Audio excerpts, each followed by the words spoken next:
right, lastly, what do you want to say to Space Station Gaming fans that's been supporting you, man? Don't really see too many out here, so They out there somewhere. There they go. There we go. Love the support as always, and hope we win. All right, y'all. That's gonna do it for me and Bound on the stage. That's cool to be like, hey, I don't see nobody, so. Thank you so much, Blake. Space Station Gaming, they get it done, and I just want to say, by the way, considering we have casters on our desk, well done, boys. Nice first cast. We normally don't get to chat right after. Normally we have to go somewhere else. This is good. Yeah, we get reprimanded usually after. It's good. We now get to talk to you about what you just, have been taking us through. And Clutch, us watching that, I mean, Space Station Gaming, yes, a little bit of a slow start, as Bound said, just getting things warmed up. And that honestly tends to happen quite a lot to some of our teams here, and especially the bigger teams. It's almost like they need to get their minds flowing, get warm, and often you can capitalize on that opportunity. And I think Quadrant did that, but Space Station Gaming at one point, they just started heating up. Yeah, I think the end of that game one was very telling to how the series was going to go. They find themselves down 2-0, what felt like very quickly did SSG in that game one, but they battled back, tied it up, and Quadrant ended up getting that third and final cap. I'm so mad we missed the first part of this, man. That's all right, though. We're here for the rest of it. Two for SSG to kind of rely on. This game two was an absolute slaughter, and that's really where SSG looked like their bad boy selves. I appreciate y'all coming in, hanging out with your boy, man. Hopefully everyone's doing good, feeling good. Happy Monday, or happy Friday. For the rest of the series, they look pretty dominant. On set, something that I did love is mid-series, we saw a head-to-head with the top Slayer on SSG versus the top Slayer on Quadrant at the time. Legend was over 20 more kills than Glory was. And it just shows you the kind of level that this young man is now hitting. We've spoken about him often, and rightfully so. What a move Space Station Gaming made, picking him up, and what a treasure he is to watch. There's very few people I need to open up this chat so I can put that in my dash. Throughout Halo history, you look Yeah.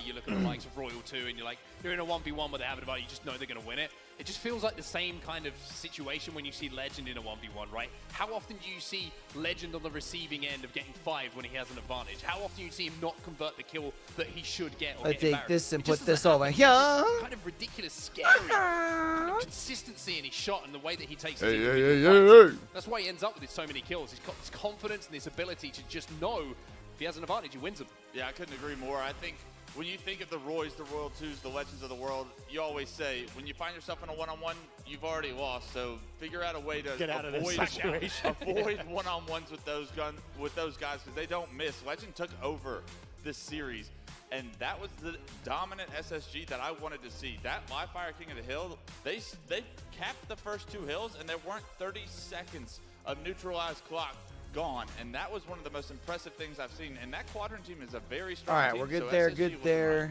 They certainly are indeed. I was just about to say, in terms of the series layout, the scores, it wasn't exactly like it was a wash for Space Station. This was not an easy task. Many times we saw Quadrant fight back to the point where Space Station Game were like, damn, we really need to hit our next gear, our 6th gear, in order to get this done and to turn things around, because there were times where you're thinking to yourself, we might be going to a game 5 here. This could be looking They did not want to go to a game 5 there for sure. SSG was in trouble if they let Quadrant take that 4th map. Just tweak a few things too. I'd say overall the patience, right? I think it's easy when you're playing an oddball game, for example, and you go down by 73 to start to panic and be like, this maybe isn't our game. Instead, I think they really were patient, and when they needed to wait for each other, they did. And sometimes that resulted in a lot of time going on the board. However, to still take that game to a really down to the wire round 3 kind of indicates to me that they are right here with the big teams. They have work yet to do to take them down. Yeah, they certainly do indeed. At Space Station Gaming, though, looking great. We asked the question, would they have improved since the last time in London? What would you say? I would say yes. That looked like the dominant SSG we know them to be.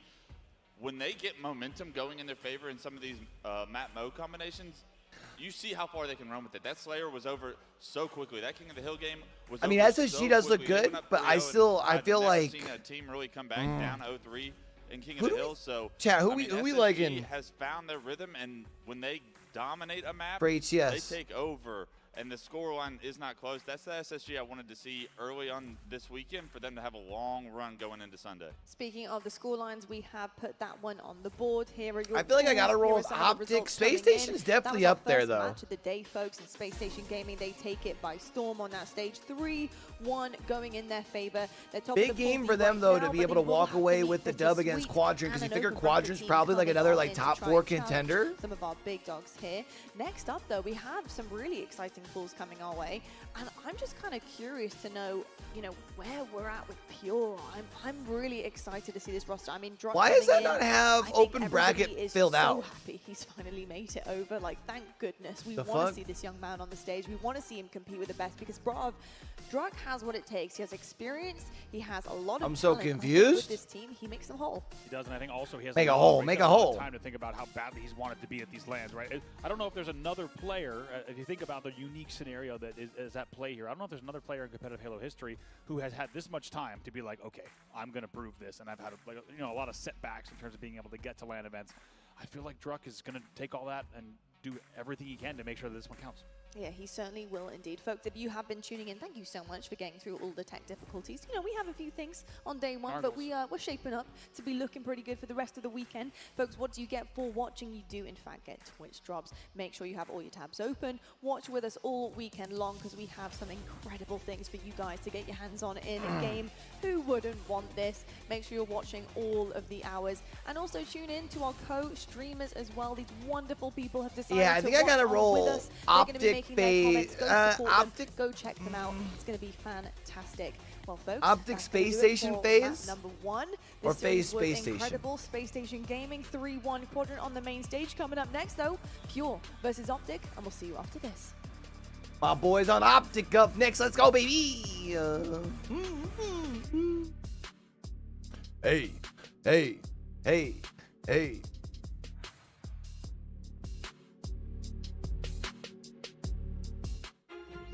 This is the world's most advanced processor. All right, chat, we got us a little bit of a break. Next round of games coming up. What are the next round of games? I feel like I should know this.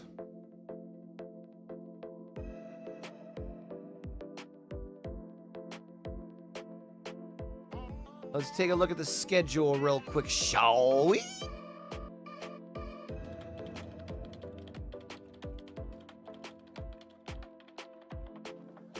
We got Optic Gaming and Pure. On the other channel is Complexity versus Ascend Baseline.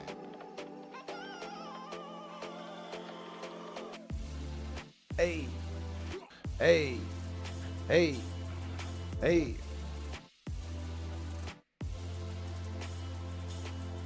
All right, chat. I'm going to go use the restroom here real quick. Be right back.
Oh, yeah.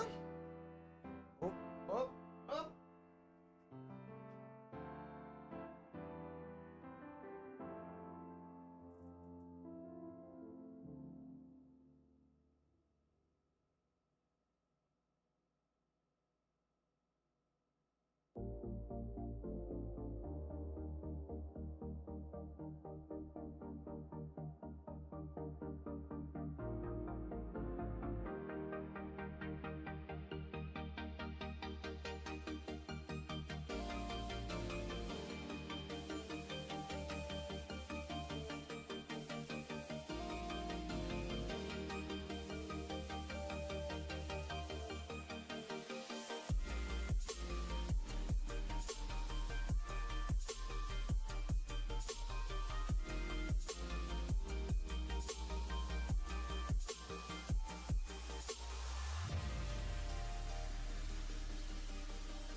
They're back, let's get it. Hey.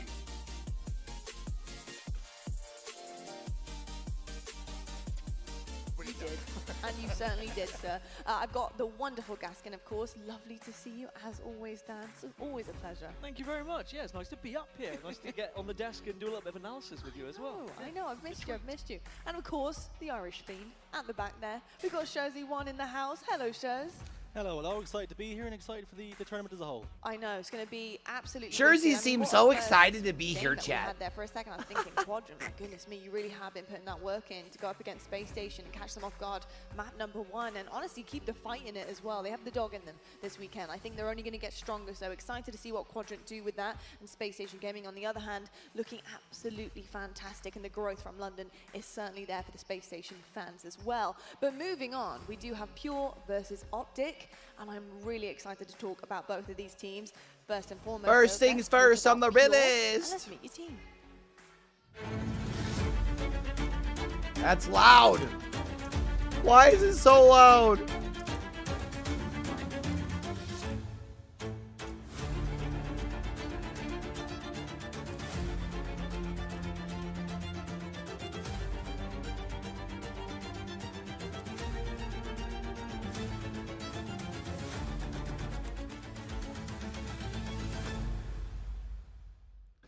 That's really loud.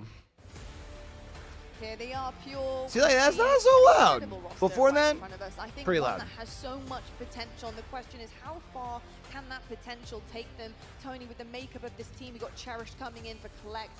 How has that affected this roster? What do you make of the chances here in Atlanta?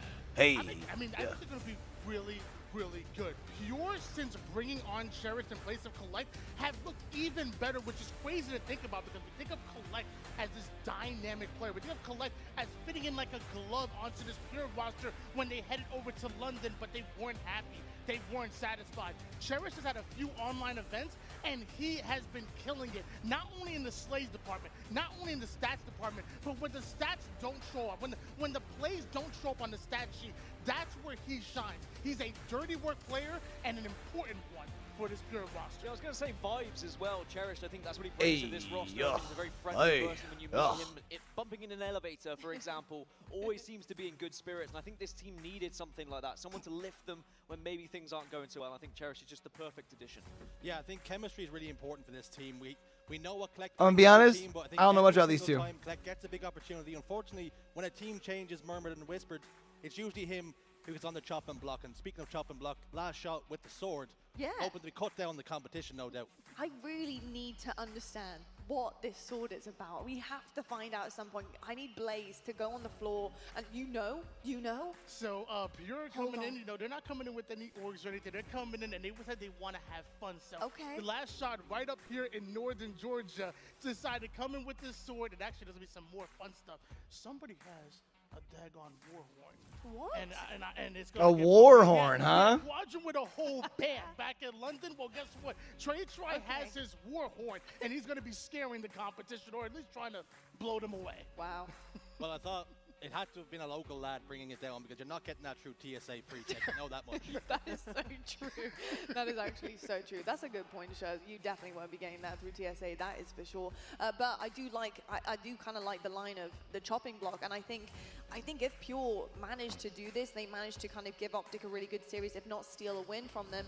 It really would be a chopping block indeed. But on the side of Pure, I want to understand their pace, their play style. What are you making of that, and kind of the expectance that we want to see on the stage? Well, one thing that Pure are able to do is outpace the opposition, and that really throws a lot of teams off guard. Imagine Pure comes in here and actually like pulls the upset though. Amateur teams, or maybe some of the lower seeded pool play teams, but when Would be it comes to wild. also playing against the top teams in the world, they want to outpace them as well. Because Optic won the last event, last major, right? Against teams like Optic, even against teams like that are in the big three. So, like, the pace in which they play, they want to up it and they want to make the game dirty. Yeah, for me, if you look at Pure, they've always had one speed. There's plan A and no other plan at all. It's in your face, ruthless aggression, and I expect to see the same here. Yeah. I think that the likes of Torlig, the likes of Druk, I mean, all the way back in the days when they were together and they were synonymous of being together, it was all about how quickly they could play. They just need to be careful they're not too predictable, because it's all well and good saying, yeah, we're going to play fast. We're going to play faster than the other team. But if the other team then starts to lay traps, it's something I talk about a lot. If you know they're going to come flying around the corner and you've got 3 BRs looking at you, you've got 3 bandits looking at you, you are just going to fall very quickly, and you need to be expecting that. I think on that token as well, Gaskin, is there is a level of risk involved, I think, for these players to be able to try and play, I think, to their strength as well. Are they experienced to take that Sometimes risk? I wish To turn that to a reward? Talented enough, absolutely. But I would have been able to catch like more of these events live, like, or should I say more of these events? I wish I would have been able to like actually catch an event like this live when I was younger. Is Optic Gaming one of the best at doing that, just waiting for a player to push a little bit too I still soon, wouldn't mind cut them catching an down, HCS and event taking for advantage real. of the numbers, and that's what I expect to see from Optic Gaming. You mentioned their name, the Green Wall. They are here. They're getting ready on the stage right now. But let's meet your roster. It's about to get loud again, chat.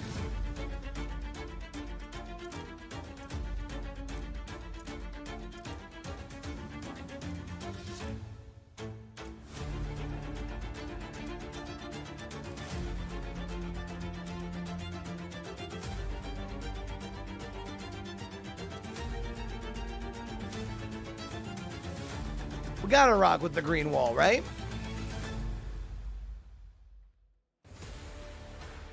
Expectations for Optic Gaming are high right now. They need to start off hot here. They are the most consistent team that we have this season, but for all the wrong reasons. Their second place is not good enough for them. For how talented this roster really Chat, is. by the way, is volume solid? Tony, what is Like, y'all can right still now? hear the broadcast, but like, hear me when I chat. Yep. To dig deep, and everybody needs to have great games together. Like, I've been seeing plays be made by Dead Zone where he's going absolutely off, respectfully, and he also another dirty work player. We've seen games and series out of Formal, out of Lucid, but I feel like it's like one at a time. I think they all need to step up together, and one person that I'm looking at especially is Big Game Trippy. After that grand finals, him tweeting that out, him kind of putting himself on blast a little bit, but really taking... Still miss the old school BR over the DMR, not gonna lie. And I think it's also important to himself. He's gonna come Call me old school if you want, chat. motivated, and I'm definitely looking at what Trippy has in store for us. Gaskin, I really do think that they need to build on things a little bit more after this roster change, and pushing Dead Zone on this team has actually provided some kind of different dynamics for them. Things still seem to be clicking with them, but how long do we give them until that gold comes? How long do we give until a change needs to come away? How long are we giving Dead Zone? I mean, it might not even just be Dead Zone. I know that's not what you're saying, but ultimately that's where everyone's eyes will be trained on, because when there's a new player added, that focus is going to be there, that expectation is going to be there. Dead Zone was brought onto this roster for a reason. It was to win, and I think if FaZe weren't in the picture, Optic probably would be winning. But I think the issue for Optic Gaming is beating FaZe. They only lost to FaZe in London. The playstyles just can't quite get past FaZe Clan, and I think Optic need to look at that. Is it a lack of firepower in the department? Have they lost something that little bit extra? Can Dead Zone maybe step up in that department for them as well? And the answer is yes. We've seen Dead Zone. Is APG on a roster right now? Does anybody know? Because I know he got dropped by Optic, right? That by this point. If Optic can all fire on one cylinder, if they can play like a team, which we've seen in online performances, we've seen he's in on the past, native. they can get victories here today. Yeah, I think for Optic Gaming, it's really a case of this team, they always speak about brick by brick, but this org was founded on winning championships. The concern that they have is they will not accept second places for too long, and the fans themselves, they're loud when things are going well, but they're also loud when things are not going so well, and they'll start pointing fingers at some players. Where's native at in the They'll bracket? start to see some championship gold. I mean, Gaskin, at the end of the day, this is pool play. This match right now, it's not an absolute do or die match, but is it though? For Optic, if they were to, lose and drop this series too pure, would that rock the boat too much? I think mindset-wise, yes. I mean, we've seen that happen with Optic Gaming, where their heads can get down very quickly. I remember having conversations with Lucid backstage and saying, things haven't gone well in pool play, and we haven't been able to pick ourselves up. But then somehow they pull something out of nowhere, and they do get through it. I think what's important for them is native there? If map goes wrong here, say it doesn't matter if we lose one. I think they want perfection. That's the issue with Optic Gaming. That's the issue with most teams. People want to 3-0 some of these teams that are in the top 8, that are in the top 12, and they expect to be dominating them. When that doesn't happen, suddenly things don't look as good. And it wasn't that long ago before we were talking about Optic Gaming being this team that's resilient. When they're down by 2 games in a best of 5, they still have the ice to come back and win it. So what I want to know is what has changed in that team? What has happened in the camp that the attitude is almost completely flipped? Yeah, it's definitely an interesting one, and I think it's something that is. Are they just doing this to try and hype up the potential of a pure upset more? Because I honestly don't think it's gonna be that close. Guys, we expect the very best out of these world champions, and I think when things aren't exactly peachy for them, we have a lot to say and we have a lot of questions because if anything, I would they are the imagine most talented players in the world, and often they are winning championships. That is that what we expect from them. That's what their fans expect. So there are always going to be question marks. complexity ascend baseline would be closer over on their channel.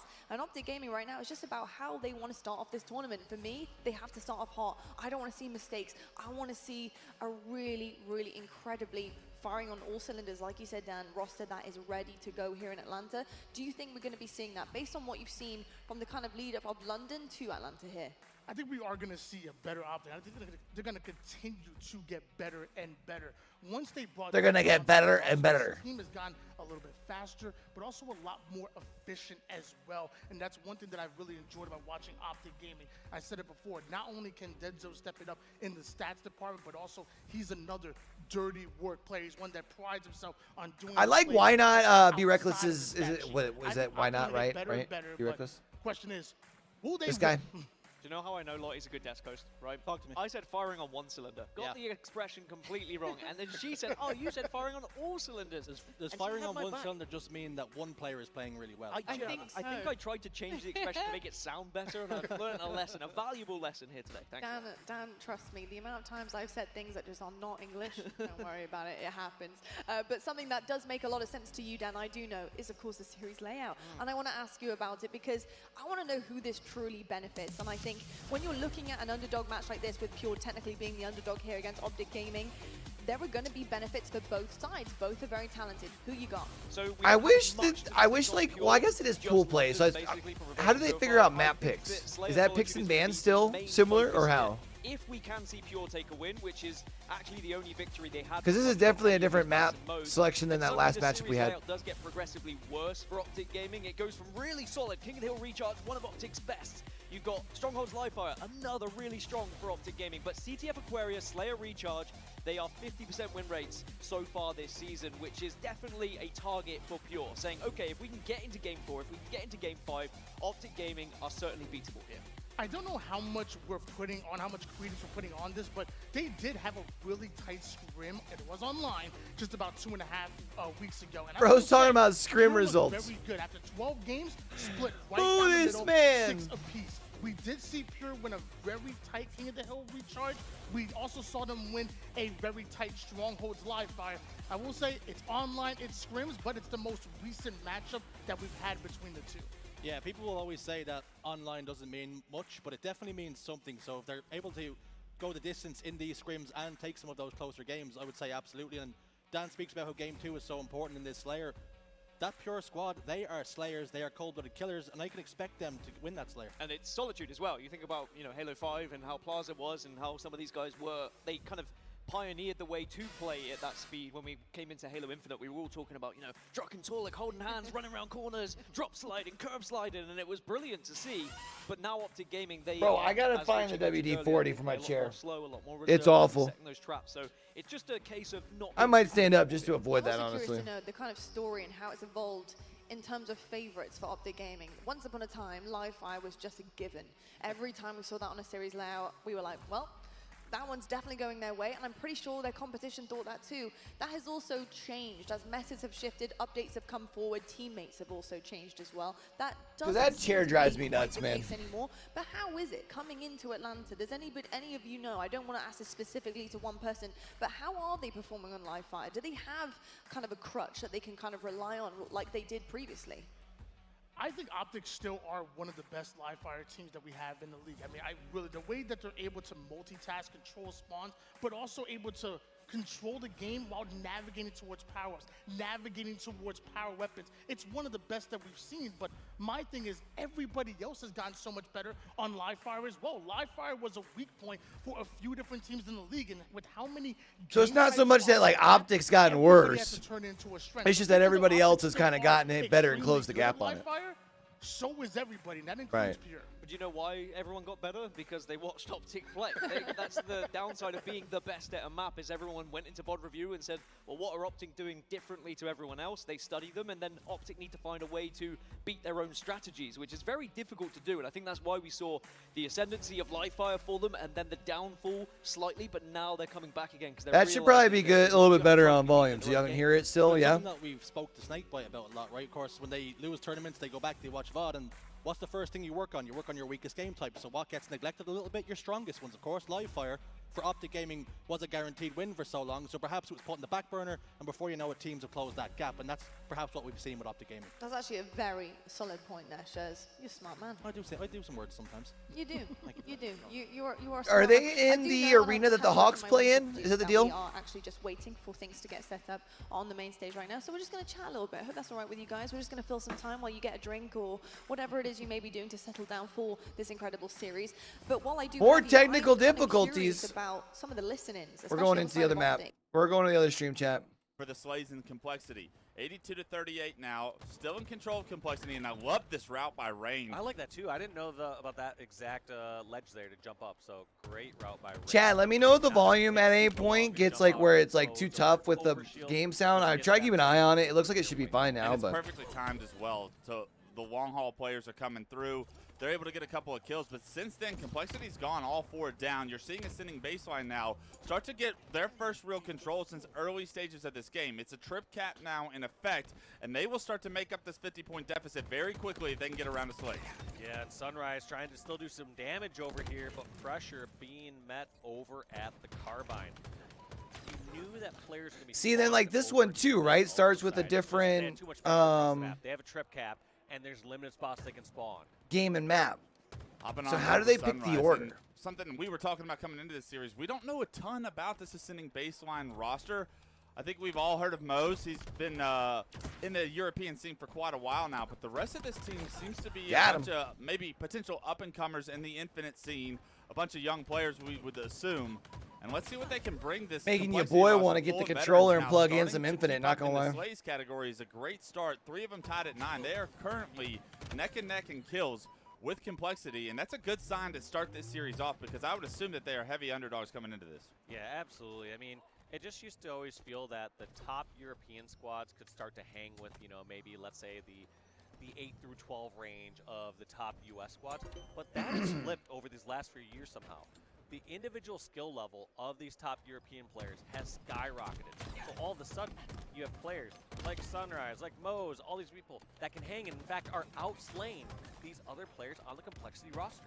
Right, guys that have been there, done that, and have a couple of Complexity's struggling, man. Well, Ryan knew a player to speak of. We know the success he's had across so many different titles, and this is a just when you look at it as far as like KD so far, I know we joined late, and obviously like by score they're only down by 20, but I just feel like every like they were able to take the lead fight we're tuning into. Complexity finally have it's Complexity like getting the trade. We'll see how long that lasts because they have Rain going down, and it does look like Ascending Baseline are going to be able to transfer over C. However, it looks like Complexity has their eyes set on A. Yeah, the Ascending Baseline trip cap just went by so quick. I felt like they were down by about 70 points, and before you knew it, they were up by 30. So we're going to have to see how Ascending Baseline does now that they're just holding this double cap, because we know Complexity, they showcased that basically the first 3 or 4 minutes of this game. They kind of held double cap, they got a temporary trip cap, but just kind of held control overall to get their 100 points. Yeah, I think when you see Interference Stronghold specifically, you'll see a lot of trip caps and how teams tend to rotate between these strongholds so quickly because of the map size. It's very condensed. Oof. And if you're able to collapse on respawners, you will see that trip cap effect in for maybe a minute and a half of time, and that results into so many points. Look at it now, 178, 180, and climbing, Ascending Baseline, taking control again. Bro, Ascend absolutely got control. Flooding in towards the bunker side of the map. They are 250 still, yeah? Trying to spread out and do a perfect setup and everyone play the role. They're saying, all right, we heard they spawned bunker. It's been a while since I've watched like a full event. Then they started to fly on over towards C. And just because of that, they got about another 60 or 70 points throughout that setup. And this is a map that can be so punishing. You're seeing it here. Players getting split spawned across. So it's a 4-on-2 here over at the tower. Husk goes down, breaking shot goes down. The pressure is on, and when you're trading in these situations where you have control, that is a win. 220 now and climbing, just 30 points. Oh yeah, they're Gucci. To steal game 1. Yeah, we're going to have to see how Sunrise decides to play this one. Oh, they're doing a watch party in on this on the other channel. Catches Huss overextending in. They're having some issues on the main stage, eh? Going to come out of here by Sunrise and crew. They realize they can take up a little bit more ground. They realize the furthest one out from Complexity has been killed. And look at this, Bass Toss putting on pressure over towards C. So even if Complexity can get over towards B or towards bunker side, they still got to worry about. Also kind of crazy to think that these games were supposed to start at 1:30. Complexity nowhere near a stronghold. They are able to get into A as they transfer over B. So in a moment, Complexity, for the moment I should say, they have stopped the counting for ascending baseline. But right now, 3 of Complexity members go down. Huss, the last player alive, he's spotted an A, doing everything he can, but there's too many players to deal with. Huss goes down, ascend baseline, take the AC setup, and breaking shot, not able to get his feet in, coming off respawn. Ascend baseline will take game 1 against Complexity in pretty dominant fashion. Very dominant fashion, especially considering that Complexity got off to a 100-30 lead, up by 70 points, and just getting absolutely crushed toward. Breaking shot, and then you also had. I want to see some optic though. What is the difference between those two? I think that what Ryanoob I don't even know if Ryanoob knows what he's searching for at this Right. point, which is the. He's been through a lot of hardships. He's a bit like right? Bono from U2. He still hasn't found. There's been so many things that have gone wrong for Ryanoob, and I think he's constantly trying to pick up the pieces. And it seems like maybe this is his. Not final attempt, but another attempt at trying to get something going, trying to re-establish a team that can break back into the top 6. And I think that maybe Complexity were forgotten about after last event, and people are maybe disregarding their chances here in this tournament because of that. They are a team that can push to the top 6, but worryingly so, seeing them losing to Ascending Baseline. It is not a team that they should be losing against. That's no disrespect to the Europeans. You know me, I'm a European fanboy whenever I can be. However, they are not a team that should be beating Complexity, especially not that comfortably. Yeah, I think a concern for me is how much time off Rain took. Of course, he perhaps didn't get the sort of team opportunities that he would have liked, so decided not to play instead. Ryanoob eventually comes back around and picks him up, but has he had too much time off? Is getting back into the swing of things and competing again just going to take a little bit longer for him? Yeah, indeed. I think Rain as a player often gets kind of overlooked, and I think it's now his time to shine. And I think joining Complexity is a big move for him. What do you make of Rain in terms of the kind of underrated nature that we see from Rain, often not talked about as the star? What does he bring to the table? Well, that's the funny thing is, that's exactly what he is. He's one of the more underrated players that we have in our league. In fact, I mentioned Dead Zone a few times. I'll mention him again. And I remember listening to We're on a break again over on the B stream before map 2. A player like Rain, but don't realize it. A player that is unselfish, a player that does have excellent communication, not just calling out positioning, not just calling out after they die, but small talk while the action is going on, and can take a leadership role. And one thing I like about this Complexity roster is, although they lost that one game, you have all 4 players that do that. All 4 excellent. What jersey is he wearing there? Well-prepared players. Like we said, though, where's the firepower going to come from? And will it come consistently? Right now, down 0-1. That is definitely the ask. And I think also going back to the conversation about risk versus reward, I think for a player like Rain, it's so important when you do have risk takers and you do have multiple of them on your team, sometimes it doesn't go to plan. And I'm kind of hungry. Players like Rain are the kind of safety net. They are the player that's able to kind of just squeeze you out of a difficult situation. And I think it's really important, like you said, to have somebody like that. I mean, you just can't go wrong. Rain is that type of player for me, along with the likes of Snakebite, Dead Zone, Eco. There's so many that you could name. And yeah, I personally think it's super important in terms of the dynamic. Yeah, I think there's always players in teams across esports or sports in general that you know exactly what you're going to get every single time. You're going to get consistent performances, 7 out of 10s every single time. You might not see the cutting edge, putting up the flashy stats and hitting those snipes, but you will always get the right plays made at the right time, and he won't make the mistakes, which is perhaps what Ryannoob's after. I think that Rain, it's positioning on the map as well. I mean, I think it goes with his personality and with his style that you're talking about, just being there as the safety net. He will be there to lay down the shots for those players who want to be aggressive, but also will constantly be listening for those one-shots as well. He can kind of stand in any area and just be picking off people as they're running around corners. And he's just he can be quite static at times, but I don't think that's a bad thing in some teams, because you kind of need that anchor. And anchor is what he is. He's an anchor. He is an anchor. That's what I was looking for this whole time. You're anchor. right. Anchor. He's kind of a hybrid, honestly, in terms of anchor, safety net. You kind of see different players taking on certain types of roles and having a mix of both. You often sometimes see see anchors with a Slayer, for example, Royal 2.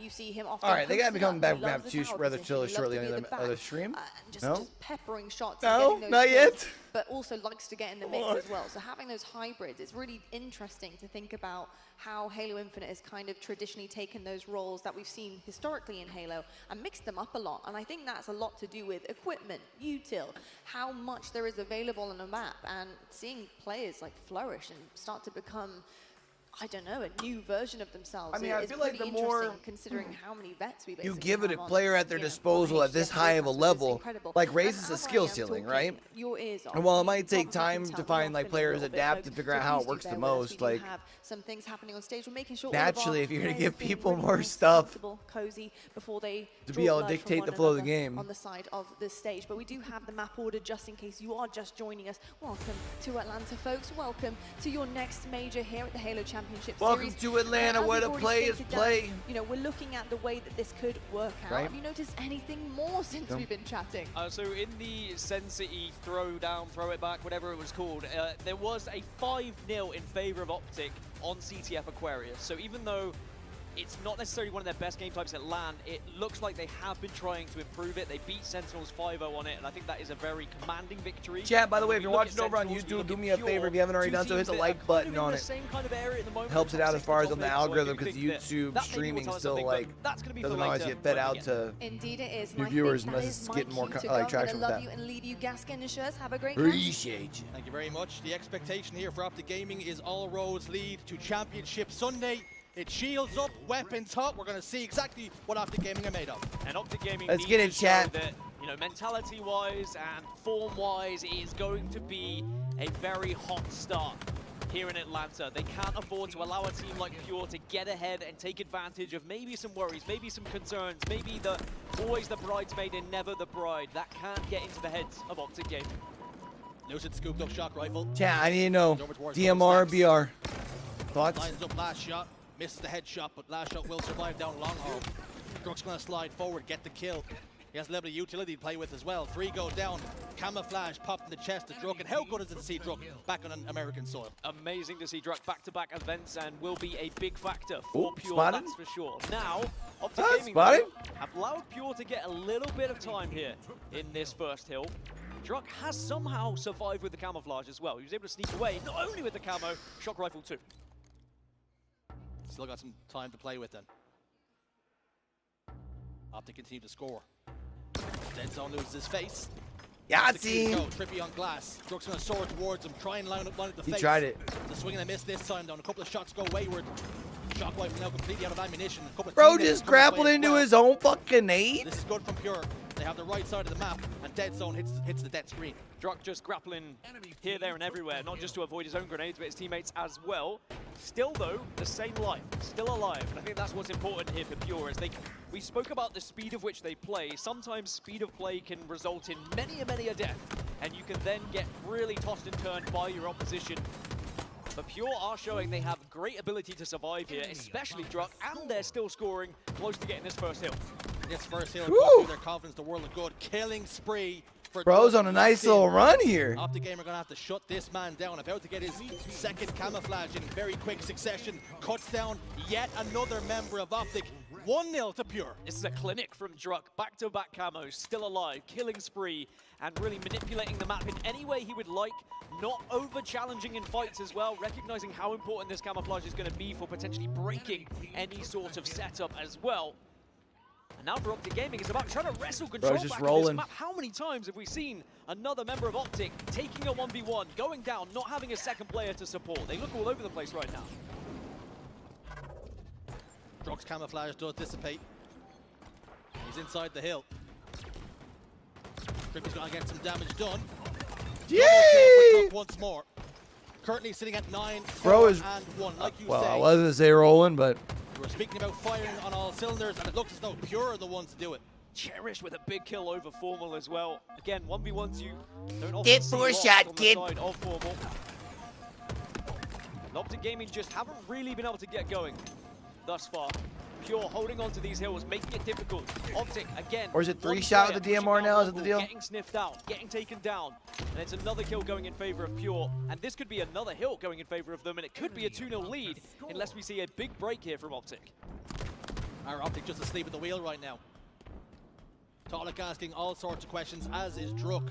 Across the board, every single player in the team have damage, have kills, and have assists, playing together, playing in tandem. So now move over towards tower. Remember what we heard Tony say on the desk as well. This desk, I'm still here. It was a scrim recently where Pure were able to just edge out a victory on this map and mode against Optic Gaming. Even though it is one of Optic Gaming's best, they're 4-1 so far this season. Pure showed that they can crack them, they can break through that armor, and Optic Gaming will know full well that Pure are here, they're ready to play, and they need to answer back soon. It was 4 down for a moment. Formal does a good job staying alive. A chance, perhaps, to take control of this game. It is well and truly been beyond them so Formal. far. All right, Formal, go to work. Sitting up towards top elevator, then firing shots out from the catwalk. Talik's going to back him down, and he's down to just a single shot. Will take him out. And Talik has camouflage again. Pure are on top of those power-ups. Statistics-wise, it's Formal, it's Druk, the two players standing out at the moment with the amount of kills they've been able to get, but the camouflage control has been everything for Pure. As you mentioned, is Lucid the next to fall, and that should allow a push for Pure now to break this setup. Optic Gaming looking like they're close to getting their first point on the board, but it is not quite there. They can't fully commit to this one. They almost have to give up a little bit of space, allow Pure to push, and try and catch a couple of players off guard, which they do. We were speaking to Snipe Down before, or Snipe Drone, excuse me, before the tournament started, and he said, Snipe Down. These big teams, they are not beaten Nah, until he they gone. are in the ground. And Optic Gaming are another one of those teams. Pure have got to make sure they can keep matching this pace. Don't allow Optic to even get a toe back into this game, because otherwise they will Bro, be able Druk to just rip that game whooped right his from beneath ass his feet. around that corner. But Pure, they didn't really allow Optic an easy hill. They probably could have decided to set up for next if they really wanted to. Bro, They said, Druk's "No, farming we right can now, take it." 14 There's and still enough time 5. here in this one, but now 3 are dead, and now Optic Gaming looking more likely to put their first on the board. Dead zone, not comfortable in the hill. Just trying to block some spawns, perhaps looking for some enemies. He's done so successfully, cleared them out. And Optic Gaming should and will get this hill. Pure are giving it up, and they're starting to rotate and playing blue instead. Perhaps that is what they needed to do. It's what I was mentioning before, but I think just because of the amount of time Optic had left, Ooh. it just was a small opening for Pure to potentially have the chance to get one back in their favor. But now that movement and their setup for the next hill hasn't really benefited Pure just yet. If they can get an early pick here, then maybe that but nade it's a good fucks him push coming from around the Optic corner. Gaming. They are starting to link up a lot better now. It's less individual pushes. Maybe they thought that they could kind of match Pure in a way where there's a lot of individual fights happening, and they say, look, we need to lock it down. We need to be playing more like Optic Gaming and less like individuals. Maybe that's all Optic Gaming needed to do. 1. Yup, Try and 2 suss for them out, Trippy. Here we figure out go. what Pure we're gonna do. Go to Maybe work. Perhaps like a learning robot, starting to sense some patterns. It's one thing that all the top teams do very well is adjusting on the fly to the playstyle Go to that work. they are going up against. Go to It work. might be a difficult early start. You might lose a couple of hills, but all it takes is one call from one of these teams to say, well, this is how they're beating us. This is what we need to do to change. And that's one thing that some of the teams around the top 8, the top 12 really struggle to do. They don't have that plan B to fall back on. Speaking of struggling for the moment, Lucid currently sitting at 7, 5, and 12. He has the assist. He's been involved in 12 gunfights, but the issue you have is when you're wanting to win a game and a series Well, you like saw this, him. need You saw him. Lucid You to saw be him. performing just a little bit better. Well, usually Lucid is that guy who individually can match anyone and will step up to the plate and will take every single fight. But when those fights aren't going his way, you can get in a bit of a rut. You can maybe get overconfident, but maybe some of that confidence starts to come back here for Lucid. That's a big kill that he definitely would have needed as Optic look to try and get back into this game. Confident Lucid is a dangerous one. As he puts it into reverse, back towards blue pipes. And Optic continue to score. In and out of the hill they go, but now all of a sudden the game clock starts to be a problem as we are down to within a minute. And of course, remember, every time a player steps inside that hill, the clock will stop. That 5th hill was going to be a tricky one as well. And I wonder whether Pure even believe they could try and play time here on this 4th hill. It's not an easy one to do. 45 seconds Stick to 'em? try and hold them No. out. I don't think it's going to even be an opportunity. Optic aren't even going to play that game. They're not going to entertain it whatsoever. Instead, it looks like we're going to be tied up. It's going to be 2-2 then, with 45 seconds left, and we're going bottom mid. We're going to have a scrap here in map 1. Nice camo for Optic. They said a minute left. That's basically makes this should be a huge transit. Like a camouflage is played a part. Lucid looks to have a bigger influence on the game right here. Should be a big momentum changer he can use as long as he can stay alive. Now, because overtime can go into effect, probably will go into effect, you don't need to desperate this hill at this point. But Lucid saying, like, I don't know if I'm using. And it's 3 dead for yeah, I was gonna say I don't know if I'm using camo on point though, but it was a slow start. It's working. It's working. Let him go. Let him go to work. Really want to have to do, but now it seems like everything is working out how we would expect. Right? They've woken up fine. Back to your regular scheduled programming for Optic Gaming, it would seem. The coffee just taking a little bit too long to kick in as far as they're concerned, but they are now in the ascendancy, they are now in control. We're all tied up for the moment, but Optic look the more likely to score. Yeah, 3 dead again for Pure and Optic now. It's just one last set of slays, and game 1 will be going in their favor, so one last push here for Pure. What have they got? They have to get the opening pick. It's coming away from Talik. Got a player inside. Cherish gonna drop in, but he's making a meal of that kill. Trippy gets a double. Big game. Trippy scores the hill. 3-2 to the green wall. 23 seconds then for Pure to try and do something. There's only one real chance here to try and hold it. If Optic can hold them back and get all 4 dead, then who knows what could happen. Time running down then. Trippy's gonna step towards the hill. Hoping, like you say, just to play time. Last shot's desperately trying to fire. Peek and shoot, peek and shoot. While trying to take as little damage as possible. He's done so successfully. He's kept himself alive and is still alive until this moment. Lucid shuts him down. 20 seconds left in the game. Optic Gaming trying to take this victory away. Let's jump into a quick listen in at the end of this game and see how they are coming. Come on, Optic. Lydia bullet. One shot. They're gonna spawn long all here. There's 2 guys long. 2 guys long. Nice. One shot long. 2 shots. 5 seconds, guys. 5 seconds. Do that. Let's go hell. Maybe. Just gotta play time here. I'm watching it hell. Solid. Nice. Yo, good shit, guys. Good ice. Good ice, guys. Tommy? Optic! Bringing that thing back, baby! Only thing I needed to hear there was good ice. And that's exactly what Optic Gaming have been missing in the grand finals. But in game 1, in that series, they're looking good. They bounce back. I just thought it was in dead zone strength. I think good ice. Great ice here in the arena, here in Atlanta. It is warm. Exactly what I needed to cool me down. But wow, what a response that is from Optic, because at the start of the game, it didn't look like they had woken up. They were really struggling, very much running as individuals, losing those fights, losing those 1v1s, and Pure were kind of lapping it up. They were more than happy. They were saying, oh, we are breezing through this one, but all right, so Optic take game 1, and then over on the other channel, even though they haven't came back for map 2. And it was a comfortable comeback in the end. We speak about confidence for these teams, and for Pure, it was going so well in those opening 2 hills. You spoke about how important the Slayer is going to be. Do you think that? But over there, we had seen Ascend take game 1 from Complexity. I think it's always going to be one that got away, right? When it's essentially a reverse sweep in that particular map and mode.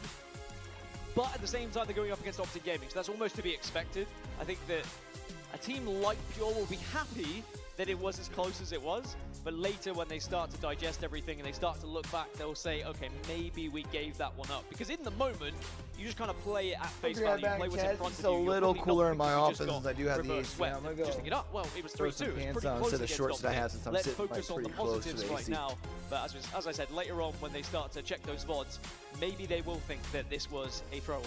And something that many teams will probably do when they play against the big 3, when they play against Optic Gaming, when you go that close in game 1, you perhaps say to yourselves, listen, we went really close. And unfortunately, I just don't think Pure are the kind of team that care if they went close. The result is all that matters to them. You still see positive vibes on the side of Pure, still fist bumps, as they know they did come close, but close is not enough against Optic Gaming. As up next, we've got Slayer Solitude. We mentioned it briefly. I said that I think this is really going to be the map for Pure. If they are going to win this series, they have to win this Slayer. If they do not win this, I think we might be looking at a 3-0. We mentioned Lucid and how perhaps at the start of that game he wasn't performing very well. We talked about Cherish being the latest addition to this team. Having a look at their stats stand on Slayer matchups from HCS London, is there anything you're seeing jump off the page? I think that the introduction of Cherish, I mean, we spoke about what is he going to bring to this roster, is, I said good vibes, but it seems like he also brings a pretty successful KD as well. I will say kills do generally bring vibes as well, wouldn't you? I think that for the most part, yes. Unless you're the only person getting kills and everyone else is struggling a little bit, then I'm asking, how are you getting back kills to when sweats you're and the one getting sweatpants kills? season, Are man. you baiting everyone else? That sometimes becomes the question. Certainly in matchmaking, doesn't happen very often in the HCS. This heat stuff's for the birds. Let's have to see if Cherished and indeed Pure can bounce back in this game number 2. And you spoke about how it was going to be a swing game, Dan, and how if they were going to push this series a distance, this one was going to be important. This is going to be a big one for Pure. If they are going to win this series, has to be here for me. Optic have lost a couple of games so far this season on Slayer Solitude. Pure did actually win one in London as well. So it is one of their better maps and modes that they have in this series layout, if not. So you're telling me For complexity, because they did that during we missed the first 2 caps of this? We did have a answer or, you know, recovery cap right there from Ascend baseline. Somehow after they got that second cap on, Ascend baseline run that one through green/hall, at least get an answer there.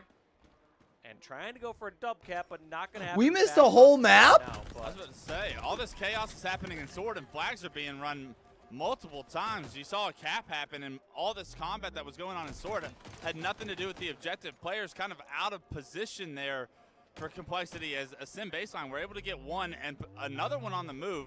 It does eventually get stopped, and it looks like they have control with the numbers advantage here. Snipes are coming up, and great teamwork to keep Huss alive here will allow complexity a chance to pull a flag. 3 down. Sunrise actually coming off spawn right now, and they can get this flag to flag the flag drop. This game could Flag be over quick. taken. They decide to run this one Flag under bridge. drop. Huss Flag takes taken. Pause for a moment. I love this map, by the way. Actually under bridge. Must have been the only person that was out there from the Ascend baseline roster, and this flag is moving towards Chat, training, I and need to based on play the some swings, Infinite, I don't dog. know if anyone from Ascend baseline can get in position. No, this especially one's- with Bastos getting picked off there. This one's going to be over. I think Mo's actually got an under bridge spawn right there. It doesn't matter, though. Complexity able to punch that flag in, and we thought that that was going to be a long game. We thought wrong. Flags were on the move constantly, and Complexity. Yeah, that game was like quick as fuck. What the fuck? Clock's just a touch. Formal does not give a damn and puts him in the ground. Quite far into the ground as well. I think that's the worry here for Pure, is they are being pummeled. 12-3 already. And Solitude can be like that sometimes. If you get caught on the spawn, if you have staggered spawns in particular, then the other team can really start to pinch you, prod you, punch you. Kablamo! And sadly, Get wrecked, Cherish had fool. an opportunity there to That's take down formal. but not able to hit those final shots. This is, I'm going to be honest with you, Shurs, this is looking like it could be more than a steak dinner. At this point, they're going to be whining and dining, and this is the full menu. Bro, Optic is My concern is feasting people that fucking 17 to 3. is Hulk fighting Loki. Smacking that that ass, smacking that ass. They're getting smashed into the ground, and they've got to try and stop this pressure, but Formal is in no mood to slow down. When I said Pure needed to win this game, right, and it was going to be the most important game in the series, to then come into it and to see a 15-kill lead already, that's when you start to think, okay, Optic Gaming are clearly, there's a class difference here between these two rosters that maybe wasn't on show in game 1 in the early stages, but once Optic get going, it's a killing frenzy for Formal. Formal working with the triple. And Formal, any questions, any doubts you might have had about this man coming into this tournament, I think he's already answering them. Formal just walking around the map saying, exterminate, exterminate, murdering everything on his screen.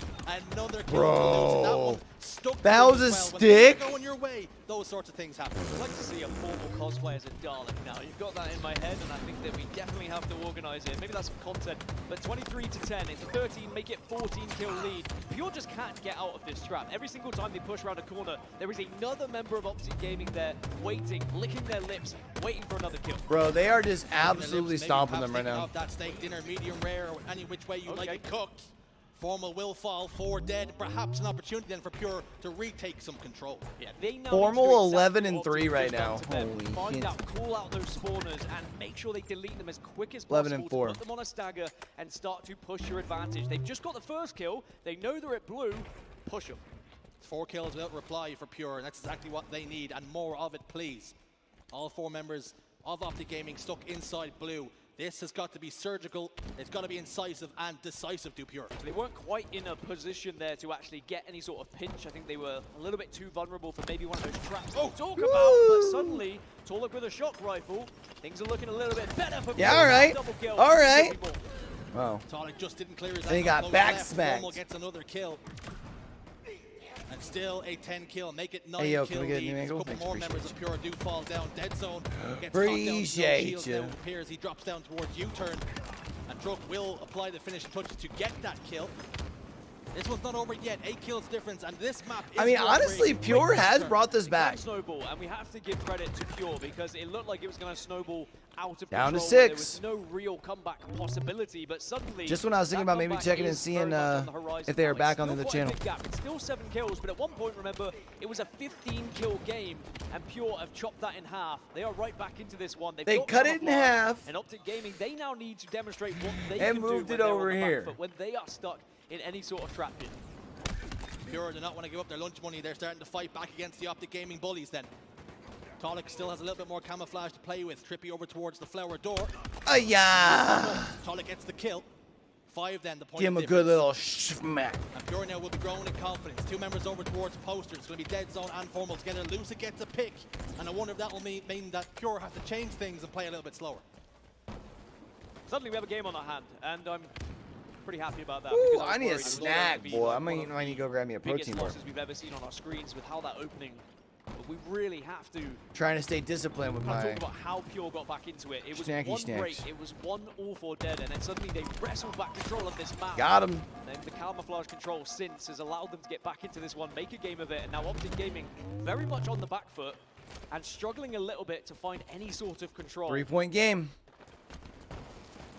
I guess that's where Optic usually we give them credit for, is when they are controlling the game, they are so good at hammering their opponents into the ground. But against some of the bigger teams, they do struggle to get out of some of these scenarios. What a difference a break can make. Keeping them on staggered spawns, like you spoke about, isolating these players. Every time an Optic Gaming member spawns up, he crouches and he hopes that he can stay alive and long enough for his teammates to get close to him. Unfortunately, Pure are playing far too quickly. It's now a 2-kill game. How on earth have Pure been allowed to get back into it like this? You've got to ask. But Optic Gaming do still have the lead, that's what's important. And if Optic do get that break, which they have now, they've got a little bit more map control, they've forced now Pure back to spawns. Optic now need to just make it count once more like they had before, and this camouflage could be big. Oh, he got stuck! Sticks go oh, left, bro. Gets one right back. I mean, Optic's still up by 3. That one could be pivotal. We could be looking back at the end of this game, talking about that was the moment where it all changed. Formal inside blue. But you figure that could have been a big momentum swinger to be able to pick up a couple more kills for Optic there with the... 17 kills for Formal at the moment. Only the 3 for Lucid. Camo. Does have 7 assists and now has the shock rifle. It's hard to get kills when Formal's playing like that, by the way, so it's no discredit to Lucid. Doesn't quite connect with the first. But Pure very much just staying back here, not overstepping any sort of boundary. They are almost trying to encourage Optic to go for some sort of pinch here. But Optic know they have the lead. Plenty of time left. They don't need to rush this one. Lucid tiptoes in. Tries to line up Cherished. It's going to be a bait and switch. Formal is there to help though. Trippy gets a kill elsewhere. That's going to be the opener. Ooh. What a beautiful timing on the crouch there just to avoid the headshot. Lucid probably a little bit frustrated that one didn't find a home. Another one swings and misses. Last shot will get his shields down to nothing. Formal tries to follow up with the damage but pays the price with his life. Optic still 4 kills to the good. It was a very well-timed push from Optic Gaming. You can also see how difficult it is to try and clean up some of those kills, even despite the damage. And off the back of it now, Pure is getting close. Getting back into this game. Make it 40 to 38. They've gone from that 3-4 range to 2-3 range. And we talk about throwing away game 1 for Pure being the fact that they were 2-0 up. Imagine if Optic were not to win this game 2 Slayer with the advantage they had right at the start. Last shot. Playing well within his years. Experience showed there.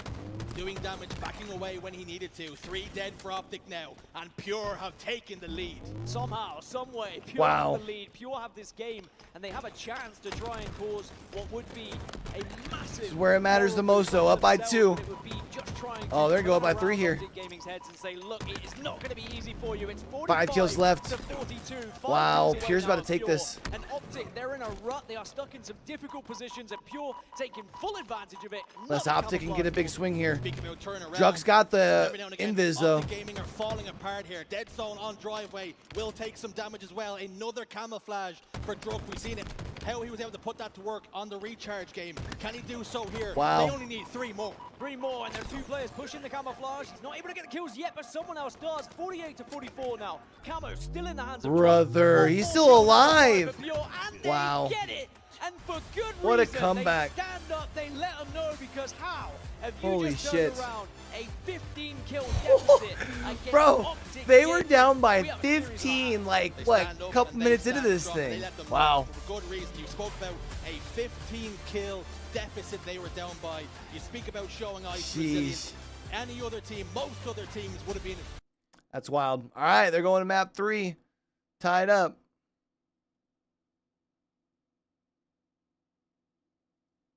That's how difficult it can be sometimes when you are on the back foot, but if you can flip that script, if you can take control of the map and you have the right weapons, you have the right kind of mentality of how you're going to play, and you have that structure, you can do exactly the same to the other teams. You are never out of it until you have lost that game, and that has been very much proven here by Pure, who tie up the series. Then Loi asked us, right, Optic Gaming, what happens when things start to go wrong? Are they going to get down on themselves? If any game is going to show us how Optic reacts to something like that, this is going to be the biggest one, because that lead was an incredible one, and Pure somehow, some way, been able to turn it on his head. We got a little camera shot onto Lucid there, and he looked like he was pondering and deep in thought as perhaps how they let that one go. And something I want to talk about, Dan, is this change that was made recently for coaches. We're going back to the old ways. We're going back to stopwatches and pen and paper. Do you think that coaches now can play an even bigger role than previously thought?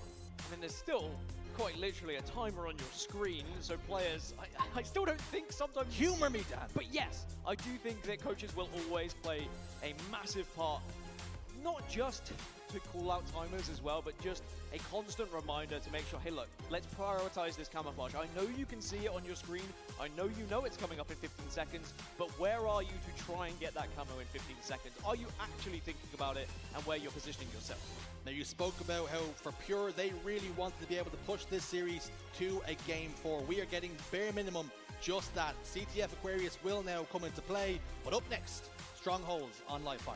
Another thing that Tony brought up just earlier, during scrims, Pure were able to just about edge out Strongholds Livefire against Optic Gaming. They know they can do it here, even though Optic's still going in as favorites on any sort of Strongholds, because statistically, a very strong team indeed. You can see 4-1 at the moment from HCS London in Strongholds in general.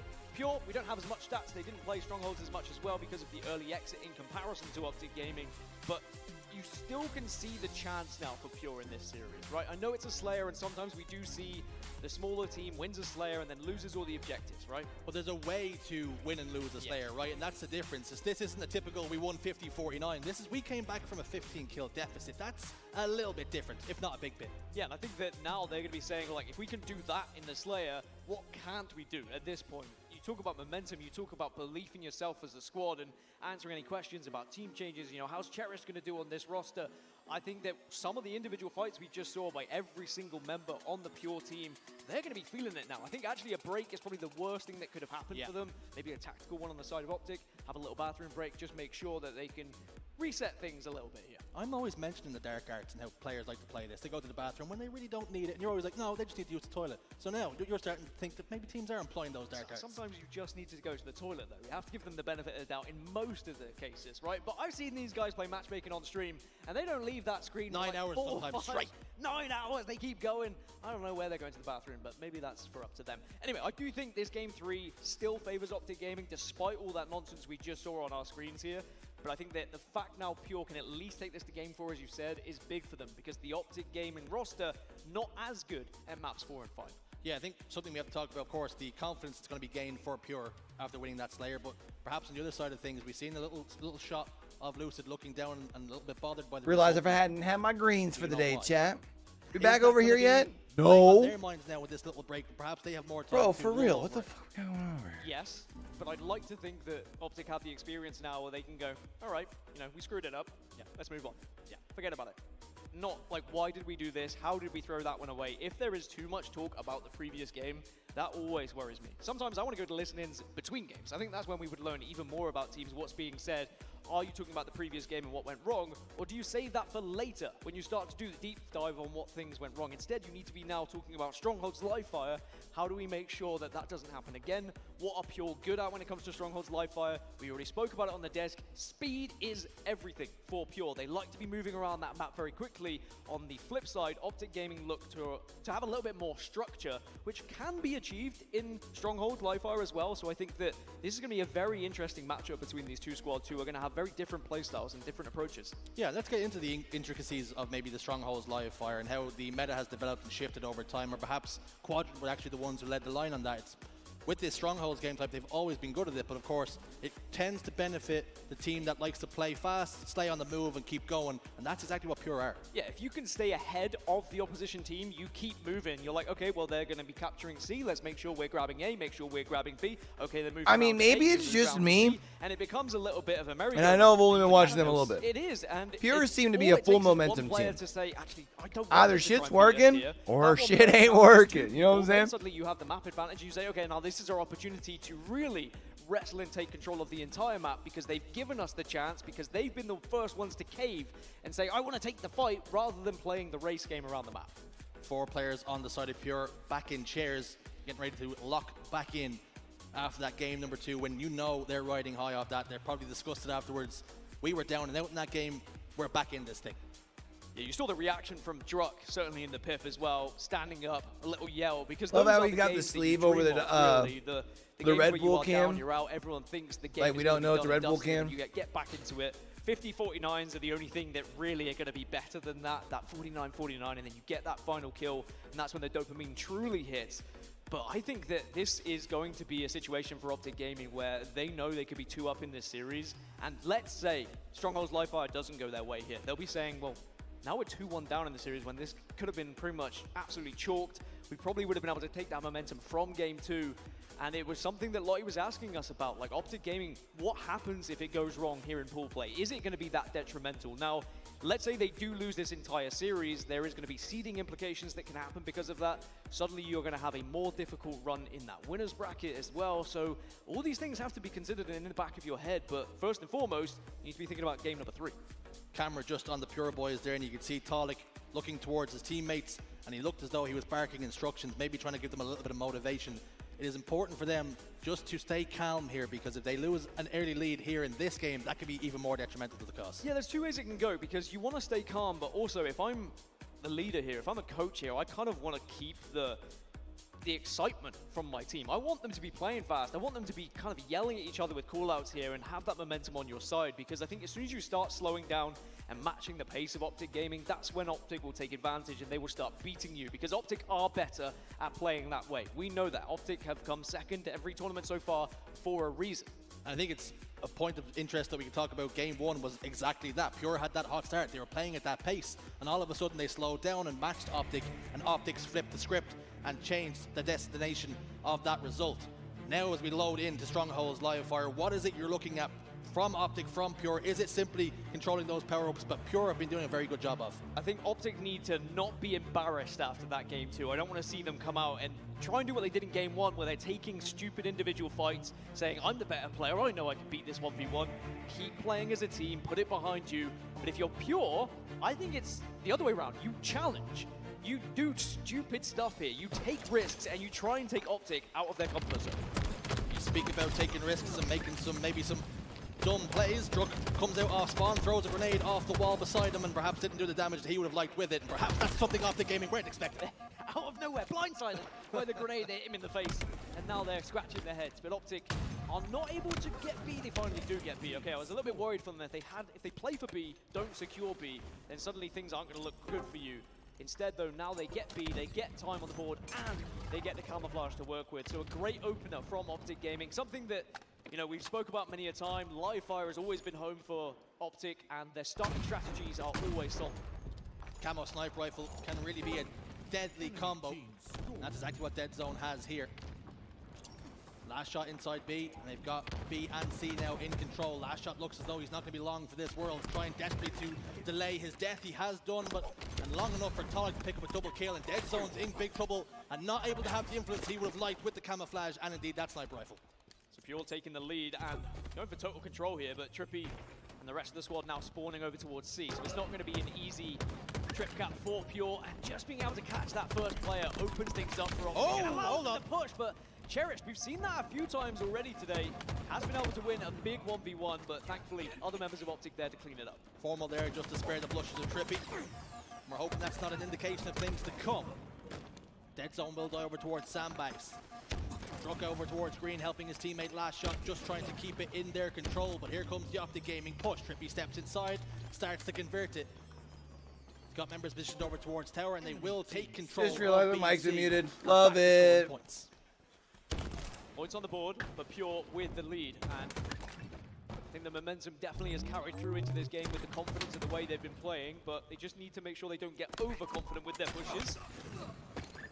Some odd positioning that has caught out a couple of Optic Gaming members here and allowed for Pure to push through, but it looks like they're not going to be able to achieve getting B. And this is good from Optic, playing and outplaying Pure at their own game, saying, look, if you are going to be rotating over towards that area, you've left us an opening to grab A ourselves, and they do just that. Optic Gaming capitalizing then. Triple cap has meant they now take the lead. C is just being converted now by Pure, looking for an unorthodox setup in A. I was saying, Optic doesn't really need a push on C right now. Over towards Green. Lucid's gone bottom middle, Formal. Well, now they probably should go towards C and Tower. That can be an important place to control, but unfortunately for him, runs to the two members of Pure and gets cut down. Optic still have A and B though, so it's not too much of a concern. Lucid just trying to play. Nice job by Lucid. Side for Pure, and very much a bigger thorn actually. He's a stick in the side right now. Not able to pull him out just yet. Looks over towards B then. Cherished will win that gunfight with the help of last shot. Formal's got sniper rifle then. B has not been converted yet. It's good news for Optic Gaming. You can see Trippy trying to get over there and make the reset. Last shot's going to challenge B, will now be converted. This game imagine he pulls out that sniper and just fucking lets that thing sing. Over towards B, so it's his opportunity to flank over top middle and try. He's slanging and banging. Might have been watching it. No He's been rewarded with a sniper rifle, but not for much. I love seeing people go for the ensure that he does not get away comfortably. no scope, just because you know how like there's times that they're like close. Like that one by Druk looked like he's about to fucking nail a headshot. What Pure need, because Optic Gaming still have B and C in their control. It's going to be a 1v1 now, and using that dummy to try and stay alive is Cherish, but Trippy comes out on top. Big chance to get a couple of kills. They really could have swung the game there for Optic Gaming, but just with the surviving here from Dead Zone could have changed everything, but A was being taken control of. B currently in the hands of Optic Gaming. Four more. Well, that's one way to get back on the map. You won't be able to use that one again, though. I hope he realizes that. Unfortunately, he doesn't need to. Avoids himself a little splish splash in the drink. Trippy on Sandbags, putting down some damage over towards Green. Last shot, desperately trying to stay alive, jumping to try and avoid the splash damage of the grenades. Unfortunately, unable to do so. Cherish now over towards Tower. Down bottom middle he goes, looking and hunting for a player, but finding nothing but air. Camouflage is going to be up in 20 or so. Don't you wish you had a pen and piece of paper to track that camouflage? I really did. They banned the phones from me as well. Like, it's just across the board. None in the building. No donuts either. No 105 donuts. to 74. And Optic Gaming have a small margin to work with here, where they can just maybe a couple of kills don't go their way and allow Pure to get aggressive. But sometimes you want to invite that pressure. You actually want Pure to try and make a play, because then as soon as you get one of those kills that you're waiting for, you can then regain map control and sometimes even get drip cap on the back. It's almost like a Matador luring in the bull. That right? sound of the recharge of the shields.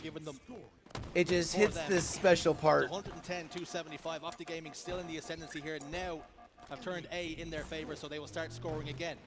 And for Pure, it's about trying to break this setup. Formal starts to rotate once again towards Tower side. Sitting on Nest, gets a kill. Him and Lucid combined to put down Cherished. But Dead Zone and Trippy are in the respawn screen, watching their teammates try and defend C, and they've done so successfully. Yeah, we spoke about out-rotating a team when it comes to Stronghold's live fire, but it's hard to out-rotate a team like Optic when they kind of stay static at times, and they will just hold down, lock down two of these Strongholds and say, look, how are you going to rotate? Out-rotate us if we're not moving. An important kill for last shot, but again, good cleanup from Optic Gaming. Communication is definitely on point right now. No one is really able to get away from Pure. Sometimes that's how games can get away from you. If you allow those one-shots to suddenly survive, get bottom middle, and then challenge you elsewhere, and maybe a player's not really expecting that to happen, the game gets turned on its head. As I say that, Pure are getting back into this one. Suddenly, they're only 10 points behind. You say that, but it did go 3 down for a moment, and Druk making himself a very difficult kill with that quantum translocator. He is eventually taken care of. Trippy's got the snipe rifle. There's a reason why he's looking over towards Caught his tower, shoulder. that's exactly where the push Thought that was gonna be heady. Lands a body onto one. That will slow the push down for Pure, but they have got control of tower side. Bodies are all you need. Obviously, you would rather have a headshot. You'd rather get Stronghold's like King of the Hill, right? 250's the play that push with a body shot. You can get a lot of communication to the team. Say, look, Endpoint. they are weak. We can push if we want, or we can just take this time, take this advantage whilst they are unable to push from the damage we've done. Meanwhile, Trippy's the only one alive. So even though he got those body shots and he forced Pure back, Pure actually used that advantage to say, look, we know the sniper's on one side of the map, so let's make sure we all push the other way. Oh, Trippy was had a chance for the double there.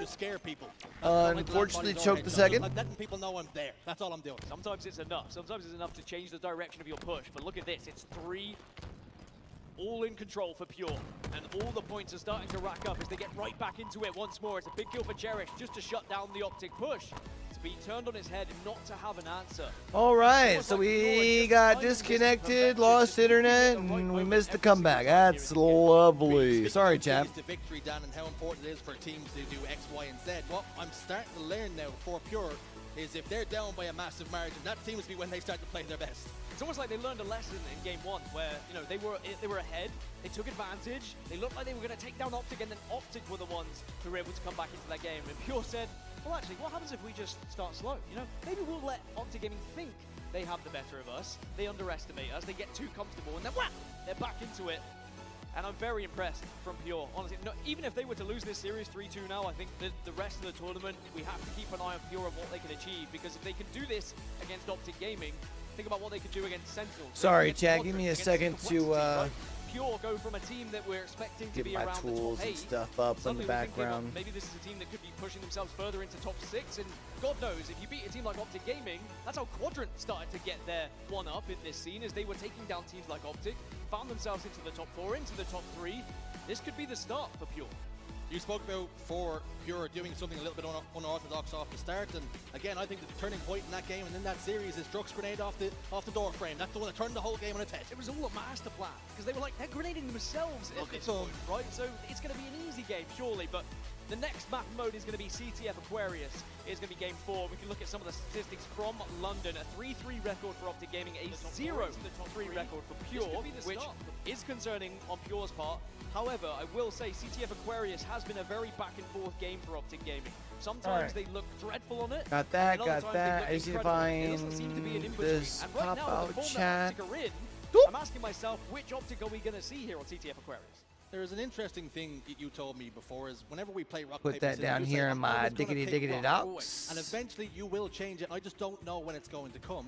Pure are down 0-3 in the stats on this map mode combination. Is it now their time to play a paper or a scissors? They say we purposely thrown every single CTF this moment from this point just to try and disrupt. What's going on the other for channel? Pure, this is their opportunity. This is the chance to make their tournament in this game right here, right now. My bad, champ. This could be the difference between a top 6 and a top 8. I know it sounds very early, but if you were able to beat Optic and take that seed away from them, suddenly that bracket looks very different when you go into Saturday. When you go in. We're gonna go over there for now because this one hadn't started up yet. I believe there's Bastos gets the exchange 1-for-1, and the battle for the pipes begins. Here comes breaking shot, a blank from the bat wedge. It's Batman himself as he picks up the first 2, spots Mose for the triple. Oh my God. And then great flank pays off for breaking shot as once again Complexity get ball in hand and need 15 points to close out round 1. It feels like breaking shots just plain Oddball. It felt like we were watching him in Play streets, ball. or even in game number 1. It felt like he was just either forcing these weird situations, weird fights. And now we're watching this POV from breaking shot. He's not hesitating.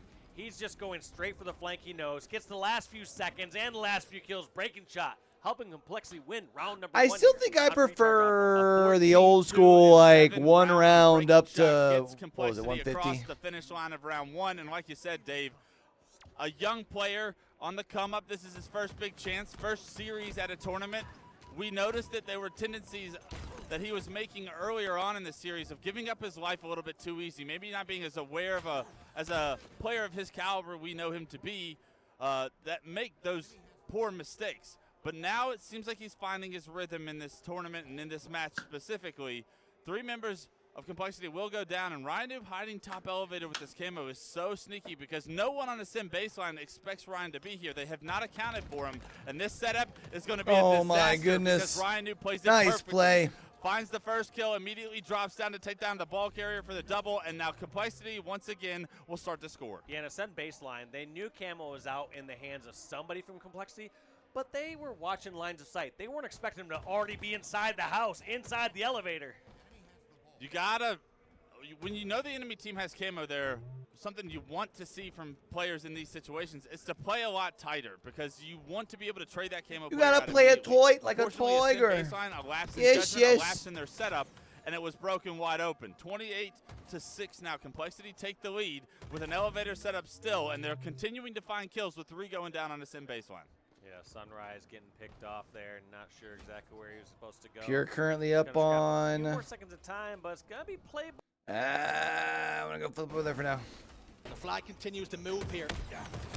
That looks like that for now is going to map 5. Unfortunately for him, unable to do so. Right now, Pure rolling. Pure's already got 1 flag cap. Second one's already on the move. Is there anybody to stand in their way? Dead Zone will try. Dead Zone will fail. Pure, Wow. 2 to the good. 2 to the good. What are we seeing now? We've had it before. Optic Gaming struggled sometimes in pool play. Well, they'll get taken to a game 5, but they be down in game number 4 here. Just shows Pure are here to play. We finally get back-to-back tournaments for Druck, and he has very much welcomed himself back into the scene in quite an emphatic fashion. What a story it could be. Lucid, though, position top middle, a little bit of overshield left to play with, and Optic Gaming have a flag of their own on the move. And could they put themselves within 1? Yes, the answer comes through. 2-1. All right, Optic is at least 1. Counter Cap City is very much. There's still plenty of time. 9 minutes left. Like Dead Zone on the map. Dead Zone can move that flag from one base to another. Problem is, this is a map where, like, if you get control of it, you can't get back-to-back. So, I mean, Pure could realistically be on 4 at any point. Suddenly that flag could be back at the opponent's base just like that. But now, Pure do get 2 kills, and they're moving another flag here to try and make it 3. Formal on the front base, doing a lot of damage. Nice job by Formal. Shot as he desperately tried to push that flag a little bit more forward. Perhaps patience was the thing that needed to be called upon. That push that looked as though it had some potential is now completely evaporated. We'll get the return, and no worry for Optic Gaming on that particular push. But now, Dead Zone pushing into Gen, and there's going to be several players waiting for him here.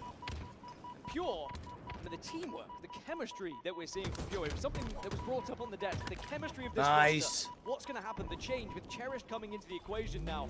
How are they going to be feeling? How are they going to be approaching these games? The vibes are very much high for this squad right now. I think they genuinely believe. There it is. Optic is the flag pull. This is their chance to take down Optic, but Dead Good Zone point with a to pull it double right. to say, well, maybe that chance. Dead Zone's going to chill on flag still, right? Too complacent. No, that's the concern. That's the worry. Oh, no, he Dead can't. Zone pushed over towards the flag. This could be a huge 1v1 if he can get it. Optic to stay alive instead and continue to be a thorn in the side of Pure. A potential point of note, though, is now Optic Gaming's flag is being pulled. Trippy's in the respawn screen. Talik takes care of business back home, and now he can turn his sights back towards Optic Gaming's flag. Certainly every time Optic do push forward, get some kills, and start to get close to the flag, there seems to be one member of Yeah, it looks like Complexity's going to be forcing a game 5 over on the other side. So we're going to hang on board here with Pure and Optic. Comfortable pull they would have wanted it. Cherish gets a double. And all See if Optic can do the same. Another flag moving, and this should be another cap here, shows. There should be nobody to stand in their way. Cherished pushes this flag up the shroom stairs. No damage taken, and Pure 3-1 now the score. Well, we've seen comebacks from Pure, back-to-back comebacks when they looked down, when they looked out. You could argue Optic getting close to that position themselves. Can they do what Pure did to them previously? I guess you can kind of argue this is sort of like Onslaught, no? They can do it right now because they are struggling to take map control in a game where typically we have seen them absolutely dominate a map, being able to pinch those spawns, run those flags flawlessly. They have not had those chances here because Pure It's got shades of it, a very, very I would say. game. Wind very much in the sails of Pure, and they're riding the waves like Captain Jack Sparrow himself. Lose it down bottom middle. One single bullet will take him out. His shields now will start to recharge, and he can continue to fire some shots over towards Talik. Gets him down almost to no shields, but Talik wins that fight. And how telling could that be? Will the flag make any more progress? 3 dead for a moment. Flag sent back Pure's way. Someone from Optic needs to step up and try and grasp this game, take control of it, wrestle it back, because Pure are strangling Optic at the moment. And Optic just struggling to breathe. It seems like every time they spawn, there is guns trained on them, there's bandit bullets flying towards them, and Optic can't escape them at the moment. Lucid goes down, but they do get a trade. Optic just need an opening. Now, this is going to be a big moment for me. We've got I mean, honestly, Optic losing to Pure here, not the worst of things. Let's jump into a listening.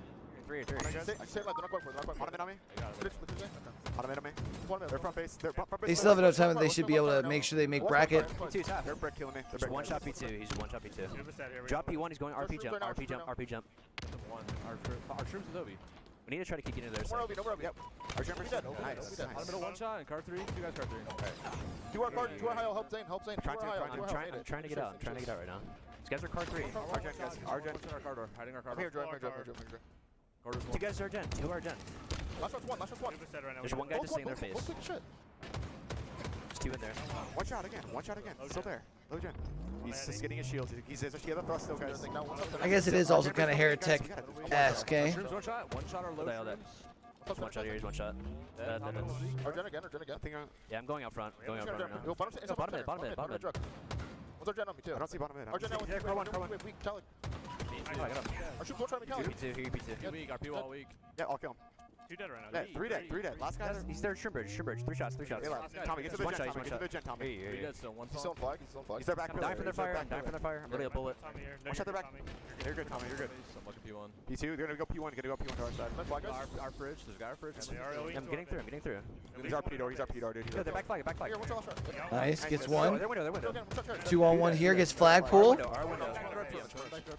He's got a shot in our window. Trippy's got to find one of those. Watch out, flag guys. I'm dead with flag. Damn. I killed one. Oh, he's on re. Got him. Nice. Don't rush it. They'll probably jump behind. You're good. Yeah, you're good. You want to top mid. Stay alive, guys. Gotta stay alive. 15. Gonna be our car. No shrooms, I think. Yo, Bomb dinner, probably weak. Here. Our brick as well. Up. Top shields. One shot. Our brick. 2 shot, guys. Our brick. 2 shot. Nice. One shot of brick. He's P1 side. P1 absolute. RP jump up. Absolute. Gotta at least grab that, get a touch. All right, one capital game.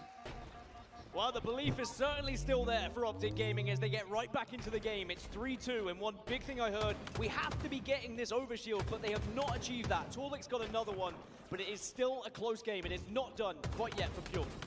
Flag captures can do quite a That lot must be for the your overshield, belief as eh? well. Like you say, now within 1. What have Optic Gaming got?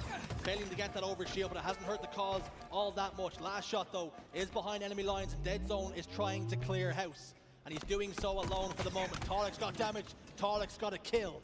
We did hear a flag pulled out. It's all right, Luza gets 2. Trippy's got hands on, but he has to give it up for a moment. Are Pure going to be one of those scenarios where they're 3-1 up with a few minutes to go and they start What to a get nade. slower. They start to try and defend their lead, and Optic can maybe take advantage of it because at 3-2, suddenly if you're defending for minutes, it's not going to look good for you. If Trippy can get around this corner, which he does, and we might be right back into a tie here. Make sure you don't die here. Nice. I think the wind. Nice. Now Optic Gaming tie us up 3-3 the score. They are not done with this series just yet. And I said the listening was going to be important. We would learn a lot. We did learn a lot. Optic Gaming, they were still upbeat. They were still calling out the important things. They did not sound dejected. They did not sound like they were going to allow this to be a victory for Pure. And now momentum is very much on their side. And they are starting to push a lot better as a team. They are pinching. They are closing in. They are calling out the right things. And now another flag is on the go here for Optic. It was bit, bap, bam. 3 went down for Pure. 3 remain in the grave at the moment. Dead Zone moving that flag as fast as you could possibly move it. And he's gotten it all the way home, taking 0. There it is. Optic up the with 3 lead. captures without reply. Let's go. They take the lead and they take this game. And I said, Told you this is one where you can get those back-to-backers. Time I was talking about the potential for Pure to be able to do it, but Optic does it there. 2 minutes left. They just got to keep the pressure down. The kills from Lucid allow them now to take the lead. 2 minutes now for Pure to once again come back into the game. But you can't count out Pure after what we've seen so far in this series. Optic Gaming, as it stands right now, are outslaying Pure by 6. They have a flag capture advantage to show for it. 2 down now for Pure. And all of a sudden, when time looked to be in their side, time looked to be in their favor, it's Optic Gaming now who hold the lead as we run into the end game. Teams that are very good at defending leads is Optic Gaming as well. We talk about structure, we talk about positioning. The fact that it's only 1 minute 30 for Optic to hold on to this flag lead now means Pure have to try and do something a little bit different to try and break this. Otherwise, it's just going to be Optic picking them off one by one to close this game out. All right, 75 seconds here left. Optic just have to hold on. For Dead Zone. 3 for Optic. 3 down, though. Pure can take some map now. Gotta make sure it doesn't allow Pure to get control of the map. Of their own. Lucid trying to output as much damage as he possibly can. Put 3, possibly 4 shots into the spine of one player running towards Carside. But this, as we head into the final moments, is a massive time for Pure to answer back. This is big for Lucid. Has to stay alive and try and get any sort of kill here, or at least an amount of damage to allow the rest of the team to join him, because 2 players have gone down on the side of Optic. Lucid, though, is in a position where he can disrupt this push for Pure. It's one last opportunity to get the toss. Nice. Stops flag. Did he get a melee on that? Optic, and I don't think Pure will be able to run this one. Flag is out, but it's not on the move. Trippy, more than aware of that exact point. You hear the in-game announcer, 30 seconds remaining. Dead Zone and Formal combined to pick up a couple of kills. There it is. Cherish the last one left. Cherish is back in their spawn. They'll only have one more chance to really push down here. Out of time. It's a staggered spawn as well. All 4 still not up. Torlik is about to respawn, and he does, but Cherish gets taken down, and I think it's just going to be a little bit too late here for Pure. Only a matter of time, as the time does count down from 10. Optic Gaming have shown heart, resilience, and determination to come back in this game to get us all tied up. Optic Gaming put us level and push us to a Game 5. A Game 5 in the early hours here of Atlanta. I guess it's not that early anymore, but the early days and the early hours of the tournament. What a series it's been so far. All right, going to Game 5 here. They're already in Game 5 on the other stream. Let's check it out. That one-on-one and help Mose stay alive. Mose has started this Game 5 off on the right foot, 10-1-3 to kick this one off, giving Slayer for Game 5 everything they need to stay into this game. Second camouflage of the game is coming up, and Ryan Noob looks to have not only picked it up, but a couple of kills with it. Here comes the spawns over at green, where they decide to go. I think this is the correct rotation. Actually, what a weird spawns. This team's getting all kind of split spawns. Unless Millsy was the last one alive, I couldn't tell if he spawned at green or what, but this is a tricky scenario. He's going to be in a 2-on-1. He's not going to get a kill here. That's going to be Ryan Noob getting the finish. And Ryan Noob, is that Camo? Camo Quantum. All right.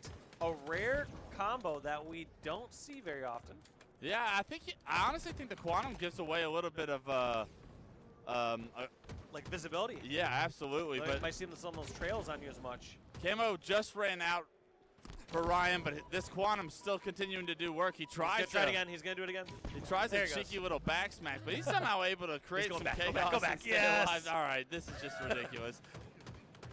Not your traditional Halo equipment the Quantum is, but man, can it create some exciting opportunities, and can it be such a headache to try and deal with? You saw how many different players tried to focus on Ryan Noob there, but none of them able to have success right now. A 1-kill lead, and Ryan Noob continuing to be a thorn in the side of a Sim baseline, still alive as he drops down back tower, gets his shield back, but this team... He's got the pea shooter. Damn. In a position to help him. A Sim baseline will not only get those 2 kills back tower, but they have snipe in hand and tie this game up. Yeah, and Mo's still keeping that pace up. A lot of times you see a player or a star get off to a really strong start, and it's like, okay, they got that for a little bit, but they can't do that the whole time.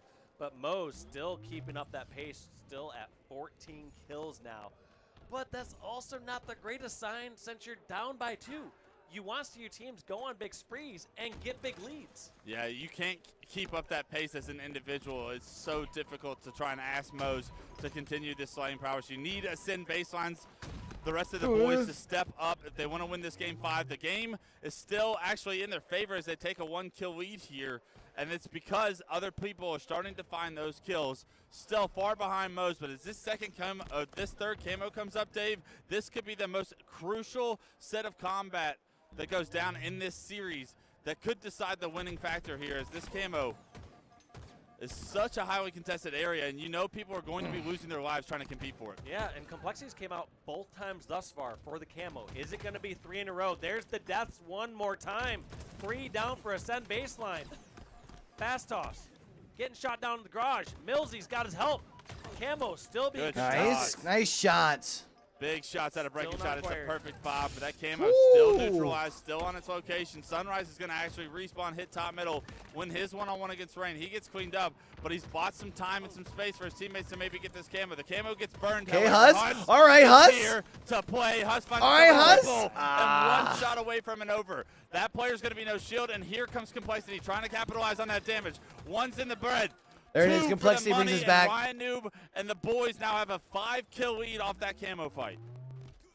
What a crazy exchange right there. First, I was going to say a delayed grab from Complexity might have cost him the camo.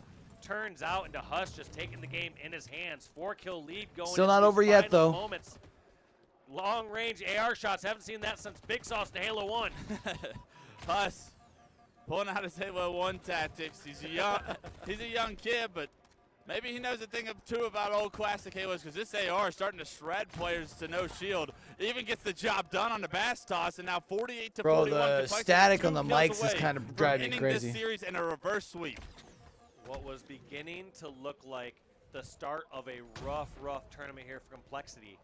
They turned around the series. Now 1 kill away from being able to wash their hands clean and say, all right, that was scary. Move on to the next one. Wasn't that fun? Yeah. Wasn't that Wow. fun? Complexity get the job done. Wow. Wow. From ascending baseline, nobody would have given them a prayer in that series, and they pushed it the distance, went to game 5, and were just 7 away from victory. Heartbreak for them, but now our attention turns back towards the big one on the main broadcast. Pure against Optic Gaming, nothing to separate them after 4. It's the 5th game, the shootout, 2-kill advantage for Pure here, 9-7. Are we going to be able to see anyone really pop off with a camouflage here in game 5, which could make the difference as well? It's an early lead for Pure as running straight into a remote detonation there. Shock rifle in hand as well for Druck. Now remember what we saw Druck do previously on Recharge. It was an entire lifespan of 2 camouflages and a killing spree, really showing how you can survive on this map and make yourself a big influence as well.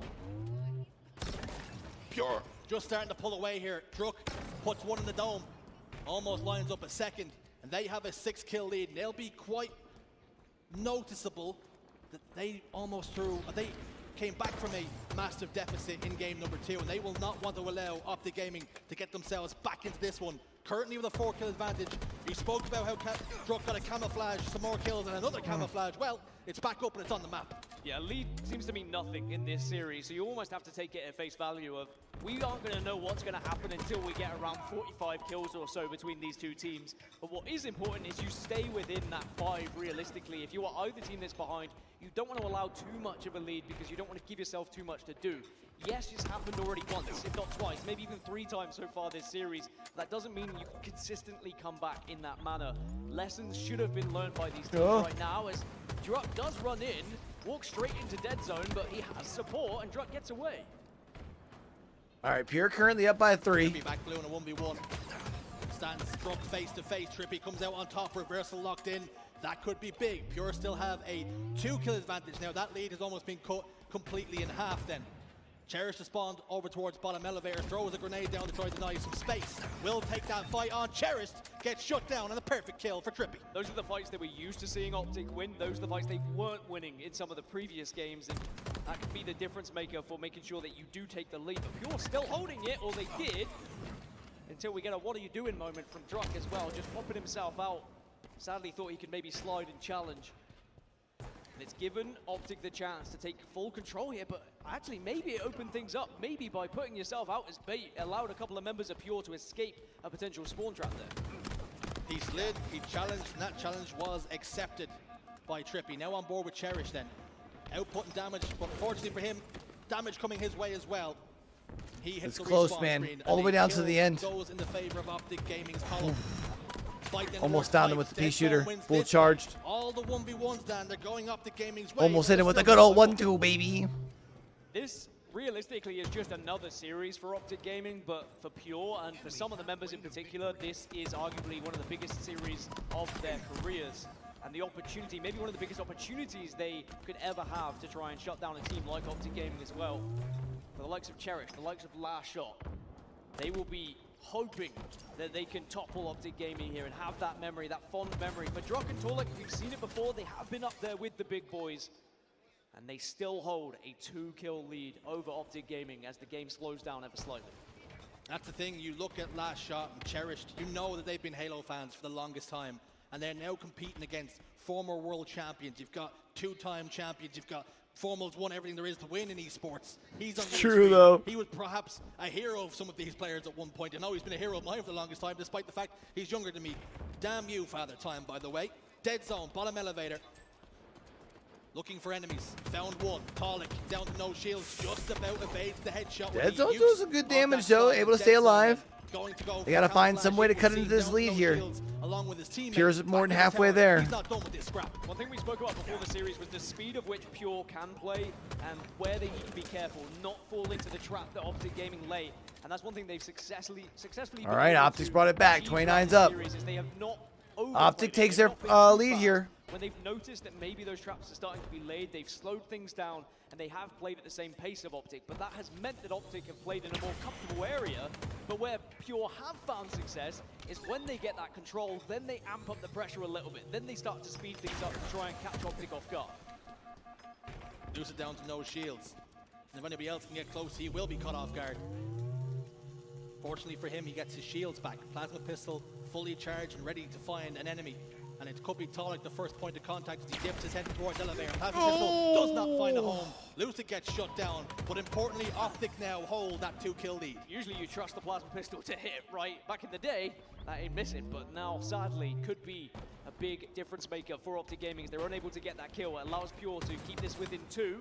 And you can see the aggression coming out of Pure as well to shut down Formal, take him out. And now he was in one of those priority positions where he could do a lot of damage on the map here.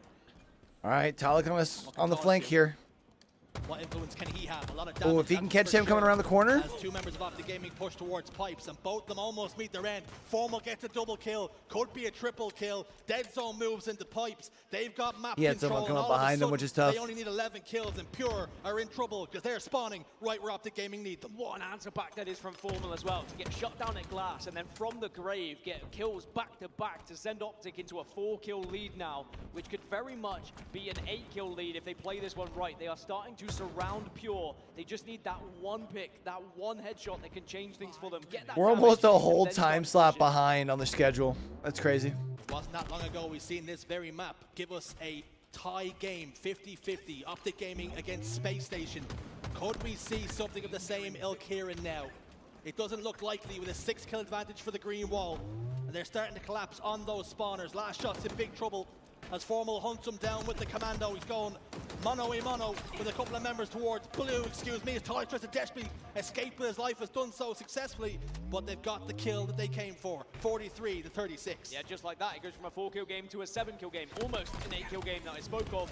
It was a well-executed push from Optic Gaming that Pure could not avoid, but they have kept it at least within 6 with a pick there, but now Cherish goes down, and Optic Gaming are edging closer and closer to winning this series, which would be heartbreak for Pure, who have thrown absolutely everything at them here.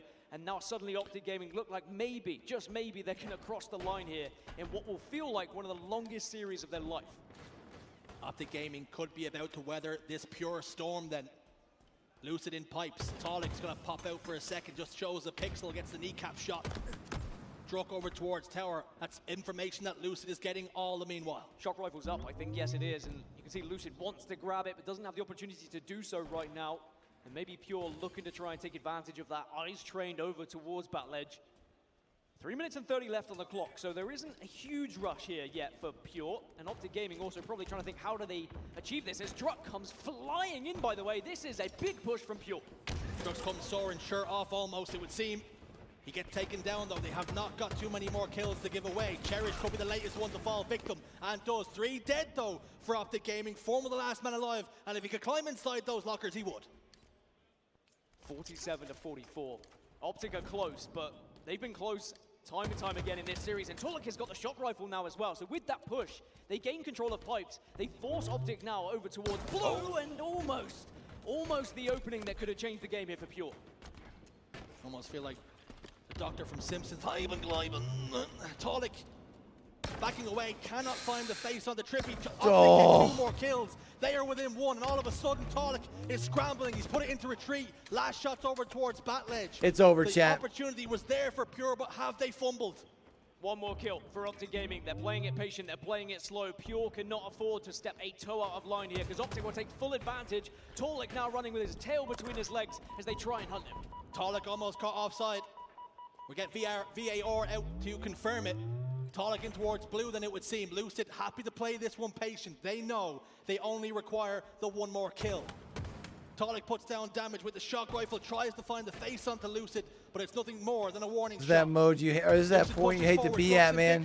Down to You no just shield, force. desperately tries to Nice. tuck his head, but Lucid takes the scalp. Lucid takes the game. Optic I was saying, this is the point where you just have to push in if you're fucking. Will survive. That will be the key word here. They were troubled. They were beaten. So tough. They were knocked down, and the comebacks were everything from Pure. But Optic For Pure there at the end, I mean, once you're down the last couple kills, like they're not coming to you. You know what I mean? But ultimately, championship mentality Just gotta do what you can do. Even if you are not playing at your very best, you still get the job done. That's exactly what we've seen from Optic Gaming there. They were rocked, they were wobbled, but they picked themselves up from the canvas more times than I can count in that series, Dan. We talked about resilience, Optic Gaming showed it, and on the other side of things for Pure, it's dejection. They put so much into that series and they come out with no reward. Yeah, it was kick out after kick out, wasn't it really? Just when you think Optic are down, Pure seemed to have them on the ground, seemed to have them pinned, and suddenly Optic come out of nowhere and say, look, we're not going to roll over, show our bellies at this point. We're Optic Gaming for a reason. We have come second for the last 2 events for a reason. We're not going to allow a Pure to take us down, right? I do think that Pure are going to look at this one and say, is that the best opportunity we're ever going to get to beat a team like Optic? It was right there in front of them. They were 2 caps ahead on CTF Aquarius, not able to get the job done. They were several kills ahead in Game 5, not able to get the job done. I mean, Optic just did what Optic did best when they needed to.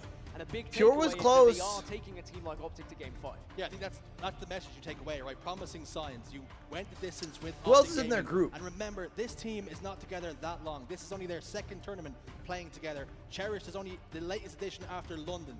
Optic Gaming have been together a little bit longer than that, and they've been a top 3 team, top 2 team for the longest time. Pure have really impressed me there. Yeah, I don't think it hurts Pure in the grand scheme of things. It does. I just think it will hurt them individually. Hurts me. As they know how close they were to trying to get that one, right? Yeah, I think they have to go back, and no doubt they're going to look at the VOD. There's a lot of things to work on, but a lot of positive signs to be shown as well. Optic Gaming do bounce back, and Blaze has got an interview. Take it away. Thank you so much, casters. Ladies and gentlemen, show some love to Optic Gaming as they stay alive. Woo! Optic! Zane, that was a clincher right there. Let's be honest, okay? Going down to the wire, okay? Coming down to, what, a 2-kill game in Slayer. Talk to me about how does it feel to get that win, okay? After we blew the 2nd game, that feels pretty good, obviously. Even on live fire strongholds, like I felt like we were up really good a lot of the time, but I mean they just came out to play. Like they never let up. They just kept coming. So you got to respect that. No, they truly, they just couldn't close it out. Yeah, they truly did come to play, okay? But you guys held that composure, and that leads me to my next question, the map number 2, okay? You know, I looked up, you guys were up by 15, and all of a sudden, it was a tied series. Yeah, I mean, like I said, they just kept coming. They hit a crazy stick on me that didn't look like it was supposed to. Dude, that Camo. stick was nasty. Torlik hit some clutch shock rifle shots, to be honest, like to keep himself alive. So, I mean, you know, they just iced up when they needed to, hit good shots, got a good stick. Yeah. Definitely. Yo, what did, up, Sparkles? But it wasn't enough for them. Now, for you guys, Mango, the last ginger, 2 fresh events, squeeze, you guys lime have juice, gotten honey, and seen each every hand-picked time. mint. What do you feel like From you a guys mango need to improve mojito on to get first this event? mocktail I'm drinking. Nice, let's go. I mean, honestly, Happy like, just putting, Friday. like, all the pieces together. Hopefully They're you're all there, doing just putting them good, together feeling and just coming good. out to, honestly, just play. Like, just come out to play. All right, there you go. Lastly, what do you want to say to the Optic Gaming fans who came out to Atlanta and who's at home watching you guys cheering for you and who's happy for the win? Thank you, thank you. You know, I got to go to the COD event and see that crowd. That was insane. Like, I just love the passion, man. They're like legit sports fans. It's awesome to see. Thank you guys so much for coming out. Green Wall, definitely some of the best fans in the game, if not the best. But that's going to do it for me and Zane on the stage. Lot, take us away. No, you know what? Lot's not going to take us away. And I'll tell you why, right? I have been to many a dinner with my friend Blaze, and he referred to us as casters. Casters! Casters! He knows her name, surely, at this point. Blaze, can you hear these guys? They get very heated up. Thank He's you, blowing stage kisses. host. He's blowing Thank you so kisses. much, stage host. Thank you, stage host. You're the best in the biz, man. Casters, what a phenomenal job. Absolutely incredible. That's funny. And what a heated series that really did become. I think at one point, Optic Gaming fans were, like Blaze said, clenched, to say the least. Tony, we were kind of discussing things as they were unraveling, and it really was two Bro, back Pure and forth almost took teams that. were That's insane. fighting, basically in a tug of war to see who would edge it out on each map. Going to that game 5, Edging? it was Ayo? impressive to see what Pure were able to do. We'll talk about Optic in just a second, but Pure right now is on my mind because what an incredible achievement so far. They have set a bar very, very high, and for me, that player has to be Druck. Druck was phenomenal that entire series. He made so many different game-changing plays. He really was that game changer. I love that you use the word game-changing plays and game changer because Druck was a game changer. Yo, Druck was, I mean, basically the only reason. I shouldn't say only reason. That's maybe not fair. One of the reasons why they were in that game to begin with is because of how well Druck played. Same thing in game number 2, you know, when they were getting slaughtered for a bit. But and the only player that was neutral Druck was the big was reason again why they Druck were rolled like his team forward, competing with even Optic. down by up to 14, 15 kills, end up winning that game just again and again. Druck was absolutely lights out to keep his team within the actual series. Until the end, I will say last shot did his thing, but eventually Optic did theirs and came out with it. They certainly did. I think what was so impressive, I think for me, Welcome about back, Optic welcome back. Gaming, was the fact Welcome that back, we saw welcome something we haven't back, seen too much welcome of from back. them in the entirety of their season and the entirety of their different rosters that they've also had as well, which is the resilience is coming forward, but it's coming from a different place. It's not against some of the top teams that we have here. It is having to find that and having to dig deep throughout the entire series, something we're not used to seeing, but knowing that they can do that, having that basically in their wheelhouse is pretty impressive in itself. It is, but there's two ways of looking at it, right? Yeah. Why did it happen in the first place? Right. I think that's going to be the biggest concern for Optic Gaming and the way that they look at themselves and how far they expect to go in a tournament. They should be 3-0ing any team in their eyes, right? They should be winning championships. They should be the team that's on top. The fact that they threw away some of the leads that they had, there is definitely going to be a deep dive into those bots. I think when you are looking across some of the stats here, for me, I think a bit of an issue was Lucid. The first start of the series, the first 2 maps, excuse me, he really had a very, very difficult start in Jersey. Looking at where he ended up with the highest KD on the squad, this guy is not to be messed with, but when That's he got to be does for the have series, a couple right? of bad games, Those it score definitely are, oh yeah, definitely. Yeah, he definitely Never mind, had I'm a an couple idiot. of wobbles, and I think their whole series is almost indicative of one player. I think Lucid looked in real trouble at some points, but then bounced back. And got I guess I wasn't himself giving back in the Talik series, enough had the credit influence down that for we Pure. expect him to have.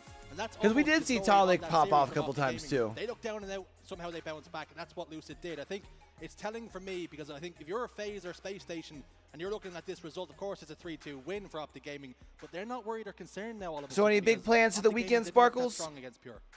In my opinion, the team really came and went with how Lucid played. Going into that game number 1 when they were struggling, what was his stats? 6, 5, and 12. By the time he ends it, 17, 12, and 15. Same thing that game number 2. They were up 22 and 9. Now I was little like Lucid's stats. How does Lucid only have 1 kill right now when Formal was going off? But I noticed eventually when Lucid started to pick up his gameplay, even when they were down, Optic started to move forward. The games that they ultimately won, Lucid had an incredible game. So I really feel like I always feel like it's so hard to tell the volume on them when they're out of Lucid plays. game. And, hey, he's the leader. You know, that's how it's supposed to be. Yeah, indeed, he's a big part of that puzzle piece for sure, the whole picture of this squad. And when he's not playing his very best, I think his teammates need to start to recognize that they need to pick things up. And I think, unfortunately, when that's not happening for the entirety of the squad, we will see them go down a few maps. But the fact that they do have that resilience, that something that they've had pretty much from the start of Halo Infinite is resilience. They have been that squad. It's impressive to watch. I know it wasn't exactly the hot start that they had wanted for the tournament, but they got the job done nonetheless. It was a Game 5. We've seen a lot of our big 3 go through Game 5 kind of starters on a Friday. It happens. You know, they got to wake up. Wakey, wakey, Optic. Your fans are here. They're watching you. I know you've got All right, some so more left in the Weevil's tank, going to be and I home also in know about an that they are hour here as to we're play trying to aim and to try have the stop pizza that done, second place chat. finish and gain upon that. But impressive stuff. Surely they're nonetheless. not back I over on the just other quickly channel wanna yet, ask right? you, Gaskin, about Pure, the ceiling that they set for themselves. I'm right kind now, of the surprised bar that they is aren't very trying to high. like Going up against Optic cut Gaming, down no the matter how time in they're playing, between it's always gonna be games or in difficult between as we've series, seen knowing proven they they've won started the almost a series, whole right? series But times Pure behind. are looking so good. Do you expect them to grow throughout the weekend? Yeah, I think they will. I think the initial reaction is going to be a bit downbeat and frustration that they threw away what was one of their best opportunities they'll get to beat a team like Optic. But I think once the dust is settled, they'll say, we just took Optic to a Game 5. We are looking like a team that can compete not just with Optic, who are a top 2 team, but suddenly What can we do against Sentinels? What can we do against Complexity? What can we do against the teams that previously were ahead of us, that have beaten us? Thank you, Sparkles. I spent a lot of time in front of screens, so I definitely need to make sure I'm protecting my eyes. So these ones here are my ones that have my prescriptions in them. At the end of the day, they've won 3-2 here. They can limp out. Whereas otherwise, really analyze what went normally wrong they're just my like regular gamer advantage lenses that are like just with the blue lens, blue lens, like in it without my prescription, where I have my contacts behind. So perfectly shows you're the best. Let's have a look at the pools right now. Currently don't have any more contacts though, so I need to only wear these. But main stage matchups. As you can see, Pool B is where we were at. Update Gaming, they do take that one. It was a battle though. 1-0 in their pool currently. Pure will fall short here. They'll be playing ITV Esports, excuse me, very soon. And then of course our open bracket teams will be decided. On the other side, Pool A, we did manage to actually catch a little bit of that Game 5 in the middle of our series. Complexity, they edge out Ascending Baseline, which Gaskin, Ascending Baseline taking. So I don't understand. Is open bracket getting done today? Is that the deal? I will be honest. I think the Ascending Baseline. It's very easy for the third European team that comes through on points because of the. I'm guessing that's where teams like Native have to be, is in the open bracket. But how do they catch up then tomorrow? Put it bluntly. However, it does seem like this roster, they mean business. They put the practice in. And yeah, they'll be frustrated that they lost in a Game 5, but they also took Complexity to a Game 5. I'm interested to see how the road goes for them this tournament now. Yeah, I think Dan brings up an interesting point about the third European team. Oftentimes, they're cannon fodder when it comes to the pools, okay? We see them now come up against. I don't understand how that works. So all of a sudden, things are looking a little bit even brighter for Europe. It's been a while since I've watched like a full Halo event. I've never watched like I usually only catch like playoff bracket. But watching all weekend, they're so beautiful. Make sure you have all of your tabs open. You guys can get all of these. But I figured since we had a chance and had some time on our schedule, we'd watch this weekend. The charms. Everything is there for you guys to enjoy, so please make sure that you are watching for all of those hours mentioned, including our co-streamers as well. Folks, that is going to do it for this matchup at Game 5. Another epic series. Update Gaming, they will edge them out, but Pure are looking absolutely phenomenal. How far will both of these teams go in their pool? We'll be finding out with you guys, but up next, we have Shopify going up against another team who's looking to take an Feel like somebody's watching me. Yo, appreciate the lurk, Sparkles.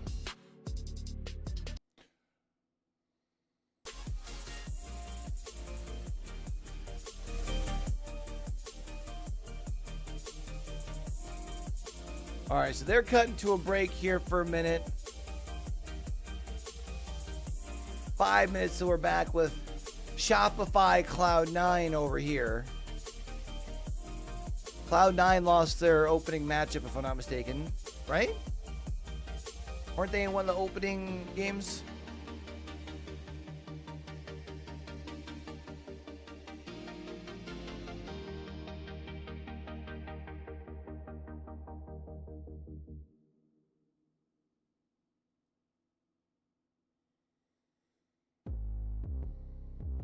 All right, yeah, how are we feeling? Honestly, I'm loving the Halo event so far. It's been a while since I've gotten to watch, especially during open or during like this portion during the group stage.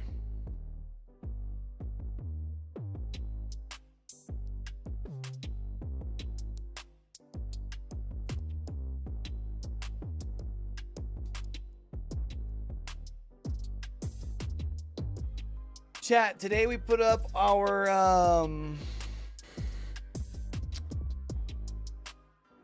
we put up our tier list for EWC Apex, since that starts next week. Yesterday we put up our reviews of the VCT playoffs. Playoffs? Let's hope we can win a game.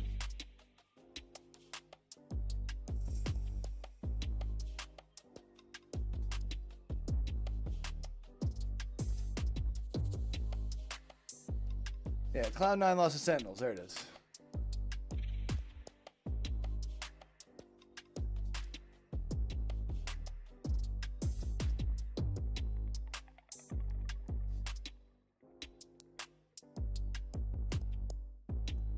So we still have 4 more matchups over here. It was originally aiming for 7:30 p.m. Eastern time. What did we figure out we were at last time that we were behind? We're about behind almost like a full hour, right? Or by like a full matchup. So we'll probably be starting the last matchup at 9. Bro, chat, I don't know if I'm going to make it. I'm going to be honest with y'all.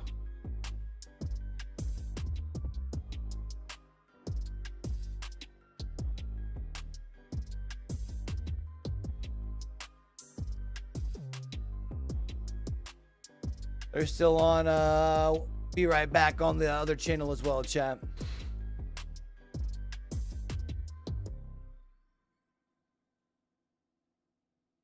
So we've seen one matchup from each pool so far.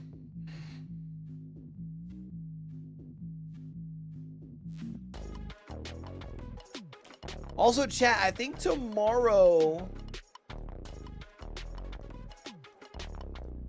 See if I can find it. I'm pretty sure I saw on a schedule that tomorrow starts at 10 Eastern time. Let me do some scrolling.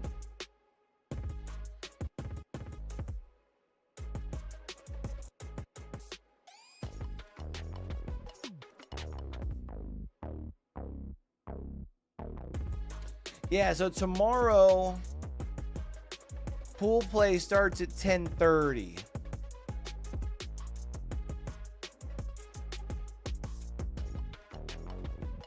And then champ bracket starts at 3:30. So we'll probably just pop live. I mean, I'll probably already be up and everything. I'm gonna go to the gym in the morning. So like, I'll already be home and everything by 10:30. And then Sunday is at noon.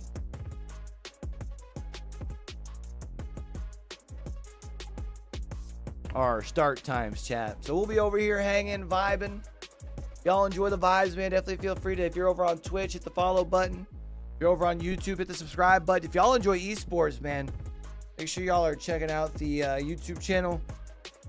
Cover a lot of different topics. Our titles right now.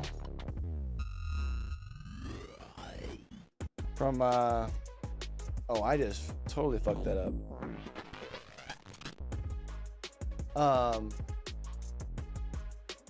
ALGS, RLCS, VCT.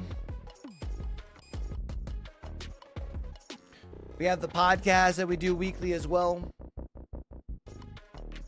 So we'll talk about things like this week coming up on the podcast. We'll talk about the major here. So if y'all enjoy, you know, esports the same way your boy does, feel free to pull up some other time, hang out. We're heading down the home stretch where things are going to be pretty busy, man. Next week, I'm still waiting to make sure that I got... What? Did we just become best friends? Yep. Making sure that I've got...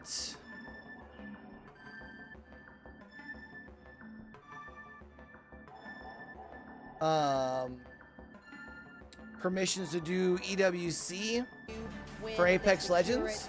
Because that starts off Thursday. We've also been doing watch parties for the Shift Summer League. That's Tuesday, Wednesday. Speaking of pools, we're on to the next one, folks. And joining me on the desk, I have Clutch. Welcome back from your series on the B stream. I'm which back. Was crazy as well. It was a game 5. It's in baseline. Ended up going up 2-0 on Complexity, but Complexity battled back and ended up reverse sweeping him. So first series I got to cast, game 5. I thought the tournament would be crazy, full of long-distance series and whatnot, and first one I get to see in person. Yeah. Bang, and apparently I missed a banger on the main stage You as did. well. You absolutely did. I mean, Tony, you can attest to that. It was getting heated over there. It really was. And let me tell you, there was multiple moments where we thought that Pure were actually going to come out and win and upset the likes of Optic, but come on now. You know Optic going to clutch up, they advance forward, and we'll see more of Pure, I'm sure. Indeed, they do have the eyes. And speaking of skating on over to our desk, we have Active. Tim, welcome. Lovely to see you. Oh, it's so good to be here. There have been some close matches, and Onset tweeted about this potentially being upset city, and I'm not going to lie, I see upsets all around here. Indeed, there could be some tears. Who knows? It could be happening. There's certainly a lot of rain here, and it's just about to get wetter, that's for sure, if we see some upsets. But speaking of, let's move on to our next matchup, which is Shopify versus Cloud9. And again, I think a big match, to be perfectly honest with you. I'm excited to see what Cloud9 are going to be able to do against Shopify. Yeah, I gotta go use really the restroom here real quick. I'm gonna go refill my water. Really started here. I'm So gonna leave it very here because I excited don't think about they're. both I'm of gonna these. double But check, make let's sure talk they about aren't back Shopify already Rebellion on the versus other these channel Rebels with to see what they're going to be coming the and other bringing game. our way. Let's meet Nope. your team. So I'm gonna keep y'all here. I'll be right back.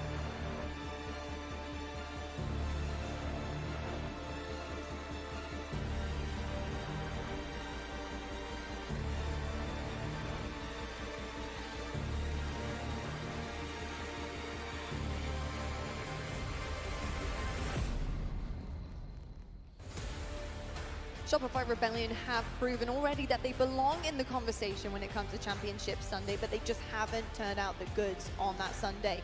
Beating C9 here west, is it going to be convincing enough for you in terms of a dominant fashion to put them in that conversation once again with some of our top teams? No, I need to see that series against Sentinels later tonight to truly know where this team stands amongst the greats we have in our league right now.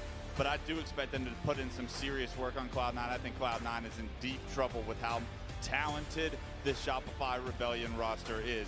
If Sentinels earlier today 3-0'd Cloud9 like they did, I'm expecting an even more dominant performance. I think Shopify want to set the tone for a series that we all have our eyes set on later tonight by doing the exact same in better fashion. Tony, what are some of your worries when you're looking at both of these rosters together? What is something that's concerning you right now? Honestly, the fact that Cloud9 and Shopify Rebellion have matched up in the past, even on LAN, and it didn't really go exactly the way Cloud9 wanted it to. At one point, they were 250 and 0'd on Strongholds, and there will be a Strongholds here in this series layout. It's something that you can't harp on, but it's something that's going to sit in the back of your mind, and Shopify Rebellion have showed absolutely no signs of slowing down whatsoever. Yeah, 100%. Losing a game 250-0 in a tournament like on LAN, it's got to be devastating. And then they also lost the next game 4-0 as well, and that was Recharge King of the Hill. So you got to kind of come away from that and just be a little bit more confident going into this series. Indeed. I mean, Active, while I've got you, what is it about Cloud9 then? What do you think it is? Is it in terms of the play styles? Are they matching up really well with Shopify? Is that why it's getting so close and down to the wire? Honestly, when it comes to this series, based off of what Tony and I saw against Sentinels with Cloud9, they're not coming with the firepower that I got to see. Honestly, a lot of the top teams have started slow today. And if that continues with the likes of Shopify Rebellion, maybe we see an upset, but it's going to take a lot. Yeah, to me, when you compare these two teams, it is a skill differential between the two sides. The likes on Shopify Rebellion, I mean, those guys are the talented up-and-comers in our scene, and they're all on the same team. Cycle is one of the scariest kids on the market right now, and the way Suppress can heat up, this entire roster has so much more firepower than Cloud9 is. So if Cloud9 allow this series to be dictated by individual gunfights, this series will not be long. Yeah, I mean, I can see a world where Cloud9 do win it, but it's going to be very specific because the King of the Hill and Strongholds do not work against them. Like you said, 0-4 in that matchup and 0-250. It was tough. But in Slayers, they beat this team on Slayers and do many teams. Cloud9 are a very good Slayer team, and they're even better at it on LAN. So take the game 2.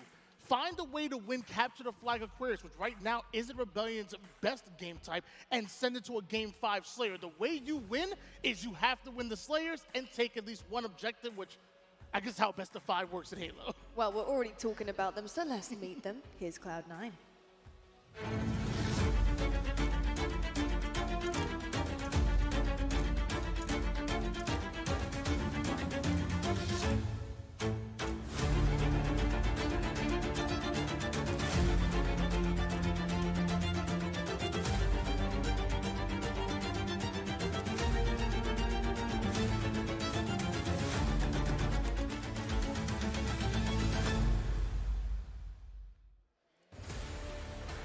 Cloud9 is a team that has a big upset potential. They get very close to the top teams, often going to Game 5s, but they don't take it over the line.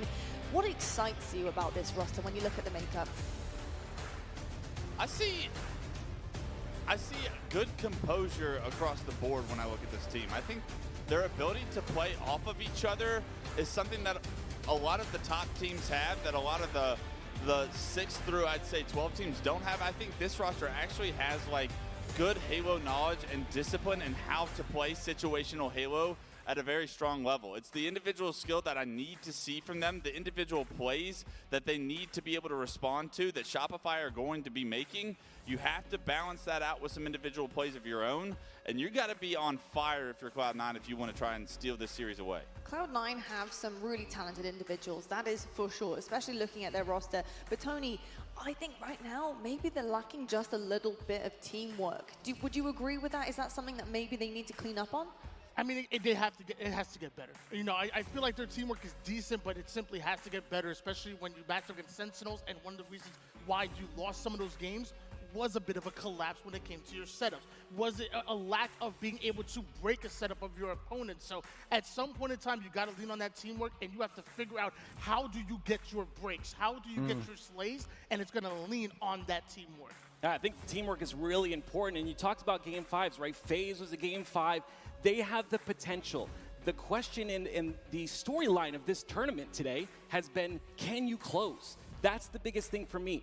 Yes, you can catch Shopify maybe with their first matchup being a bit weak and starting a bit slow, like we've seen with other teams, but can you close on those matches and that series is my question. Yeah, I think sometimes it's about having the belief that you can do it no matter how big the deficit is in a score line or a certain amount of time that's going against you, because often you can kind of weigh up your options and make decisions that change the trajectory of an entire series. That often does come on the back of Slayers though, and Slayers notoriously can cause major upsets. I think we do see often Game 2 swinging in the favor of Are we in a game already here? Let's go over here and hang out with Bittersweet and Space Station Gaming chat. We got an interesting game here, 2-1 with 2:38 left. Yeah, it was running away from them a little bit just for a few seconds, and looking across the slates, you can see how the game has kind of flipped a little bit, right? And it's that man Manny who's doing it at the moment. 15 and 12 on the side of Bittersweet, and even though we saw that great run from Stellar, +3 for him, you can see that he just slowed down a little bit, and a lot of that was due to just the stronghold map control that Bittersweet had. Yeah, let's see Eco very nicely done. Grabs the shock without taking any damage whatsoever. 3 dead as well. King Nick is the last. Ooh,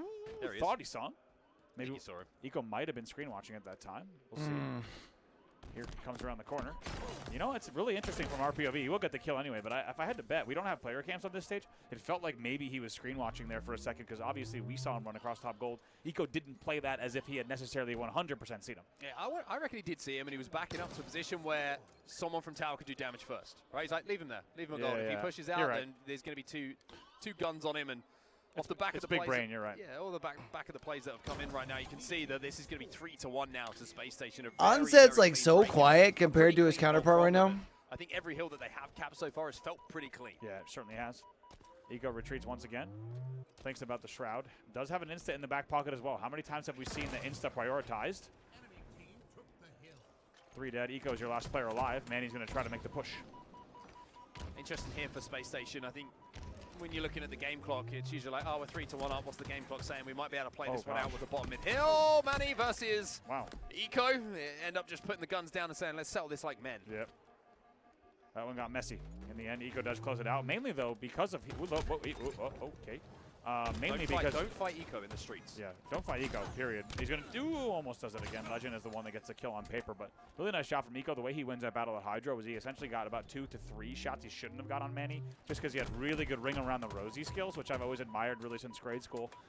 And back Hydro just perfectly just dipsy doodles around the pillar, stays alive, gets the shield, gets the damage.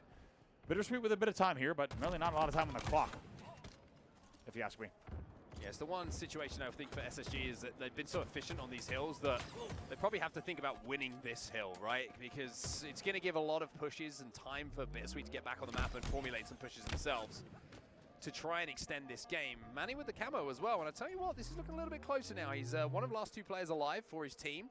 Decides to maybe prioritize some kills. Stella's going to be hunting down a few kills himself at the back of blue here, and Manny, the more time that goes past here, the more likely it is that camo is going to disappear. So information being collected as to where everyone has to aim their guns. Bound does have that shock rifle, I'm pretty sure, and he's trying to peek, he's trying to prod, he's just trying to create a little bit of a distraction for Legend. There's a kill for you, buddy. Yeah, interestingly, went for the play on Stellar. Stellar actually gets cleaned up elsewhere, so as his camo dissipates, he alerts Bound to his presence there on Hydro, which is unlucky, and just like that, with less than a minute left, you have to think SSG is going to slay out for the next 53 seconds. Stella's just flying in, Descender's just spinning around and throwing hands, and once again, he's going to be the player who will get the kill in that situation. Still plenty of time left in this game. I will say 50 seconds doesn't seem like a lot, but just remember that that clock will stop when you're inside of one of those hills, and we could see a 3-2 game here as Bound tries to buy a little bit more time and pick up some more kills. Hey! Oh my God, Descendant!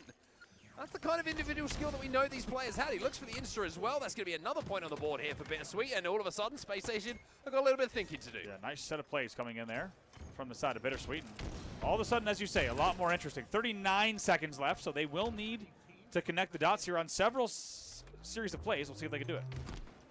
At the moment, just trying to clear Bound out. Legend's going to give him a bit of cover to pick up the kill. King Nick inside of the hill, and I tell you what, this is getting a little bit sketchy now. 3 dead for Space Station. Last player alive is bottom middle. He's Eco.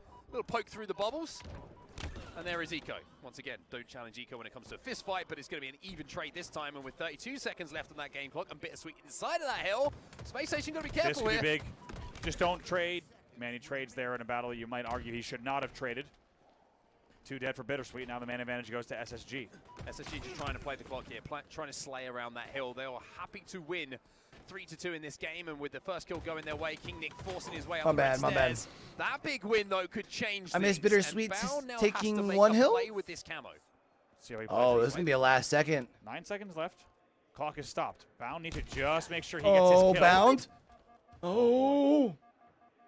And now that's information. King Nick might go down here, but it's information, right? 7 seconds left on the game clock. Challenge now comes nice. to Bound. He finds one. Another kill gets picked up. Oh, bro, if he finds that across the map, it's over. Bound just showing us They still should be fine, though. Great discipline in that play, although Bittersweet still. Hold on. Clock stopped. Yeah, someone. What's going on with his hill?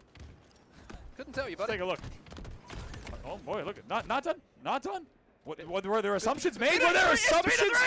There were assumptions made by the side of Space Station Gaming. There were assumptions made by this side of commentary team. I think everybody was on the same page as Bound bottom middle, by the way, on bottom C steps, while 3 players are in the hill, and all of a sudden, we are in overtime, and SSG has miscalculated something in the closing moments of what should have been the end of the game. Maybe Elamite's stopwatch isn't working. Oh, brother. Gotta check that Not like this.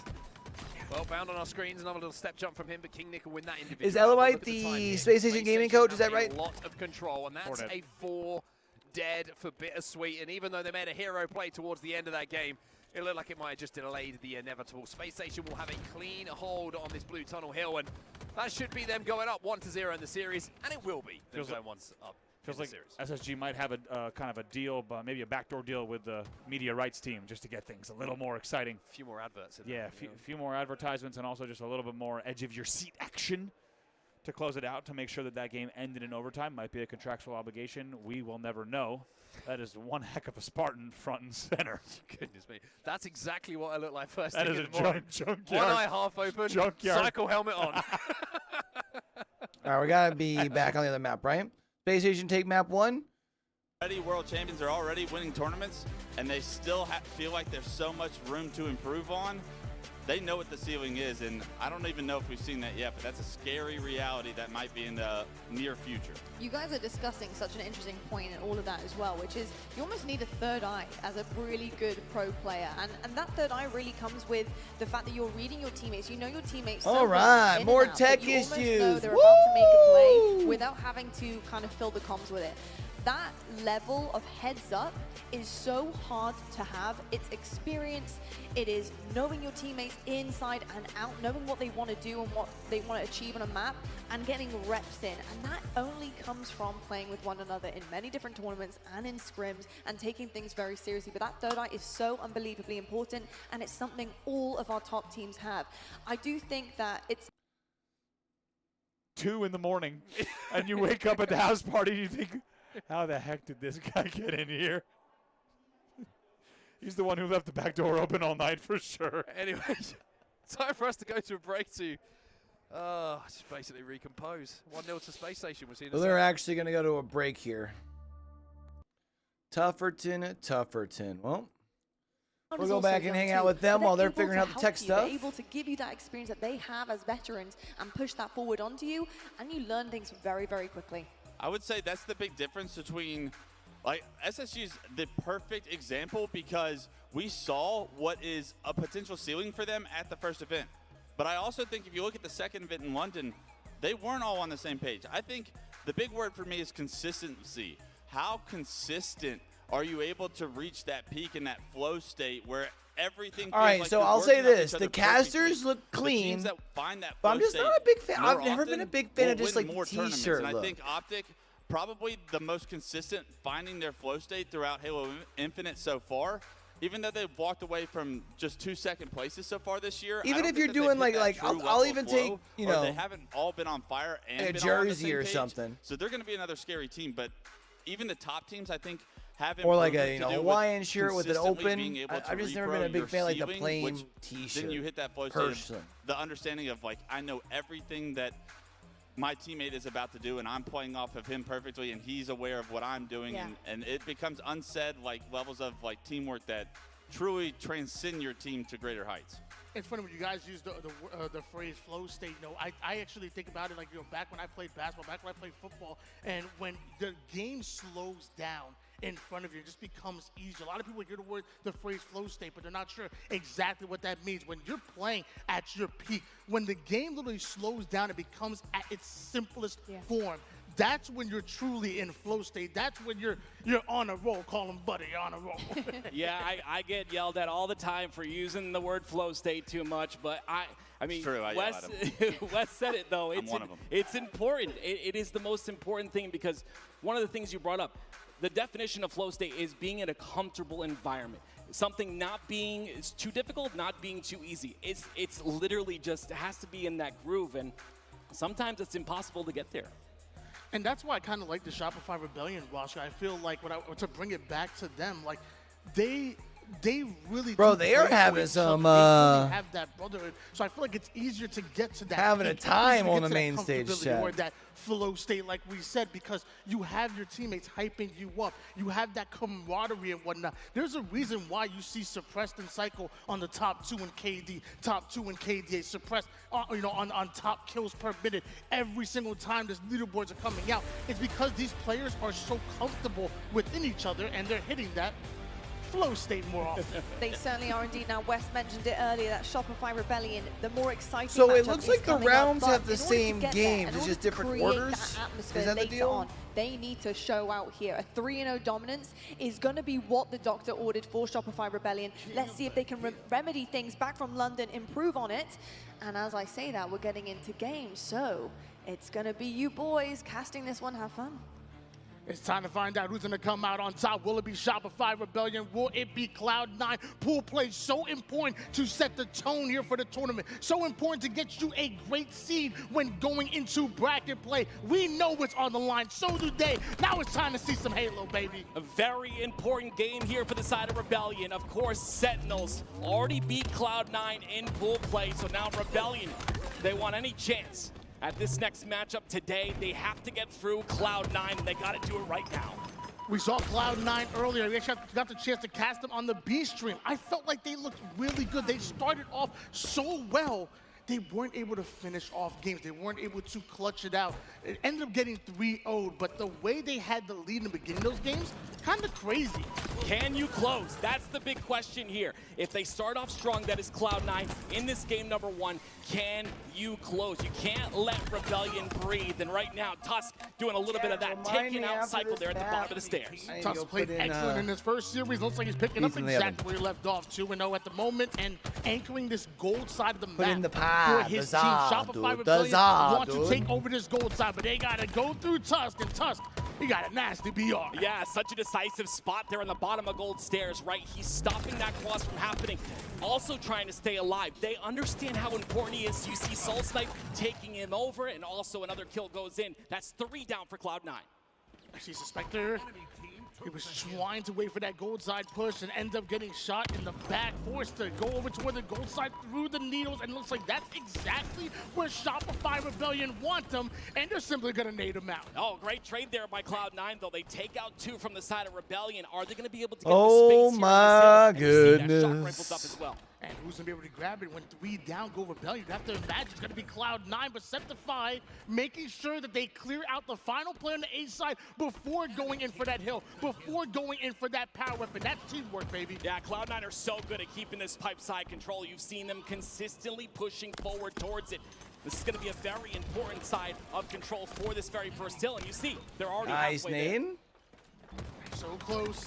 But again, we keep talking about it. It's about how you finish, not about how you start. So although Cloud9 has the lead, going 3 down is not what you want to see. And Psych was just barely missing out on that headshot, forced to back down. Teammates are there. Soul Snipe is in hill. Active camouflage is coming up. Rebellion are controlling multiple different objectives Nice on the there. map. And they're also winning gunfights just like that. Yeah, beautiful job. It's a 3 down for each side, though. So Cycle's gonna 1v1. scoop Tusk's on got center the and get that camo. hill, He though. trades that camo for a lot of hill time here. Will it be all the hill time, though? Cloud9 getting way too much, and the nades not doing enough damage onto Tusk. He may just steal this one away, but where did Soul Snipe just come from? The back smack out of It's all right, nowhere. though. Basically, once they get control of hill again, they're fine. Get this kill. Jumps inside the hill, but he gets contested. That's going to be Nice another nade. one down for the side of Cloud9. It could be Rebellion taking this Just first chucking hill. them And when we talk about plays that don't show up on the stat sheet, those are plays right there. Soul Snipe falling from the heavens to get that back smack. The rest of Bro. Rebellion now picking up on it, but they Yo, weren't able to Rebellion steal got away the that? hill. Oh,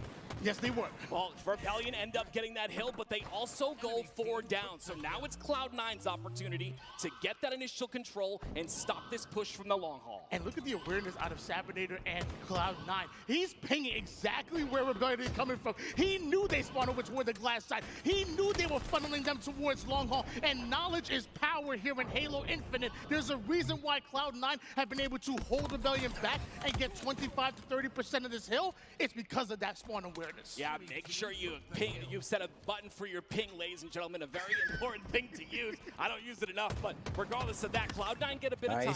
They get halfway through this hill number 2, but once Hey, again, good map it's awareness to Rebellion back down from that answer back. doorway. The thing for me, Tony, is we're only separated by 2 kills between these 2 teams. Right now, Shopify leading.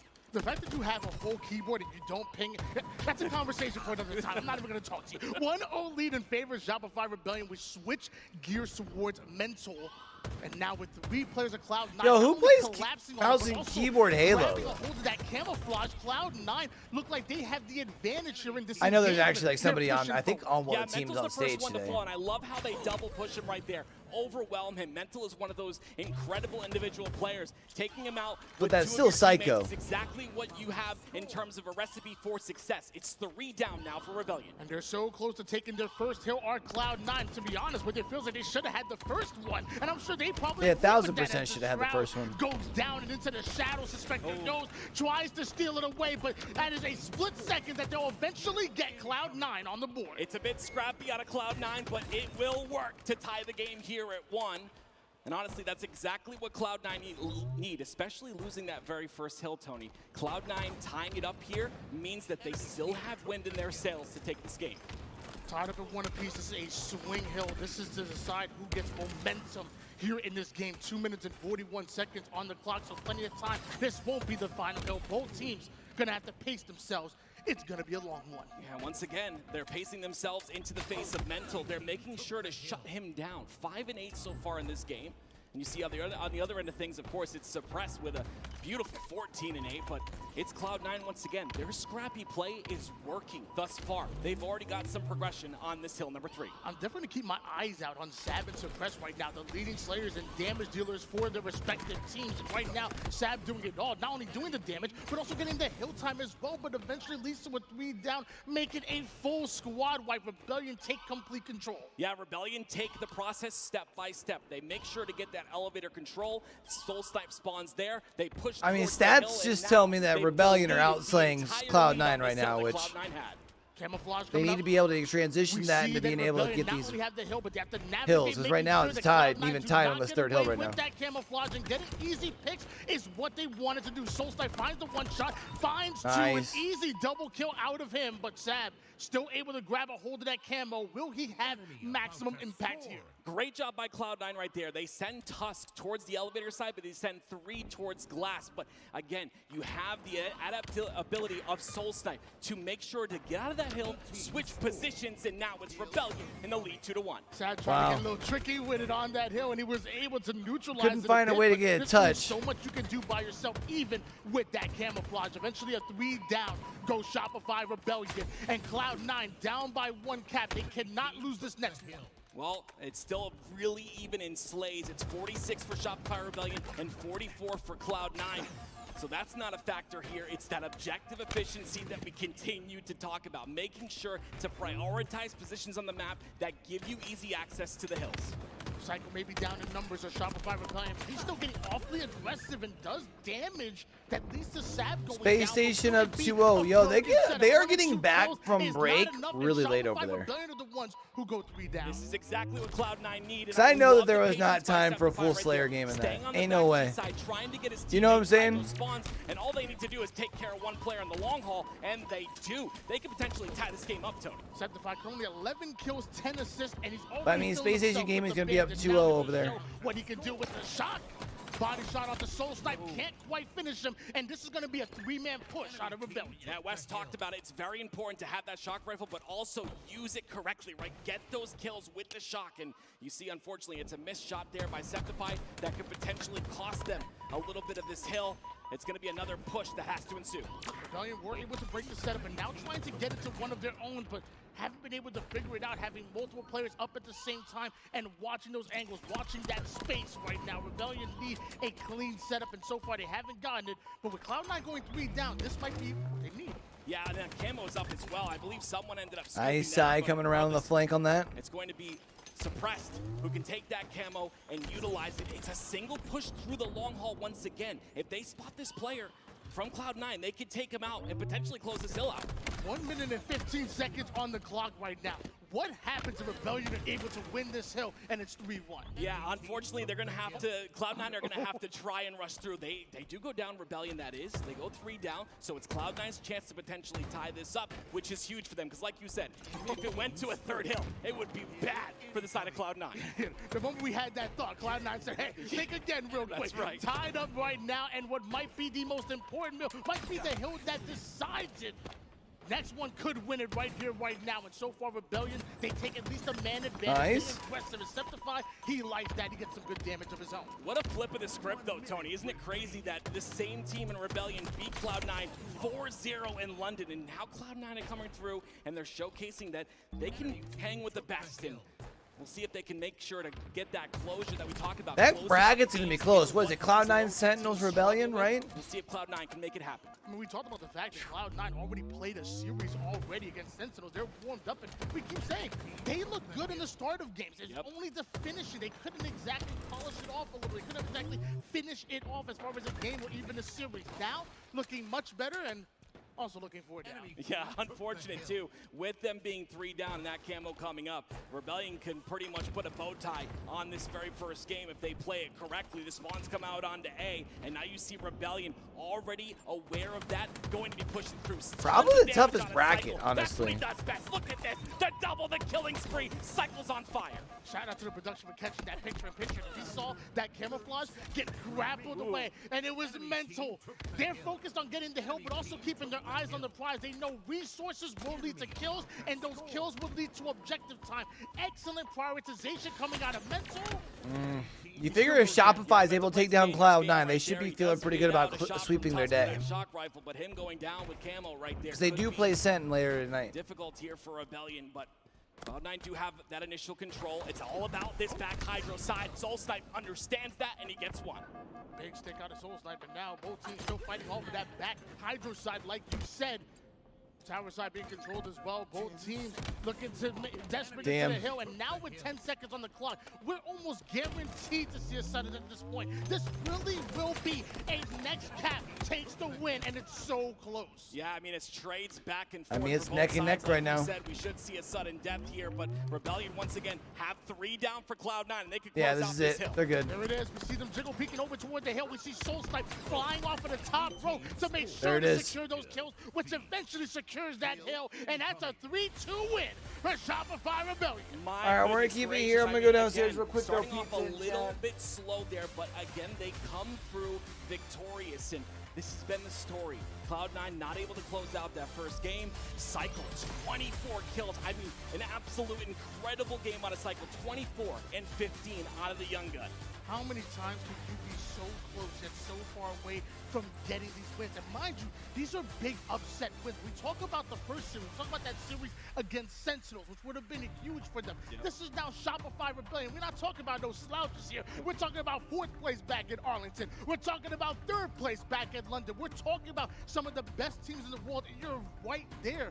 Why can't we finish Cloud9? It's that experience, right? You've got to go through these types of times in order to grow as a squad. It's just right now, you were this close from making an upset happen against Rebellion. But when you have Cycle once again, doing what he did that entire game, you have a difficult task on your hands if you're Cloud9, Tony. You got to take that man out. It's so funny. It's the 1-2 punch that you see from Suppressed and Cycle. Yep. So good at getting that max damage that you love talking about. So good at picking and choosing when to be offensive and when to stay alive, when to curve slide into the action and make their presence known. I feel like Soul Snipe and Mens are able to play such great Halo because you have that 1-2 punch that Cycle and Suppressed are going to bring consistently. You know what's crazy about Cycle? You talk about the 1-2 punch, and I 100% agree. He's doing that damage, but he's staying alive as well. Imagine having a player who puts 3 shots into 2 different players, stays alive, and then can just re-push with you as well. I mean, Cycle's having a great series, as well as the rest of the squad. They're just playing phenomenal here. In that game, 45 kills and let's see, about maybe 17 assists between the two. Definitely 2 of the most damage against that 1-2 combo. Just too good. Every jab needs a right cross, and that's what you got there with Suppressed and Cycle. Going to game number 2, Slayer Solitude. We had the script, I feel like. We talked about it. King of the Hill, although better than what we saw in London, not a 4-0, 3-2, but still a Shopify Rebellion win. We talked about Slayer Solitude, them having to win this matchup because having a King of the Hill and a stronghold in the first 3 games definitely went hard against Cloud9. If Cloud9 loses Solitude Slayer, I'm saying it right here. Oh, yeah. It's a 3-0. Oh, yeah. I'm saying it right here, right now. Yeah, it's going to be tough, Tony, because that Slayer Solitude, we talk about it time and time again. There is so much snowballing that happens on that map, right? You get that trap inside of blue, it's over. So if Shopify can start off hot here, it's going to be really difficult for Cloud9 to do anything. Shopify Rebellion, Cloud9, here in beautiful Atlanta. You know it's my backyard. You already know. Why didn't you invite me over? What? Why didn't you invite me over to your house? I like you. What do you mean? Oh, okay. Yeah, you're mean to me. What do you mean? Sorry. You always talk about that I'm not as high of a rank of you and that your mouse and keyboard is a harder input and controller aim assist. I'm going to invite you to my home. Because your backyard sounds great. It sounds like there's barbecue. I mean, all right. Oh, it is bar. We got some. All right, they back in my other channel yet? Tomahawk, let me tell you, we barbecue out here. They are. To make sure that he delays Let's that conversion of A, and while all of that was going on, you saw Space Station kind of lost B, but they should be able to, as we jump onto Stella's point of view once again at the back of B, they turn it over once more. A little bit of deja vu there. Nice shots as well coming in from Stellar. How about also the fact that he still has the QT back B, so even if he leaves here, he will still be able to get, he'll be right back. Yep, this is not too far from home. It's one of the most embarrassing things I ever had to do, by the way, as a child. QT? No, not in my day. We went to a water park when I was much younger, sort of 4 or 5 years old, right? He said much younger. My dad attached me to a blue wristband. No, I was literally handcuffed to my parents because they knew I would go missing. Listen. Knowing, says a lot about me. By the way, my parents are great. Just want to say this. Just want to say this. My parents, they're exactly phenomenal. Like the right thing to do at a day at the water park. Hell, if you and I went to the water park, I might chain you to my Arm. That's just gonna have a great time with you. I was gonna say, me and you go more than 4 minutes from the hotel is probably a good idea. I like to escape. 84 points on the board and rising here for SSG. It's been a 2-cap for the majority of things. Getting spot out top middle with camos. Well, chat, I think this game's pretty well going the way that we would expect, eh? Space Station up 2-0. Currently up almost 120. Bottom middle. A few players are going to have their eyes on those. See if they can grab them. But now Bittersweet will be trying to get back into this game. Eco does double back in the descent of 1v1. Cleans that up, and they maintain the man advantage. There's some very simple things I think that Bittersweet can adjust here, right? It looks like there's a lack of trust, maybe in a teammate. From the way that SSG kind of bait and switch so well, let each other finish the kills. You're seeing a little bit of over-challenging coming in a few times. You're seeing people like try and slide out no shields to hit the headshot. Just buy a few more seconds. Yep. Wait for the help to come in. See if you can isolate a player in a 2v1 instead of a 1v1 and turn the 50-50 into a 60-40. So for SSG, it kind of plays into their hands with their teamwork, right? Yeah. If you give them the opportunity, they're going to buy that second. They're going to take that second. And from there, you're going to see Bound now with a chance to hit some snipes. 4 bullets to work with, 3 in the chamber for now. Manny's going to find out. Oh my. That was just above the waistband, that shot. Someone has got to clip this last 45 seconds from Bound. I mean, unbelievable. The way he isolates that battle, knows that there's players pushing Nest, isolates those 1v1s so cleanly, doesn't take any extra damage, flies up to Nest Bridge, waits for the help to come, then doubles back down Nest to get that kill. Are they going to take a break over on this stream? Really nice no, stuff they're just chilling though. And also because this is, I mean, before all that, he won a 1v1. raps It's really like already, you know what I mean? by 100 for good reason. Yeah, it's a very impressive run. This you can see they're going to flip A. They should be able to contest the ends of the map as well when they do get the kill over at C. So information on where the players are is at B. They're going to just take their time here, and that's an important kill for Bittersweet because taking the time, Space Station had the opportunity to do that. If they could have just took the seconds to get their shields back and reformulated a push, but getting that first pick always just gives you an opportunity to gain a bit of map control. That's what they've done. You can see SSG for the first time it really feels in this map. Now on the back foot for a few moments. Yeah, for just a few moments we'll see if Bittersweet can turn this. Oh, hold on. Bittersweet's got a triple cap. Already losing C, so what was a potential to put a lot of points on the board has quickly been shut down. This is an important 1v1, but it became a 1v2 pretty quickly. Never mind, champ. In the end, just as you said. Yeah, that's the example, right? That's the difference between the two teams at the moment. Yeah, never mind. For a few moments, that Eco might have just been skulking around the back of B, looking for where Stella went, but He's here somewhere. He's here somewhere. Eco gets another one. Legend will find 2. So numbers heavily on the side of SSG. The 2 cap has been pretty strong for them so far in this game. And I've got to say, Eco is having a very, very impressive start to this tournament. He's 13 and 10 at the moment, but I just love positionally how he's playing. Also, it seems like it's the SSG back B simulator so far. You just, whenever you tune in, up by 100, dog. 1v1 battles on repeat, which actually would be a fun game mode. If I'm not gonna lie, I would actually like that quite a bit. Just load it in back B, both of you. Yeah, you just fly. It's like Octagon, but you just have 1v1s back B. That'd be fun. I'd agree. I'd play that. Oh, they're watching this right now over there. Gets perfected from back B. Oh, this. Yep. Are they still having complications on the main stage? Still all happening at back B. We're gonna keep going here. We're gonna keep flooding if we're Bittersweet, even though we've just lost 2 members. Manny wins a 1v1. Bound gets the trade. Bound gets 2 with the snipe onto Collect. Did I just keep pushing? Yeah. The big battle of back B. Yep. Fantasy novel number 1 is going to be one in this, well, certainly the early chapters are won by Space Station. Let's cut to back B here for just a moment.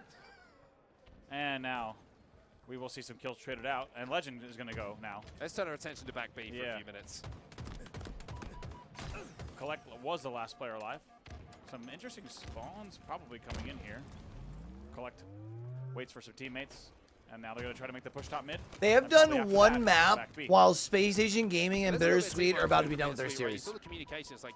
The main stage is going to be so far behind, dog. And then you can see that SSG are forced to back down, give up a little bit of map space, and now they can try and push on to A, but the problem is, it's easy to do if it's a perfect scenario with 4v4 bandits only on the map, but a sniper rifle changes everything, and Legend is the man who has that. And then you also have Eco just... Chat, I don't remember where my word pad was last, so if it pops up on screen, I'm sorry. Did not score. Wow. Beautiful stuff here. Legend goes to 15 and 10 in the game. Eco 17 and 13. Just huge kills coming out of the SSG side of the board. And just like that, 10 points away from closing it out. Stellar Ninja collect, or did he? That's the real question to answer here. SSG looking to flip A now as they know the spawns are coming over at C. Eco's trying to do his best over at C to get the reset. He does exactly that. And by doing so, that will be the triple cap and the game secured for SSG. And not only that, the series is done and dusted. 3-0, a very, very convincing win for SSG. It really is there. I'm not going to say anything. I'm not going to say anything. Legend. I am. Okay. Everyone look to camera. Let's switch focus here back to the right. Cloud9 Shopify Rebellion series. Of course, it's going to be Cloud9 that start this game off. We get that new feature. They're going to start this game off 3-1, a little bit of a lead. Looks a little bit, little tiny something lead, there. yeah. Hey, man, you never know when it's close games like Slayer, and oftentimes that will be separated between 2 or 3 kills. That little bit of a lead can make a difference. We're going right back here to game number 2. Is going to be Solitude. You know, I got my start. We both got our start casting back in Halo 5, so we know Plaza remake a little bit. I hope we know it a lot of bit. Many reps as we had. Come on now. Absolutely. I mean, I'm excited to see this start here once again out of the side of Cloud9 and Shopify. Again, it's that little bit of a chess match to see if Cloud9's going to have the same start or not. Suspector takes that same position on the glass. Yeah, remember, Suppress was the one who was able to get away with the shock. And we never exactly found out what happened to Camouflage. We do know Suspector is once again living here towards the LR side. He gets there and just stays alive, and it's kind of, history kind of repeating itself a bit. It's going to happen again, and this time it's Septify who gets the Camouflage. And they kill Suppress. Wait, is this deja vu, Tony? What's happening here? Regardless, though, 7-2. Cloud9 mount a little bit more of a lead off that 3-1 start that they had, and it's Septify with a shock rifle camo combination. When it comes to professional gameplay, this is the most deadliest combination in the game, but throwing it away is not what Septified nor Cloud9 wanted. They may be up as far as 4 kills right now, but you cannot rest on that. Yeah, it's just a bit of a communication issue, right? Tusk was flanking we're actually in through the game. driveway, Let's go. But unfortunately, it was Septify who went in a bit aggressive off the rip and ends up dying and losing both. Bro, they're cruising. Maybe that one Slayer game we did miss, like actually like dead ass miss. And they're ready to trap them. Psycho and Rebellion. Nice score, chat. Just making sure that they take space, limit those options, and when it's time to strike, they all will do it at the same exact time. We see Suppressed able to take down Sab, a bit of a cleanup, and now Psycho with the drop down and the easy pick. That's what these players, that's what this team do best. Cloud9 did great there, though. They were trapped on that, on that bottom lift side, but they took the weakness of the setup and they went for the one player on the bottom of U-turn, and because of that, they'll get that kill, and they'll still have a little bit of a lead by 1. Once again, Shopify Rebellion will take control, but like you said, still down by 1 kill. Switch over towards Suppressed. A side is cleared out right now. He changes his focus towards this Charlie side, towards this nest side of the map, because Camouflage is coming up, and they know Shopify Rebellion need that. Yeah, I love that. Shopify's called one of the fastest teams in the game. They say they mimic their playstyle from SSG, but they slow down the pace when that camo's coming up. You see a bit of aggression there, and it's going to turn into a couple of trades. It's Septify and Sab who both go down. Camo's still up. 3 members of Shopify Rebellion now surrounding the Camouflage at the moment. Meanwhile, Soulsnipe forced I'm gonna be honest with y'all in chat. I really don't know this map. Tusk with the chase down. Excellent kill by him, but the cleanup comes in just as quick. 16 apiece. Like at all. With the camo. Yeah, this is going to be huge for the side of Shopify Rebellion. We didn't see Cloud9 do too much with that first camo. Now Mental has a chance to make some impact here. Let's see what he does as he sees all the members of Cloud9 and at least gives that information. As much as we give credence and credit to Shopify Rebellion, the ability to speed up the game, look at the patience that they've had multiple times during this game, waiting for their time to strike. And with that Camouflage, Mental's going to lead to a full 4 down for Cloud9. Shopify Rebellion take the lead. Yeah, this is where things get a bit scary. You know those spawns happen inside of Blue. It's an easy trap here for the side of Shopify, but it's about how it's played by Shopify. Cloud9 end up going 1 down. That'll be all of the pieces falling. That's exactly what that trap does, but a beautiful trade there out of the side of Cloud9. Cloud9 with a huge answer back, coming off a spawn, making your presence known, letting Shopify Rebellion know that it ain't gonna be easy. They're going to have to fight every moment. And Soulsnipe, well, that's quite a bit of fight out of him. He's definitely fighting. 9 and 5 already in this game, and that shock rifle doing work. It is Shopify Rebellion who take that lead once again by 1 kill, make it a tie here at 24.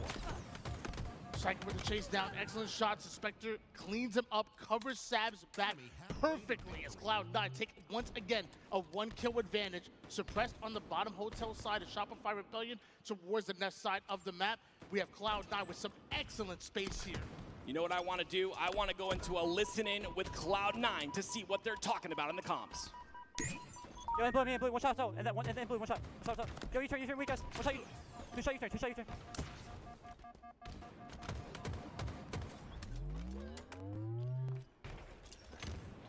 Smart champ. Okay. Great listening, baby. Look at market. Yeah. Market two shot, market two shot. Yeah, soda. Soda two shots. I hear that. Tell me dead. I hear that. I'm looking. Yeah, okay. Dead. Top you. Push it. Still there. Watch out. Nice. I can't. Watch out. Everyone's coming out here. Nice. I'm nading, careful. That's so weak. Oh, that's enough for him to be able to win that. Nice. I'm with you, side.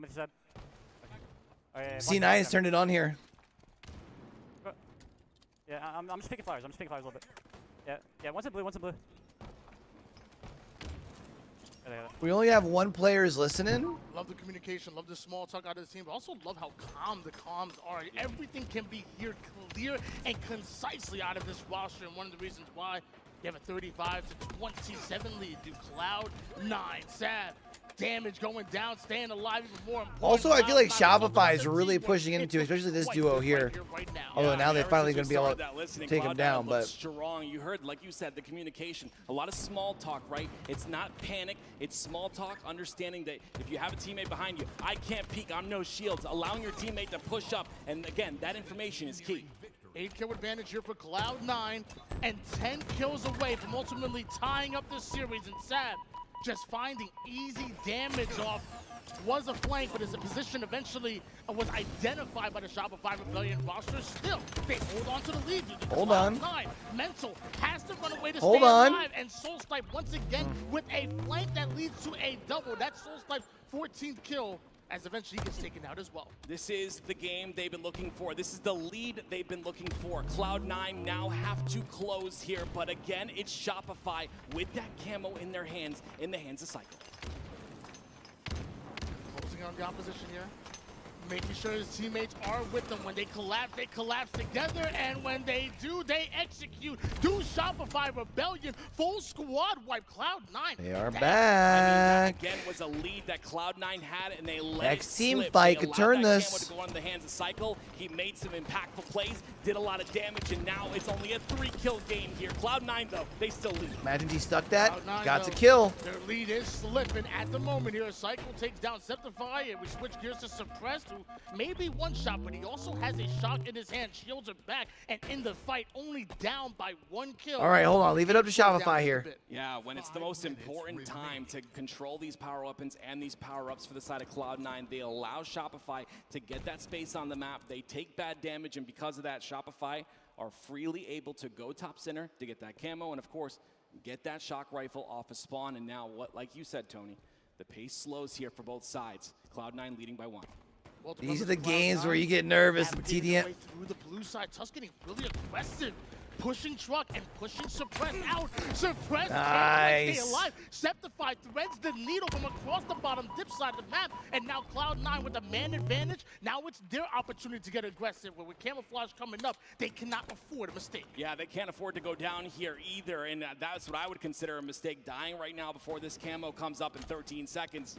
You're going to put yourself in a bad spot. They've taken some great angles here on the side of Cloud9 towards Shopify Rebellion. They need to continue this, and they do. The push comes out.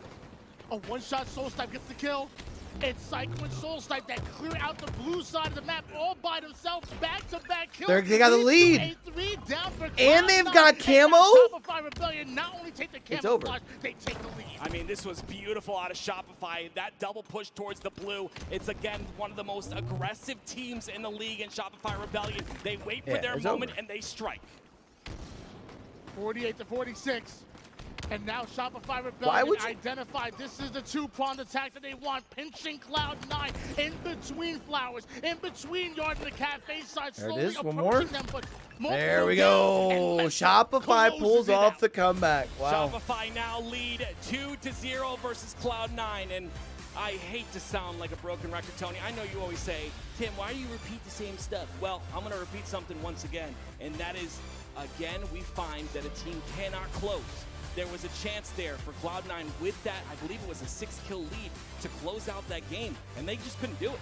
I mean, it's been the narrative literally so far for Cloud9, but when we casted them from the B stream over to right here, right now, you start well, but you can't quite find the finish, and it's so crazy to be right there, to be so close to victory. I'd imagine, like from a mental standpoint, that just beats you. That is 5 games right now where you've had the lead at pivotal points in the game, and you're still not able to get the win, Tim. Yeah, 5 games, including that Sentinel series. I mean, it's unfortunate, right? And you got to go back and see, what did we do wrong there? Why did that happen? For me, it was the beautiful plays by Mental, of course, starting to get Shopify a bit of momentum. 5 right? more Picking minutes up on that camo, pizza. we needed it. Shopify getting those camos and getting those shock rifles as well. For me, that was the factor. I love the fact that we didn't get the chance to see Solstice much on screen, but just like, it wasn't nothing flashy. Just actively listening to his team, identifying who are the weak players and where your point of attack is. A lot of times people hear call-outs and they just want to dive into it and end up in a bad situation. No. but it happens so often. But for Solstice to identify when the weak players are in a vulnerable position and how you want to attack, those double kills that we saw on the screen multiple times, I bet, as far as damage-wise, he led with kills. I bet he did not lead with damage. But what he did was he picked and chose the right moments to attack the Solstice. Yeah, I mean, it's absolutely phenomenal. And you saw, again, that last play. It was a huge play out of the side of Shopify Rebellion. That double push was beautiful out of them. If we can continue to see stuff like that, I think Shopify closes out in a 3-0. And Tony, you even said it yourself. If Shopify were to win this game number 2, we see a 3-0 on our hands. Do you still think that's the case?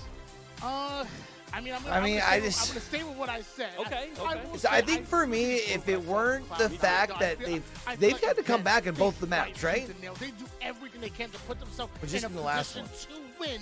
They just need to find a way to get over the hump. Meanwhile, Shopify Rebellion, resilient, stayed true, and they pushed forward. And I'm looking at the stronghold battle between the leaders as far as their team in this particular game type. Suppressed 1.67. Suspector looking like he's ready to fight. We got Suspector like he a shooter right now. Okay, I see you, but I don't want to mess with you on the side. Meanwhile, Suspector over here, he's ready to throw hands. Yeah. I don't really want to get into battle with either one of these two. Me neither. A 1.67 out of Suppress is incredible because not only is he getting that KD, but he's also doing all that damage. Again, he's being those good vibes in a team that you like to see, and very important to have all of that. It's another all-around player. We have casted him for years, and we've always called him the glue player. Finally, he's found himself glued on a roster that is succeeding right now. It's actually crazy. Like talking to people, like outside of just like in the game, as far as competitors and whatnot, and just talking to anybody, I've never heard a single person say they've had a bad experience with Spectre. In fact, they were like, dude, out of all the pros, he's the nicest one to me. He really is that guy. Like if you want to grind games right now, everybody in the chat right now, if you want to grind games, DM Suspector. Oh no! Don't. There's a lot of people watching, Tony. Don't. He's a friend to everybody. DM him right now, and he'll do it. I promise. I don't think he wants that many friends. That's a lot of friends. But I think for Suppress as well, I think again, having that same glue player type mentality is so important for the side of Shopify, and I think if he continues that, and as they continue to grow, of course, it was Arlington. That was their first event together, right? And then they go to London. Chat, the back of my legs are still sore from Tuesday, and I got my question is, if tomorrow. they take care of Cloud9, which, this series is nowhere near over yet, but if they do, are they going to be in that? I think I seriously got to go to. Like we said, they got better and better. So fourth place at a Arlington, one third leg place day a at week London. routine. That must lead to a second place here as far as in Atlanta. And that expectations continue to get higher and higher. And I will say expectations for this roster are real. Like I feel like at Arlington, the ultimate underdogs and whatnot. Every match that they win into, it's like if Shopify Rebellion win it, it's great. Yeah. But the expectations were low, at least as far as the public eye.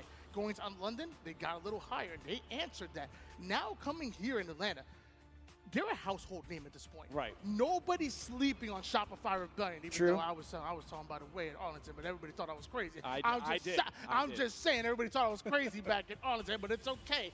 What I'm saying now, though, nobody thinks it's crazy anymore.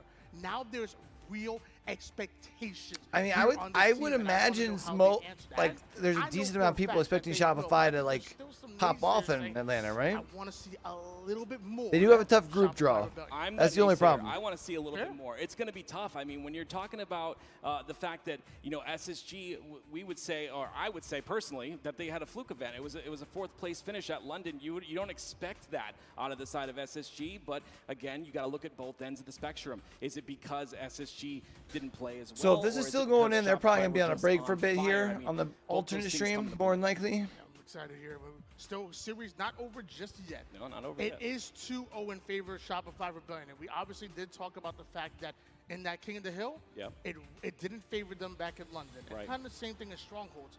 We cannot ignore the fact that 250-0 is a crazy stat line. That is a stat line that you do not often see when it comes to being on LAN. When you often see in the winners bracket quarterfinals of an actual battle, you don't see that type of stat line, but we did. Shopify Rebellion are clearly a heavy favorites when we're talking about Strongholds against Cloud9. Yeah, fortunately enough for Cloud9, they don't see interference on this. All right, on chat. this lineup, I need so to make sure it won't be too people bad. come down. Obviously, they out. put up a fight there in that very first game. So I think, like you said, though, I 100% agree with you with Cloud9 not getting that Slayer and not closing out that game number 2. I don't see a world where they can muster up that confidence to go into game 3 and feel, okay, we still got this. And if they do, I mean, that would be incredible. I don't know what they're ready for on screen right now, but they look ready. They're ready. I don't know what they're ready for. Are you ready? They look. Oh, I'm ready. Don't you dare disrespect. Oh, I'm so sorry. No question. I don't get ready. I stay ready. Okay. I promise you that in live fire. Strongholds coming up next. Our game number 3, potentially the final game of the series if Cloud9 don't dig deep and deeper than they've had all tournament long. This is so important. Falling 0-2 in pool play, that is not a position Cloud9 want to be in when we're talking about making it to bracket play on Saturday. Yeah, it's going to be really difficult for them. They're going to have to play through that lower bracket. So a very important series and a difficult one at that. We saw that Sentinels series. We saw it was very difficult for them against Sentinels, and we're seeing the start of this series as well. Shopify leading 2-0. Can Cloud9 put a score on the board? Camouflage going to come up on a bit of a delay here on live fire, so both teams really keeping their focus on objective and sniper for that first 30 seconds and cycle. He got that sniper, now he's keeping his reticle trained on Cloud9. Yeah, this is the man of the hour right here, one of the youngest players in the HCS, and he's 1,000 times better than me, which is kind of crazy, Tony. The talent is insane on some of these young kids, and it's going to be suppressed. A little bit of a veteran in the scene, trying to prevent this camo. It's Septify with camo in his hands. He's better than me. It's kind of crazy to think. Like, Tim, shut up.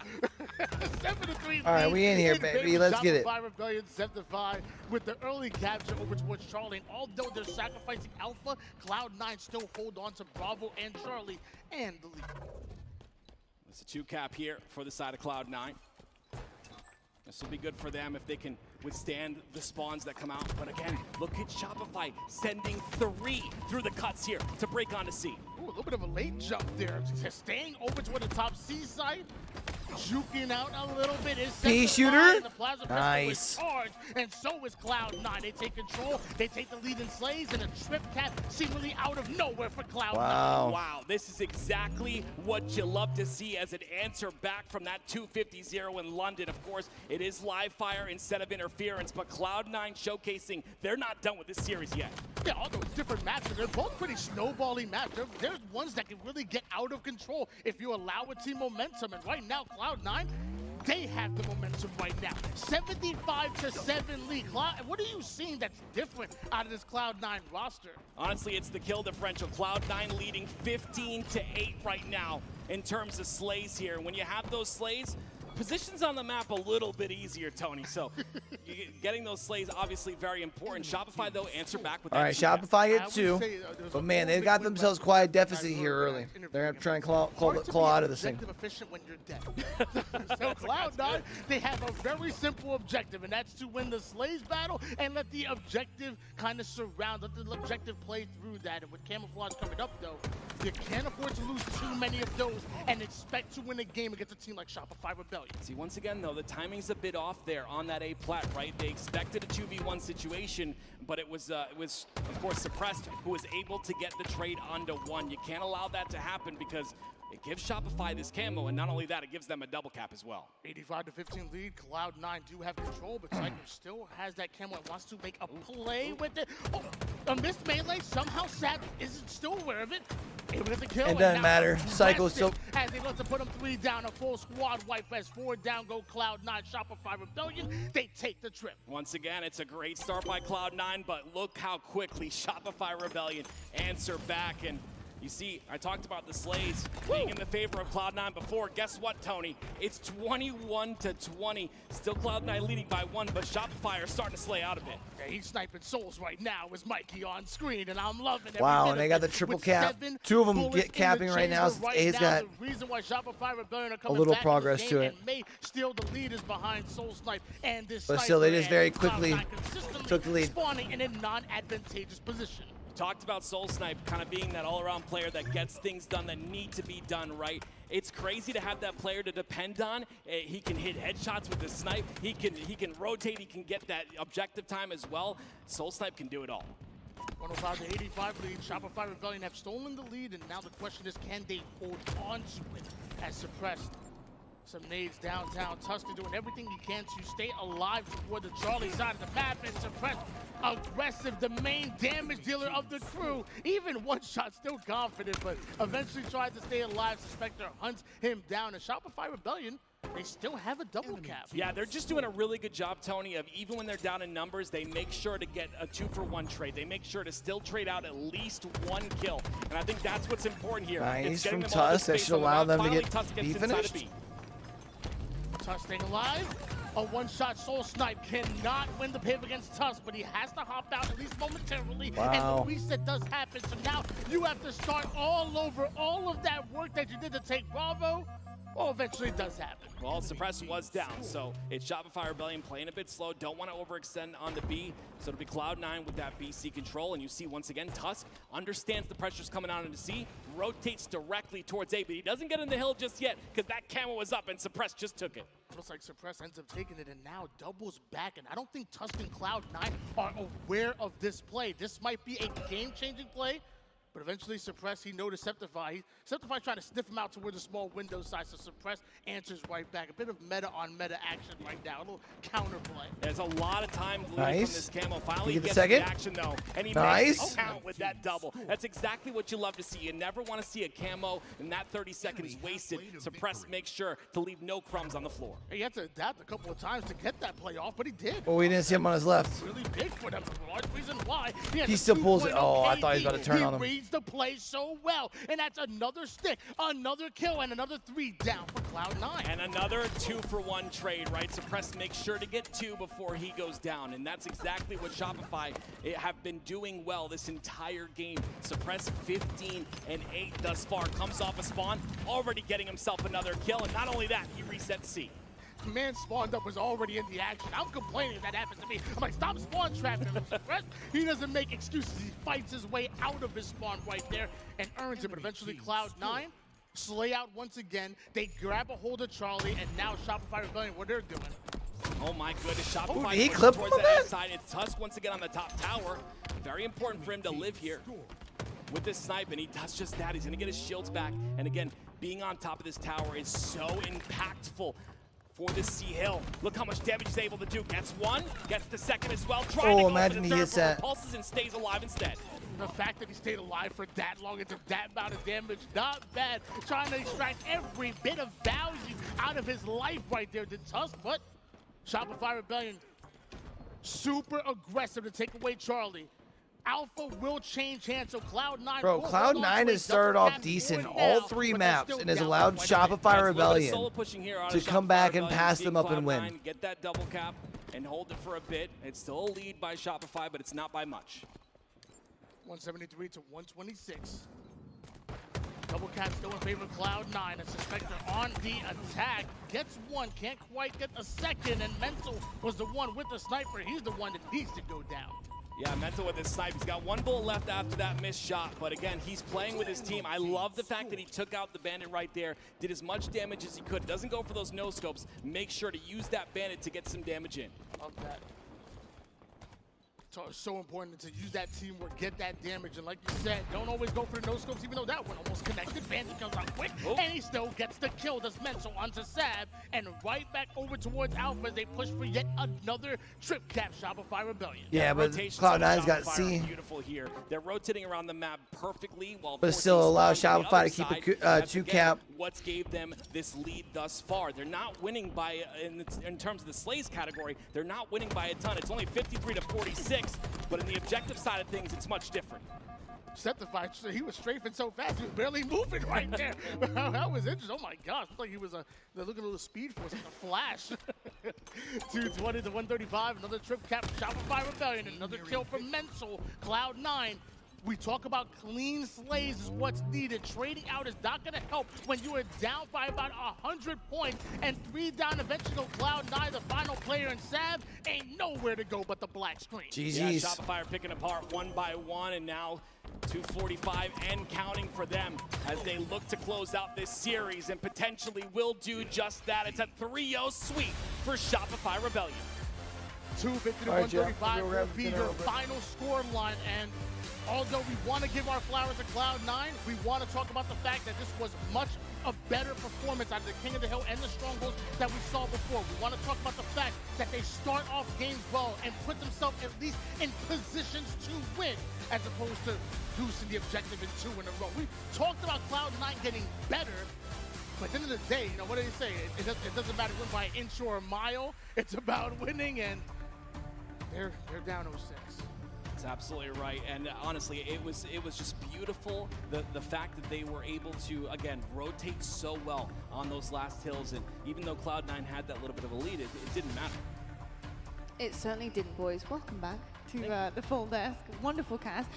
Yeah, I mean, our first fast game of the entire day so far. I mean, a quick 3-0 there from Rebellion. I'm just so impressed with what we're seeing. I really do think that is some growth. They look like a full team right now, a team that are here to play and play with the very best of the best. That's exactly the type of dominance, the type of performance I want to be seeing when you're heading into the top 3. Like, that is exactly what you want from them, pool play.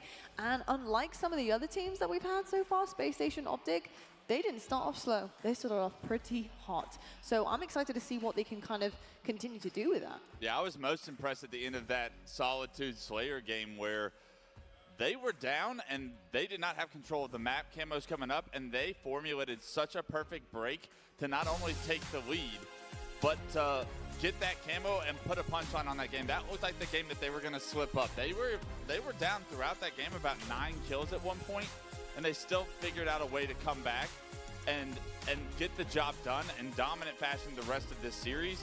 So I'm very excited against their chance against Sentinels later, because now coming off 2 3-0s on both sides against Cloud9, we're going to see who the better team is, who really is probably the conversation to break into that top 3 on the outside. We saw some beautiful performances from individuals here. I love that map 1, our head-to-head we talked about before. We did see Suppress and Sab having hot starts. They really were butting heads in all the right places. Who was really impressive for you, Tony, on either side? I mean, I keep talking about it being more of like a 1-2 combo, and it's really Cycle and Suppress. Like, that is where their firepower is consistently coming from. I think Soulslife had some great kills, but when you look at the damage and when you look at like the eyeball test, Suppress and Cycle were doing their thing. Yeah, Cycle was somebody actually we had talked about on the desk previously. I think it was you, Wes, who mentioned Cycle, or was it you, Tim? I can't even remember. All of us at some point. It was probably all of us at one point or another, but Cycle has been stepping up. And honestly, at certain times, he's such a game changer for this team. I just love the way that this chemistry is flowing from all of these gents right now, and it's going to be really difficult to stop. If that's how they're starting against a team that they're quite familiar with as well, Active, then I think some of our top teams here could be upset once again by Rebellion. Yeah, Rebellion, it's going to be a tough road, but again, you start here, and it's going to be the match for me is Sentinels versus Rebellion. We've talked about it a couple times, but that's going to be the big test, right? Which team is going to come to play? I think Shopify look really good right now. They certainly do indeed. We're going to see right now the scores throughout that series layout. And something that I want to ask you about, Clutch, as well, is in terms of the series layout, does Rebellion have anything right now that they can kind of lean on, especially heading into that really important match in their pool against Sen? I think Shopify is the best Slayer team we have in the league right now. They're consistently closing out these Slayers, and I think going into London and even at London, they had the widest margin of victory in the Slayers, which tells me that when they get the ball rolling and when they don't have to focus on weighing decisions as far as like these constant objectives that are changing with oddball or with flag, when it comes down to just get more kills than the other team, they can do that. They have the skill to win their gunfights. They know how to acquire kills and snowball that into some momentum for themselves.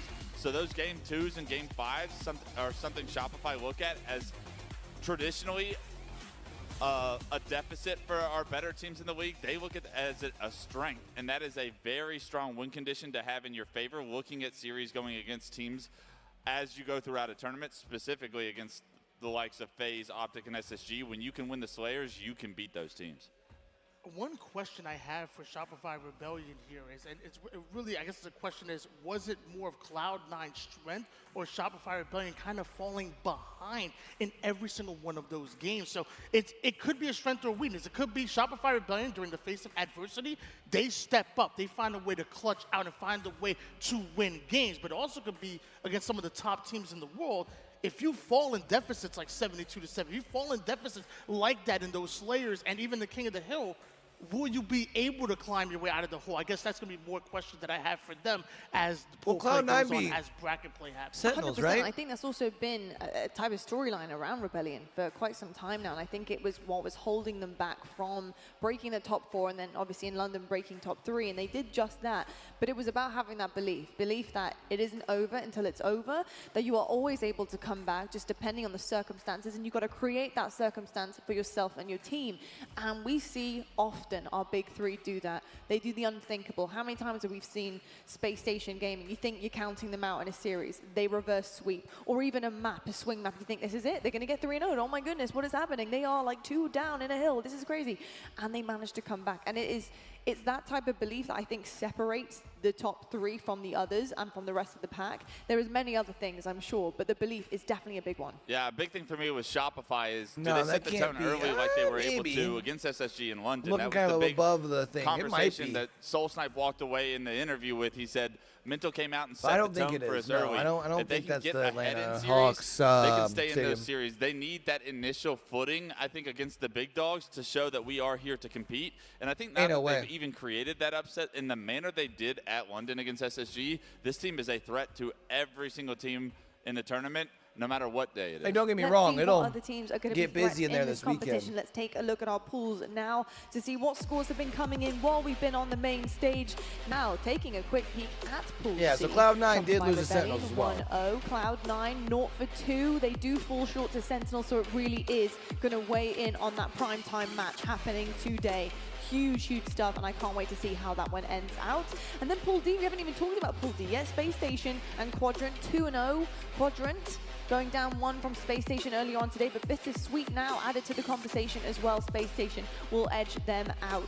FaZe Clan yet to play. I believe they're actually going to be playing very shortly with Ascending Baseline, but Complexity sitting pretty right now atop of Pool A. FaZe looking to try and bump them down just a touch as well. Some really exciting matches, Tim. How are you feeling about this the rest of the day? I'm absolutely loving it. I can't wait to see what kind of firepower FaZe comes through with. I think FaZe are the question for me, right? If they come out swinging here, they could take this event as well, and they make it 2 in a row. That's going to be really interesting. Yeah, back-to-back would be pretty crazy, to say the least. And folks, what do you guys get at home for tuning in and for watching? And of course, it is Twitch Drops. Of course, we've always got you guys with something. Make sure your tabs are open. Watch for the full weekend if you want to get your hands on all of these goodies. They're absolutely incredible. Get them in-game. Use them. Enjoy them, folks. And please do also tune in to our co-streamers who are very kindly watching alongside us and making their own comments and remarks to their community. So make sure you are also supporting those guys too. Well, folks, what an incredible series. Shopify Rebellion, they take the stage by storm. Our first 3-0 today. Coming up next, though, they gotta be getting we've close got over here, Shopify right? versus Sentinels, an absolute banger of a matchup. Everything on the line, and we'll see you guys right after this.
Are they just playing this back to back? No. What about to say?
All right, chat.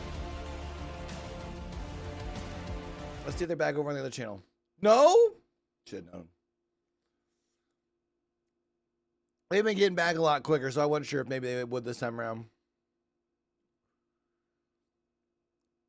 They're at the Gateway Center Arena.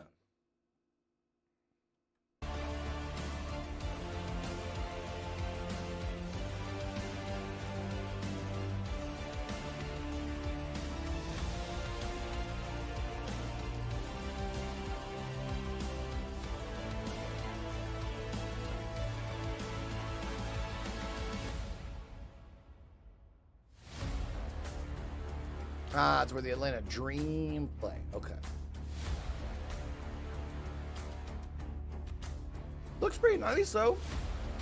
Like, looks still really nice.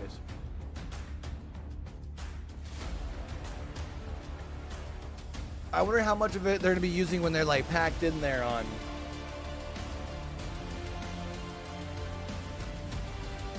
like, Sunday.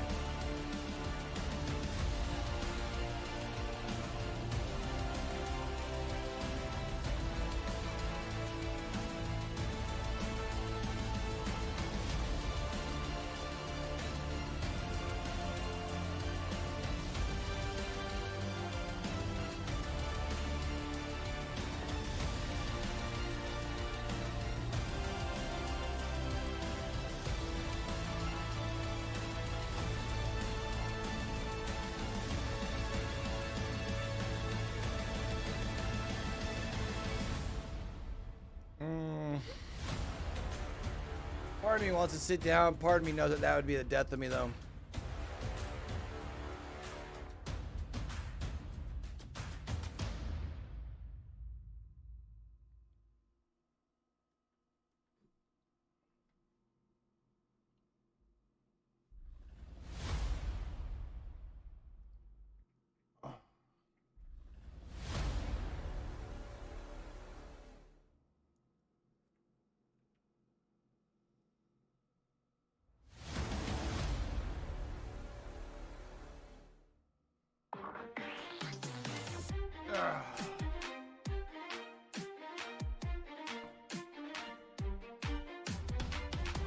Oh, it does feel a lot better on my legs, so I ain't gonna lie. I'm kind of a fan, chat.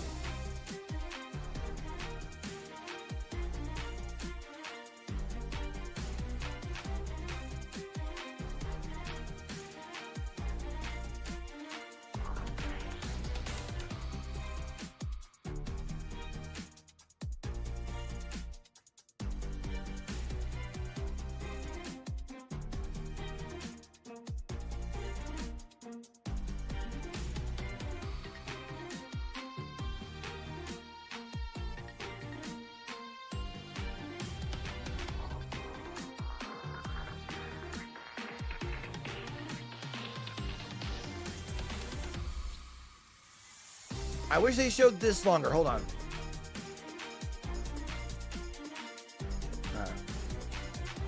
Also, what channels went on? Is what I would also like to know. Like, I feel like they, we don't all like. Do they have it posted on Twitter? They probably have it posted on Twitter, right?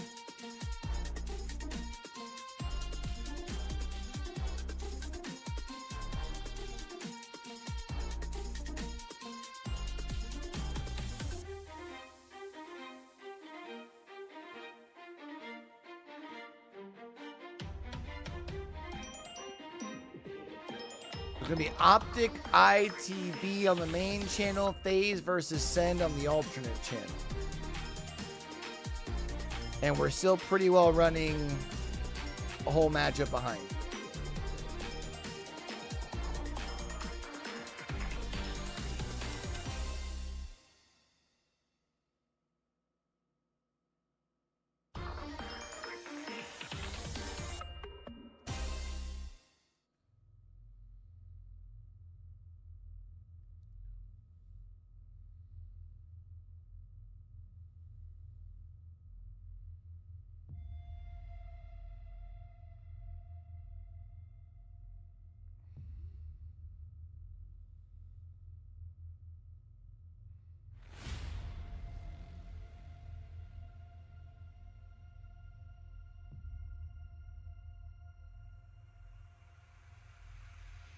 So how we feeling so far, chat? We liking it?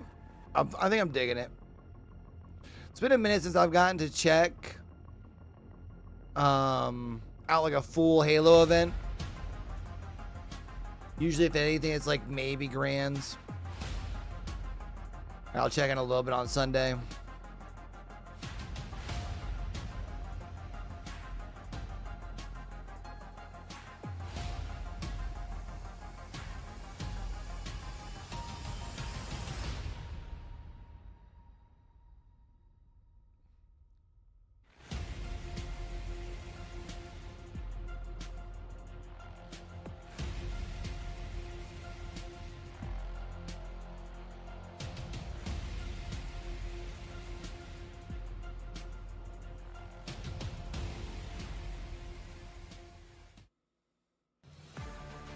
Hello, folks, and welcome back to the HCS Atlanta Major, live from Atlanta, Georgia, of course.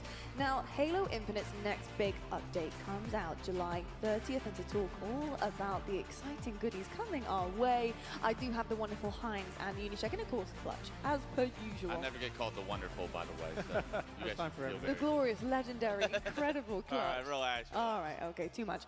Gents, lovely to have you on the desk, of course, and Unicheck, I got to ask you, what have you got stored for us? Because I'm so excited to find out. Yeah, so on July 30th, we've got FleetCom coming out, and it's going to be loaded with tons of cool content, including 2 new modes. We've got VIP and Headhunter. VIP, fully built in-house, loaded up with awesome stuff, medals, armor effects will be there. You got a nice. So we're an hour and a half behind. You know, when you're the VIP, and we're still taking a break from Halo 3. You're gonna love it. You guys remember playing it a bunch Absolutely. back in the day, right? Yeah, and then Headhunter, of course, a mode from Halo Reach. Fleet Comm, of course, kind of is a callback to Halo Reach. And you've got the same kind of mode where you're playing Slayer. You kill someone, you collect the skulls off their body, you go bring it to the zone, skull scored, right? It's going to be a lot of fun. It's always that bad feeling when you have like 10 skulls in your back pocket. You got to get to the end zone, but you can't make it, and you get taken down, and the skulls just pop out everywhere. All your hard work gets immediately erased, and then some scumbag comes by and takes them all and scores the points. Look what I found, yeah. Yeah, it's all good and fun, though. I mean, just some nostalgic modes that we get back into the Halo scene, so well done there, and I couldn't be more excited just to get more variants and more game modes into the game. I do know that would be you to me, 100%. Oh, absolutely. I would just be watching you collect all these skulls, waiting for my moment. Yeah, you definitely would be. It'd be miserable, but I cannot wait to experience that firsthand with you, especially. John, what else have you got sandbox related? Yes, so we've got a bunch of sandbox updates coming in the game. Some Bandit Evo Rate of Fire stuff I know we were talking about earlier off camera, but also I want to show some video footage that we've got of some weapons, including the Disruptor. This one is a fan favorite. Disruptor damage over time is coming back. It's going to be really cool, really effective. You'll see it in social. You'll also see it in competitive play.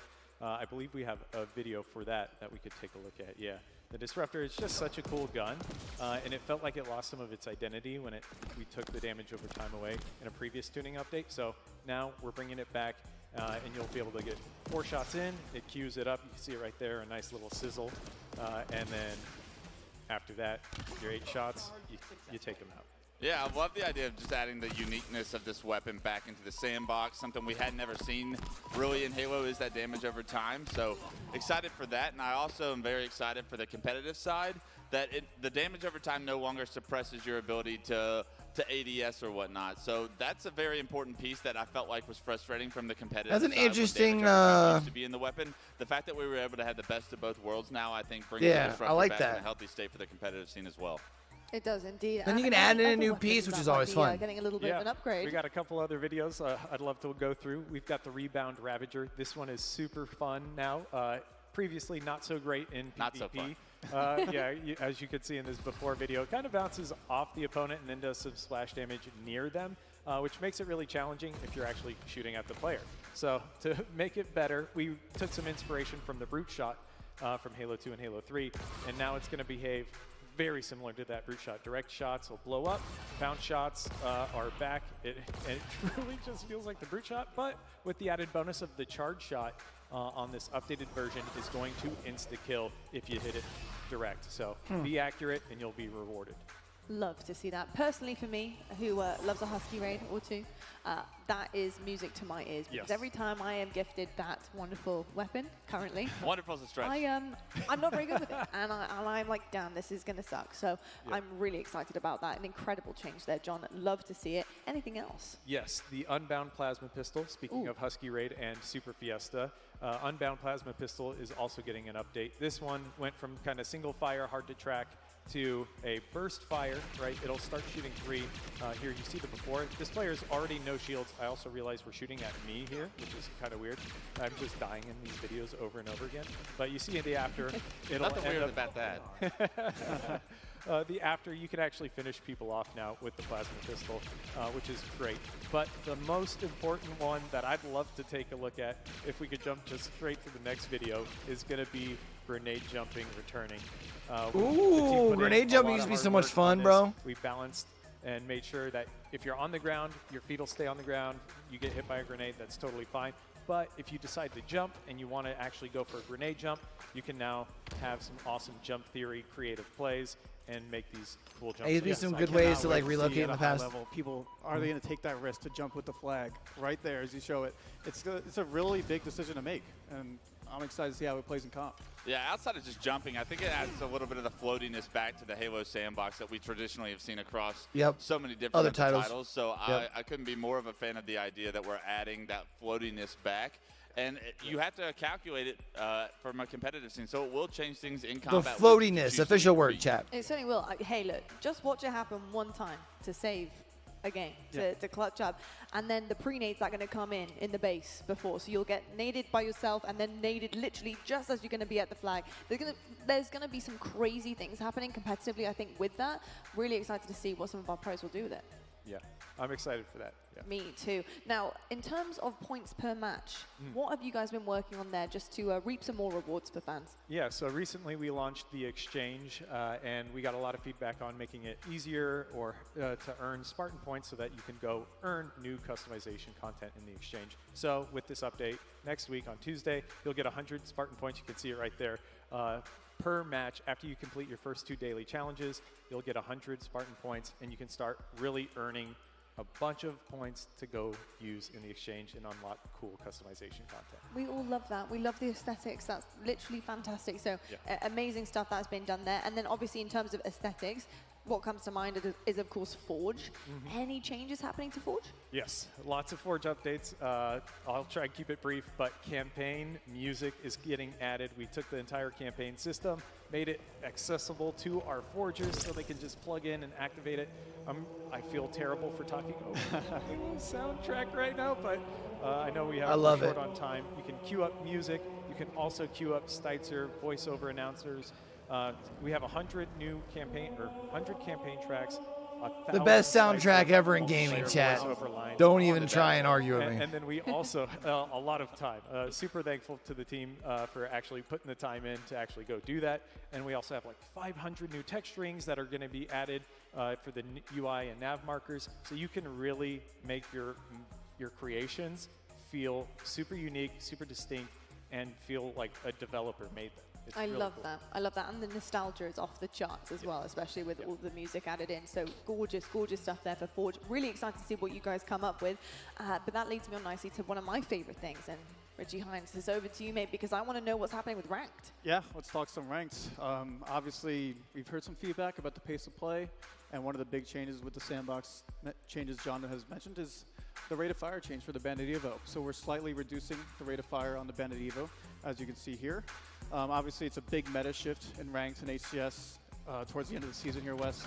You played it a lot recently. What are your thoughts on it? Yeah, I think it definitely slows down the meta a ton. I think as an individual right now, you're able to take over in certain situations and make plays that are untraditional to the characteristics of team-based Halo. I think we're going back to a more subtle play style where your teamwork is going to be a heavier impact on the outcome of the match, not so much your individual lone wolf mentality that you're able to kind of carry with. So players are going to have to adapt, teams are going to have to adapt, and for something like this to launch with 2 majors still to play and that World Championship included, I think that this is going to be a massive moment where teams have to buckle down and really reconsider their play styles, how they go about the maps, the entire meta shift. So I'm excited to see who kind of prospers and who falls from that meta shift alone.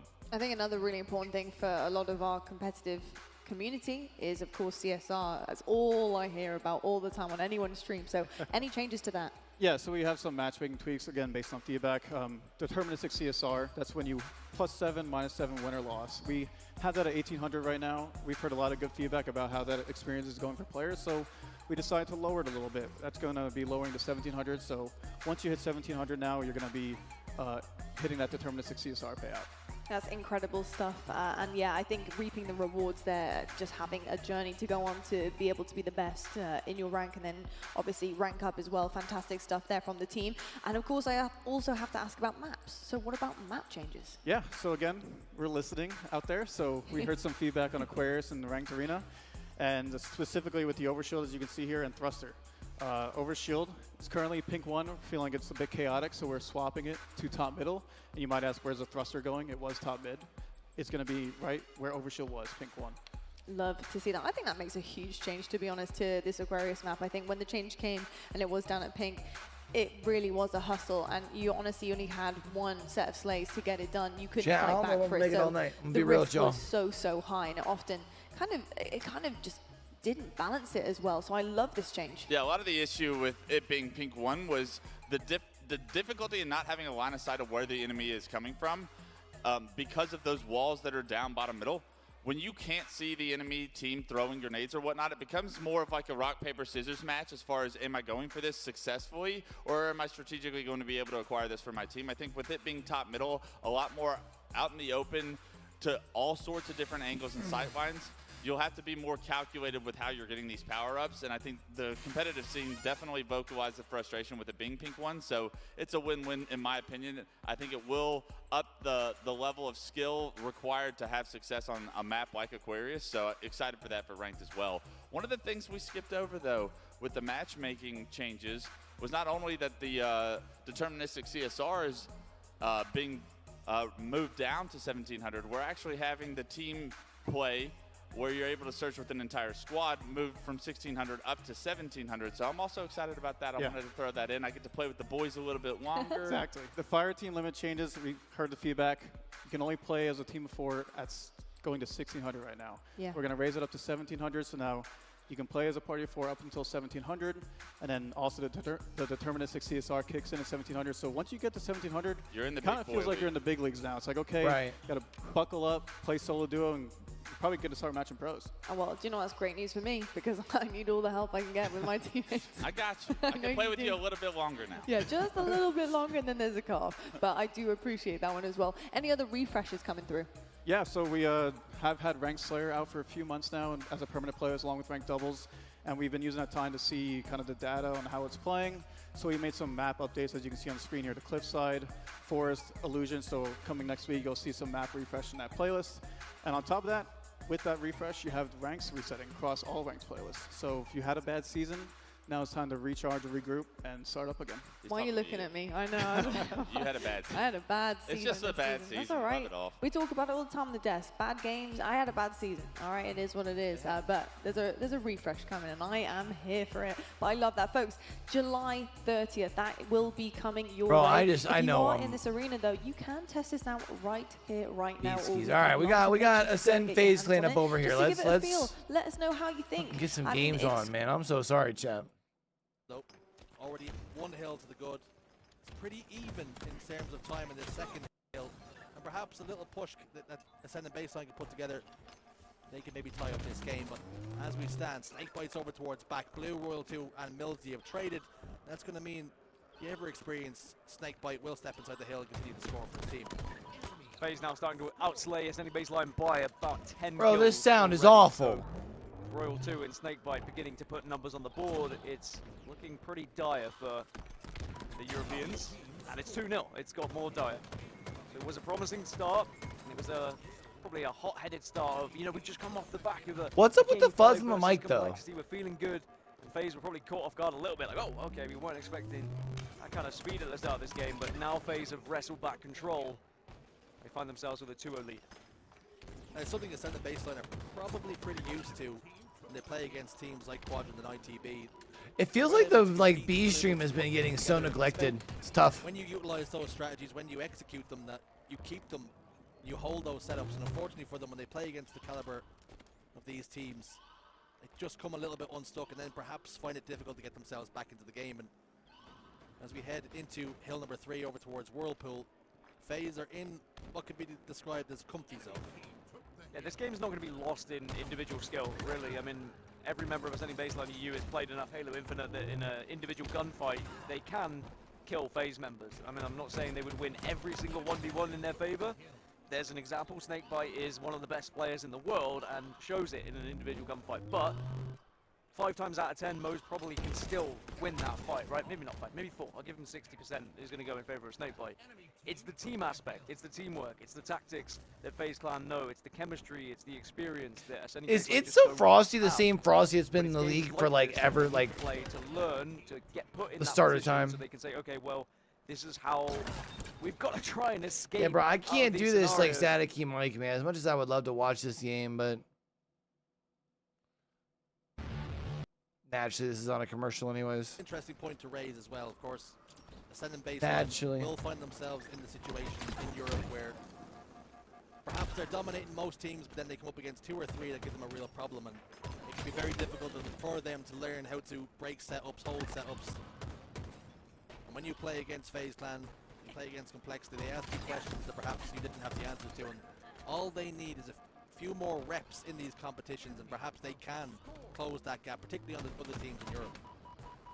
Well, they're close to closing out this third hill and putting themselves within touching distance of FaZe Clan going into hill number 4. It looks like FaZe are going to let this one go and will set up for next instead. So that is a great momentum booster for Ascending Baseline, and kills-wise, they're starting to put a little bit more on the board as well. As I say, that Royal 2 gets double. Oh. Sunrise just chasing ghosts at that point, it felt like. It means that 3 are dead for Ascending Baseline, and FaZe Clan can take a bit of control on that side of the map with Camouflage falling in 27 seconds. I'd say it's not looking like an absolute demolition job on the side of FaZe, but I would also say, knowing FaZe quite well, probably at 60%, 70% right now. You can't imagine that the callouts are going to be screaming at each other, especially in a game 1. We have seen it happen in the past where FaZe don't give it their all against some of these teams, and then they kind of get bitten for it and have to wake themselves up going into games 2 and 3. I think it is an interesting point because we heard about the complexity result. We've seen the end of the game 5 when we were up on the main broadcast, and the question that because we didn't see the game, we're asking, did complexity underperform, or were Ascending Baseline that good to push them the distance? And I think from what we're seeing here, certainly in the early stages of this game, they're able to hold their own. It's like you say, in those individual Nice, able to get the read on they're one. not afraid to fight anybody. It's just the teamwork aspect where they struggle. Well, 1 minute to try and tie it up. Sunrise trying to get a little bit of hill time. FaZe Clan have the lead, and I doubt they're going to try and play time here because they are so close to try and make it 3-1. Because if they secure the third hill here, It's over, yeah. It's done. But Ascending Baseline making it difficult for them. Snakebite, one of the last members to try and defend this hill. And it's going to be a 2-man swing from Ascending Baseline as well. They are really starting to demonstrate their chemistry here. A lot of matchmaking has been played between these 4 players, and now on the biggest stage against the biggest players, the best players in the world, they're saying, we do not fear you as long as we're working together here. Now the question remains, if FaZe Clan, the defending world champions, are playing at 60 or 70%, perhaps it's time to start shoving some coal into the machine and maybe get some. All right, can we at least get? Are they back over here? No, they're not. Golly, bro. I want to turn it up, but it's already kind of up quite a bit on here, and like that static is like really bugging my head. I'm not gonna lie. Both of them happy to back away for now and play their lives. Sunrise recognizing how important it is to play his life in this situation, because if he goes down, he perhaps hands the game to FaZe Clan. But he's also looking at that clock saying 14 seconds, we need to be getting in this hill, boys. Bastos Moes, they get some kills. Renegade's last remaining player. It's going to be almost 4 dead, but not quite. Renegade wins the gun engagement, but are we going to see Baseline? Yes, they're going to 2-2. So for all the dominance, for all the kills FaZe had, suddenly Ascending Baseline say, hey, we're taking this one to overtime against the best team in the world. This is going to do wonders for their confidence.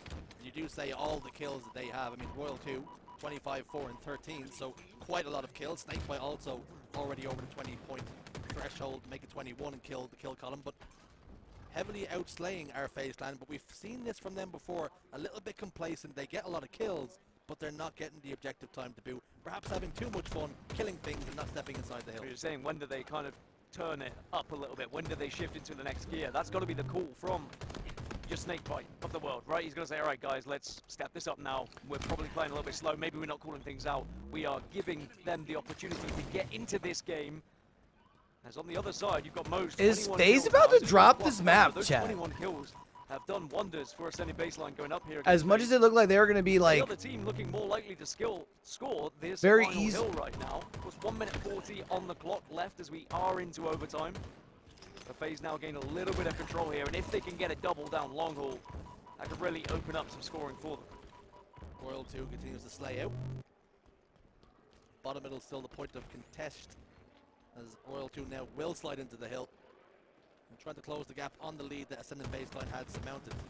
Millsy up towards Batledge, puts down a couple of shots, will receive a lot of damage. Mo's down to no shields, tries to escape towards bottom tower, unable to do so. Royal 2 will then step outside of the hill. Interesting play has been made. Information must have come his way that he was not safe where he sat, and decided instead to control the elevator spawns, perhaps trying to push Ascending Baseline EU over towards the yellow pipe spawn.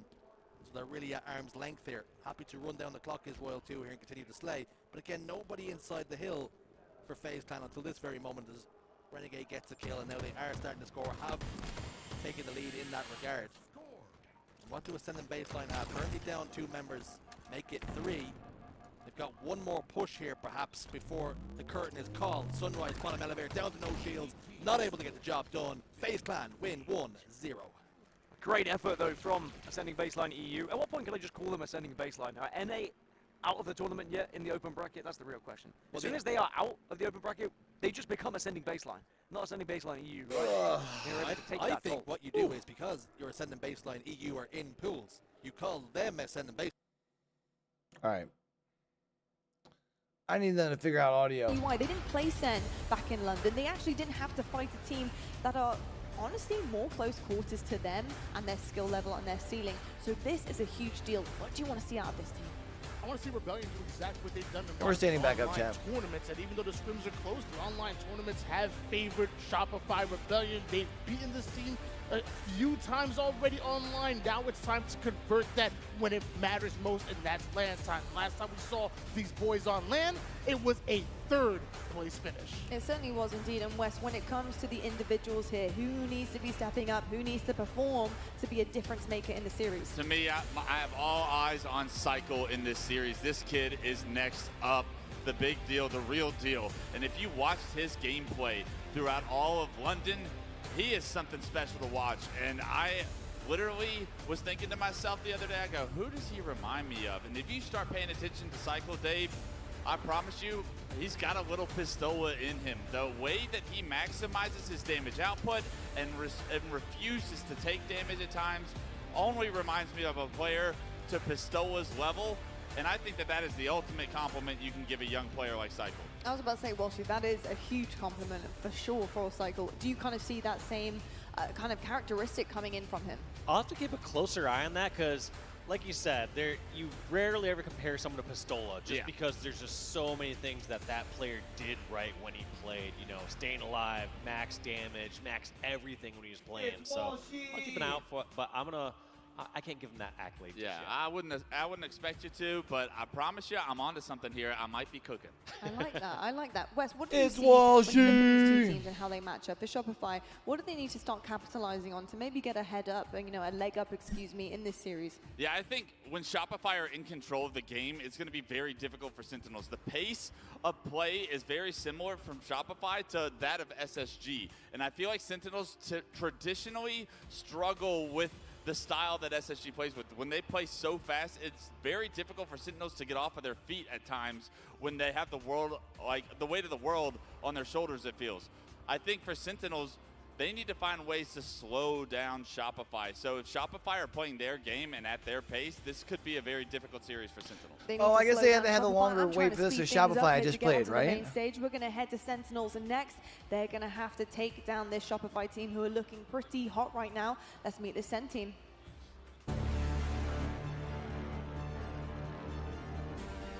Wait.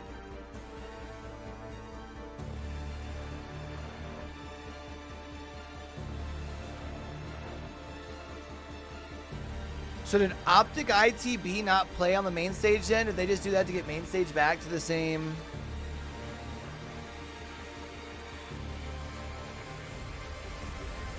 Like back on the schedule?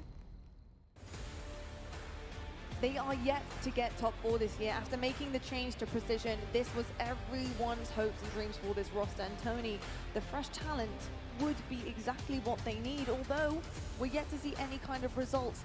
Are you hoping, have you seen enough on this team to know that maybe some results might come out this weekend? I really have, and I really expect to see something big out of Sentinel. I love that you used the words fresh talent, because I think bringing Precision onto this roster was huge, and a breath of fresh air for these guys. Precision is a superstar in the making. He is an absolute slayer on the map, and it's funny because my two players to look out for both comes for that Gears of War background. They both come Precision and Mental, both are having illustrious careers in Gears of War, have carried that over into Halo, and those are who I have my eyes on here in this matchup. Wes, what can you read into in terms of the fact that this team has lost to 2 of the big 3 teams in London, which bodes really well from them? What are you picking up on? Yeah, the issue with Sentinels so far is that their Arlington event was so poor that they have been digging themselves or trying to climb themselves out of a hole that they've built with the poor seed situation that they've had to go throughout this year. They are finally in a position now to take back what is theirs, that 4th seed that they were consistently placing at all last year. I think that this is the series where they turn their entire season around, and in order to take the seed, they have to do it from the newcomers that have really stolen their spot in that top 4, and that's Shopify. Yeah, and also looking at these two teams, we talk about how they both lost to the big 3 in their losses at London. However, Shopify beat players in the big 3. That's the difference maker, and we need to see that out of Sentinels. And why not start with someone in maybe the new big 4? Yeah, exactly. I love that. The new big 4, and 100% I think Shopify Rebellion are trying to cement themselves up there and doing a good job so far. Cycle versus Falcated, the star matchup for this series, and rightfully so. I mean, you're looking across their KDs, they're so elevated, they're looking so good. And when these two are going to be button heads on the main stage, anything is possible for each of these teams if they're performing well. Well, kind of the same reasons we talked about Cycles, are kind of the same things that Falcated brings to the table as well. An ability to put out match damage, but minimize the amount of damage that he's receiving. Falcated, very similar to Cycle, has great positioning, has great awareness on the map, knows when to get aggressive and when to stay alive. So I think they're both similar in that way, and that's why we see such large. So did we miss the Optic ITB I always expect esports? a lot out of Falcated, and I'll tell you why. He kind of came up at the same time as Bound, and Bound made a lot of noise. He is this really big personality, and I think Falcated kind of got drowned out a little bit by that, but not necessarily in his gameplay. He is a phenomenal individual player. Falcated is the one to watch for me. I think every time he's on a series, on the screen, he's always putting up numbers and incredibly heads-up gameplay, and I love that out of him. He might be quiet, just don't let him get drowned out. Because this is totally what was slotted for 6 o'clock. I also do have So my we're eye somehow one back other on player schedule-ish, Sentinels, sort and of. for me, West, that's got to be Boo Boo. Boo Boo for me is the X-Factor player here. When he comes out, this team. I would never know if it was him. He wouldn't tell you even if he did. Not so much on the B stream. Lord it over you. He's sneaky. So a 6-kill lead now for FaZe Clan. Ascending baseline though, keeping this close enough. They haven't let it get out of hand. I mean, we saw already one Solitude Slayer get out of hand earlier today. It was 17-2 in favor of Optic Gaming against Pure, but somehow Pure came back into that game and were able to win it, in fact. So it almost feels like for the rest of the tournament, as soon as I see something like this, I'm like, wow, it's an 11-kill lead, but you know, they could come back into it, right? Because Pure could. This is a conversation that we have had very recently, actually. You said it hasn't gotten out of hand, and we asked the question, does that mean that sometimes it's in hand? But then we had a conversation yesterday. People are overwhelmed, people are underwhelmed, but are people ever just whelmed? I feel quite whelmed. I'd like the Twitch chat to answer that if they could. Sometimes join in the conversation. Let us That's know. what we do over Do here. you ever feel whelmed? Do you feel whelmed? Not overwhelmed, not underwhelmed, just whelmed. Perfect. The Goldilocks of whelmed, if you will. I'd tell you what, FaZe Clan right now, they're quite Just whelming. right They haven't of been whelmed. underwhelming. Just whelmage is what we a can bunch of whelm. They have an 11-kill lead as well to work with. Now, yes, we saw a lead thrown away by Optic Gaming earlier today, but this isn't Optic Gaming. This is FaZe Clan, who typically are the best team in the world at closing games out. So I think realistically an 10-kill game is going to be a little bit too much for Ascending baseline. However, if they are to overturn it and make FaZe Clan look rather underwhelming rather than whelming, good whelmage, it's going to be those camouflages they need to start getting and making them count. Oh man, my this adductors lead are a actually little bit like hurting right now. We'll soon find Like out. not sore, but like Heading hurting. to I that don't phase think of I'm gonna this lift game, on them Bastos tomorrow. and Milsey combined, they get Cut a kill that out of onto our Renegade, warm-up. but they answer one back. So a 1-for-1 trade on the scoreline, not going to be good enough for Ascending baseline as they're very quickly running out of deaths. Milsey gets a kill in blue. Snakebite answers back once more, and that's something. All right, so I mean, the good news is on the B stream, the last couple of games, there's this one that looks like it should be quick. There's Quadrant over Bittersweet. The way Bittersweet looked earlier, they should be done relatively quick. And try to go for an all or nothing where you might end up with both snipes. The downside of trying that here in Infinite is that the other team can see if the sniper was grabbed or not. Yeah. All of a sudden, they know if something goes right or in their favor, they can just go over, scoop up your sniper rifle. That's such a good point. That icon over the power weapon reveals whether or not it's picked up or not. So you can't really strategize and assume where the enemy snipe is. You know exactly where it is. Suppress was putting that snipe to work, but he's been taken down. He was on a killing spree to start this game off 5-0. Setting the tone for Shopify is massive. Suppress is doing a great job. But as you see Precision trying to push into the enemy base, he runs into everyone on Shopify. They sniff out that flank, and now they take numbers back in control. even though they get the numbers for a second, all these members Shopify just stuck in the back. Boo boo, boo boo, doo boo. I love it. Exposed spot, but not if That's all the members that's a Shopify gamer tag right stuck in there. the back. You're suicide.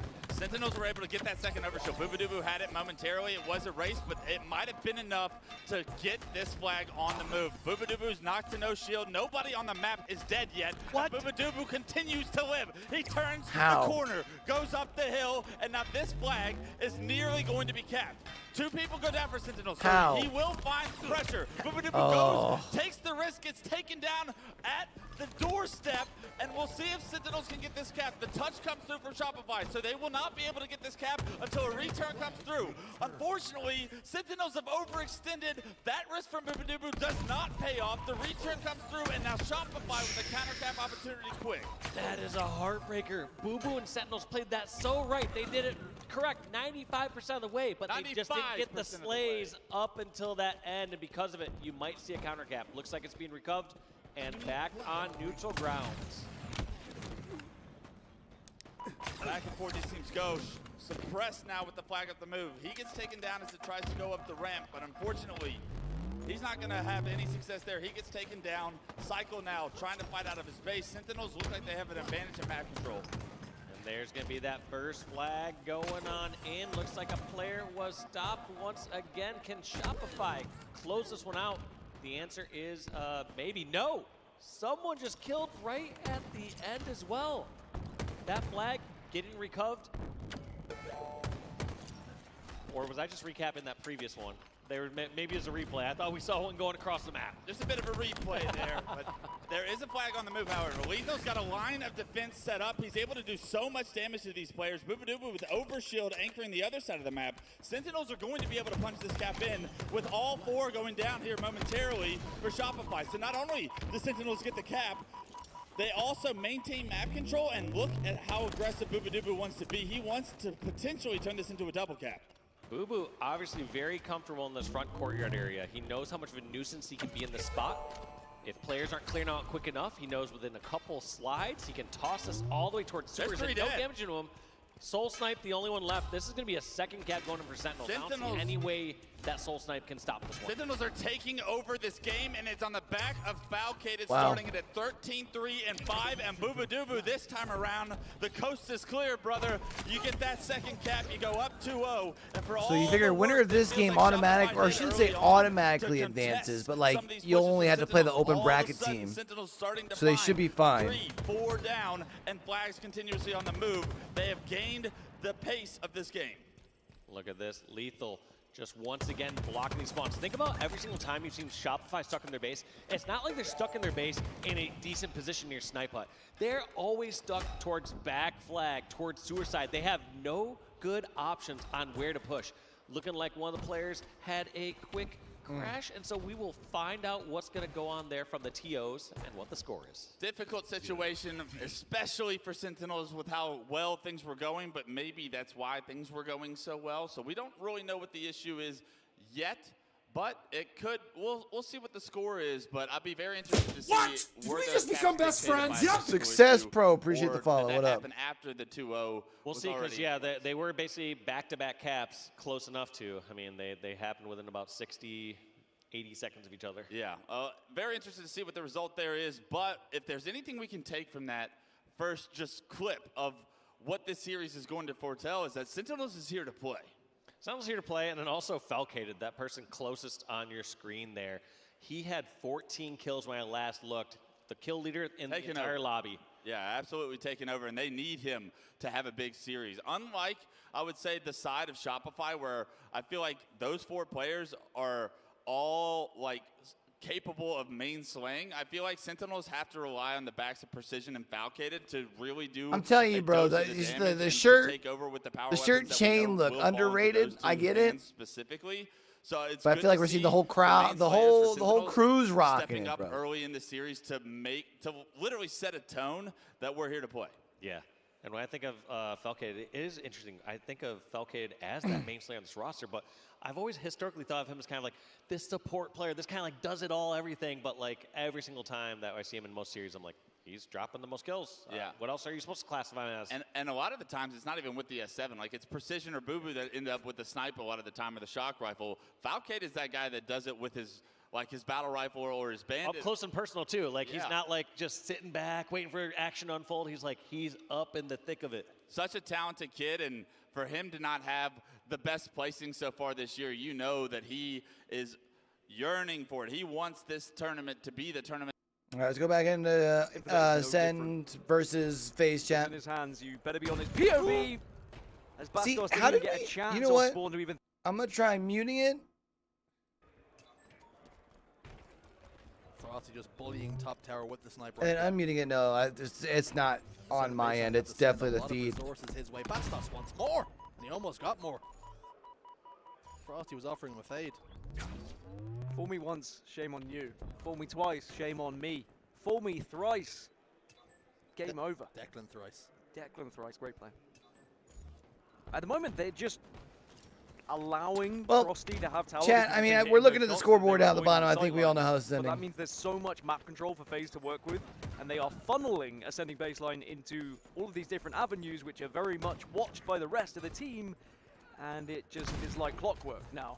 This is going to be a close to 100-point lead right off the rip because of some of those snipe shots. Yeah, you have to say Ascending Baseline really were treating C like it was an unexplored part of the map. They'd never seen it before, and rightfully so, as such as the shots that Frosty was hitting. He was grayed out on their map, and because it belonged to Frosty. Like Mordor, do not step over there because Frosty was handling business. He was literally like the Eye of Sauron. Yep. And every time they moved, he'd snap towards them. Need to be finding some sort of cave to go through instead, and they went bottom middle.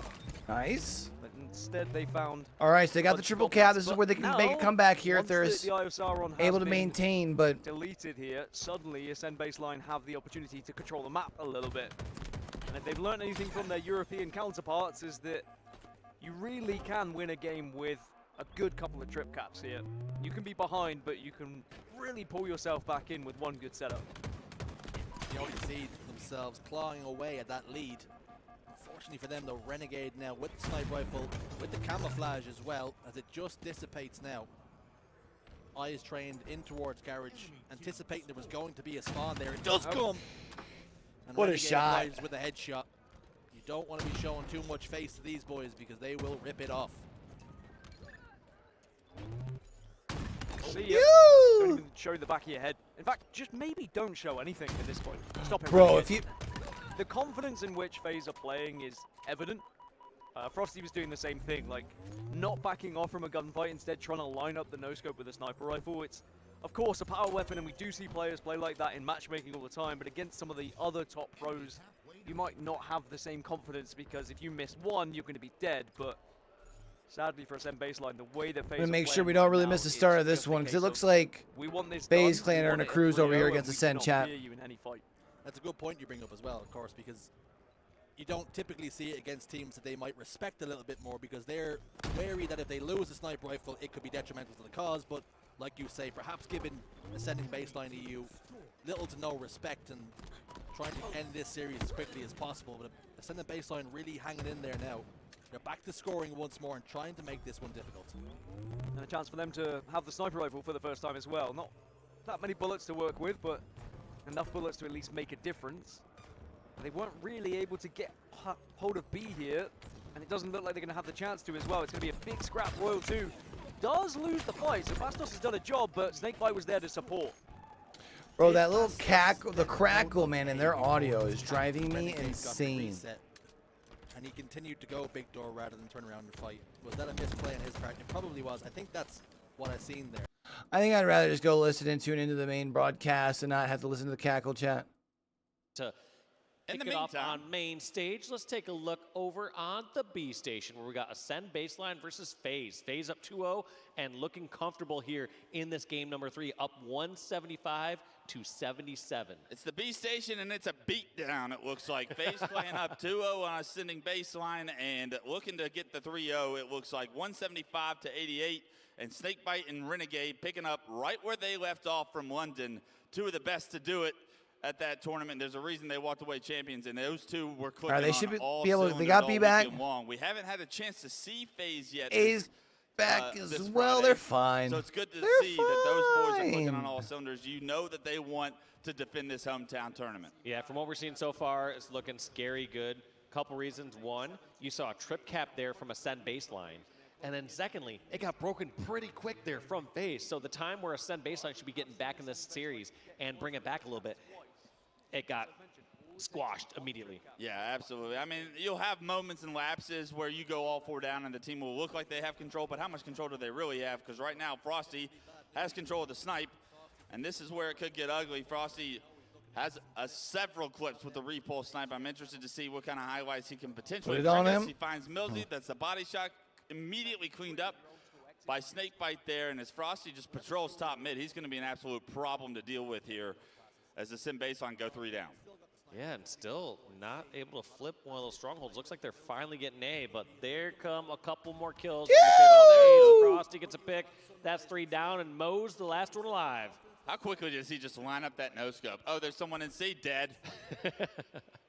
Still now just back tower. You know Frosty's not probably too concerned with transitioning any strongholds or whatnot. He just wants to have his fun with the S7 as he's trying to see if he can very clip some comfortable position toes. in this series, and almost rips Snakebite's head off right there as he hits the body onto Millsy. Another assist, and unfortunately, I think we've seen Millsy the only player that Frosty has seen with this snipe, and he's been taken down 3 times. Yeah, and there's just that comfort knowing when you're on one of these top squads that you aren't having to rush, you aren't having to panic as much. You know your teammates are buying as much time as possible. You know they have the best comms.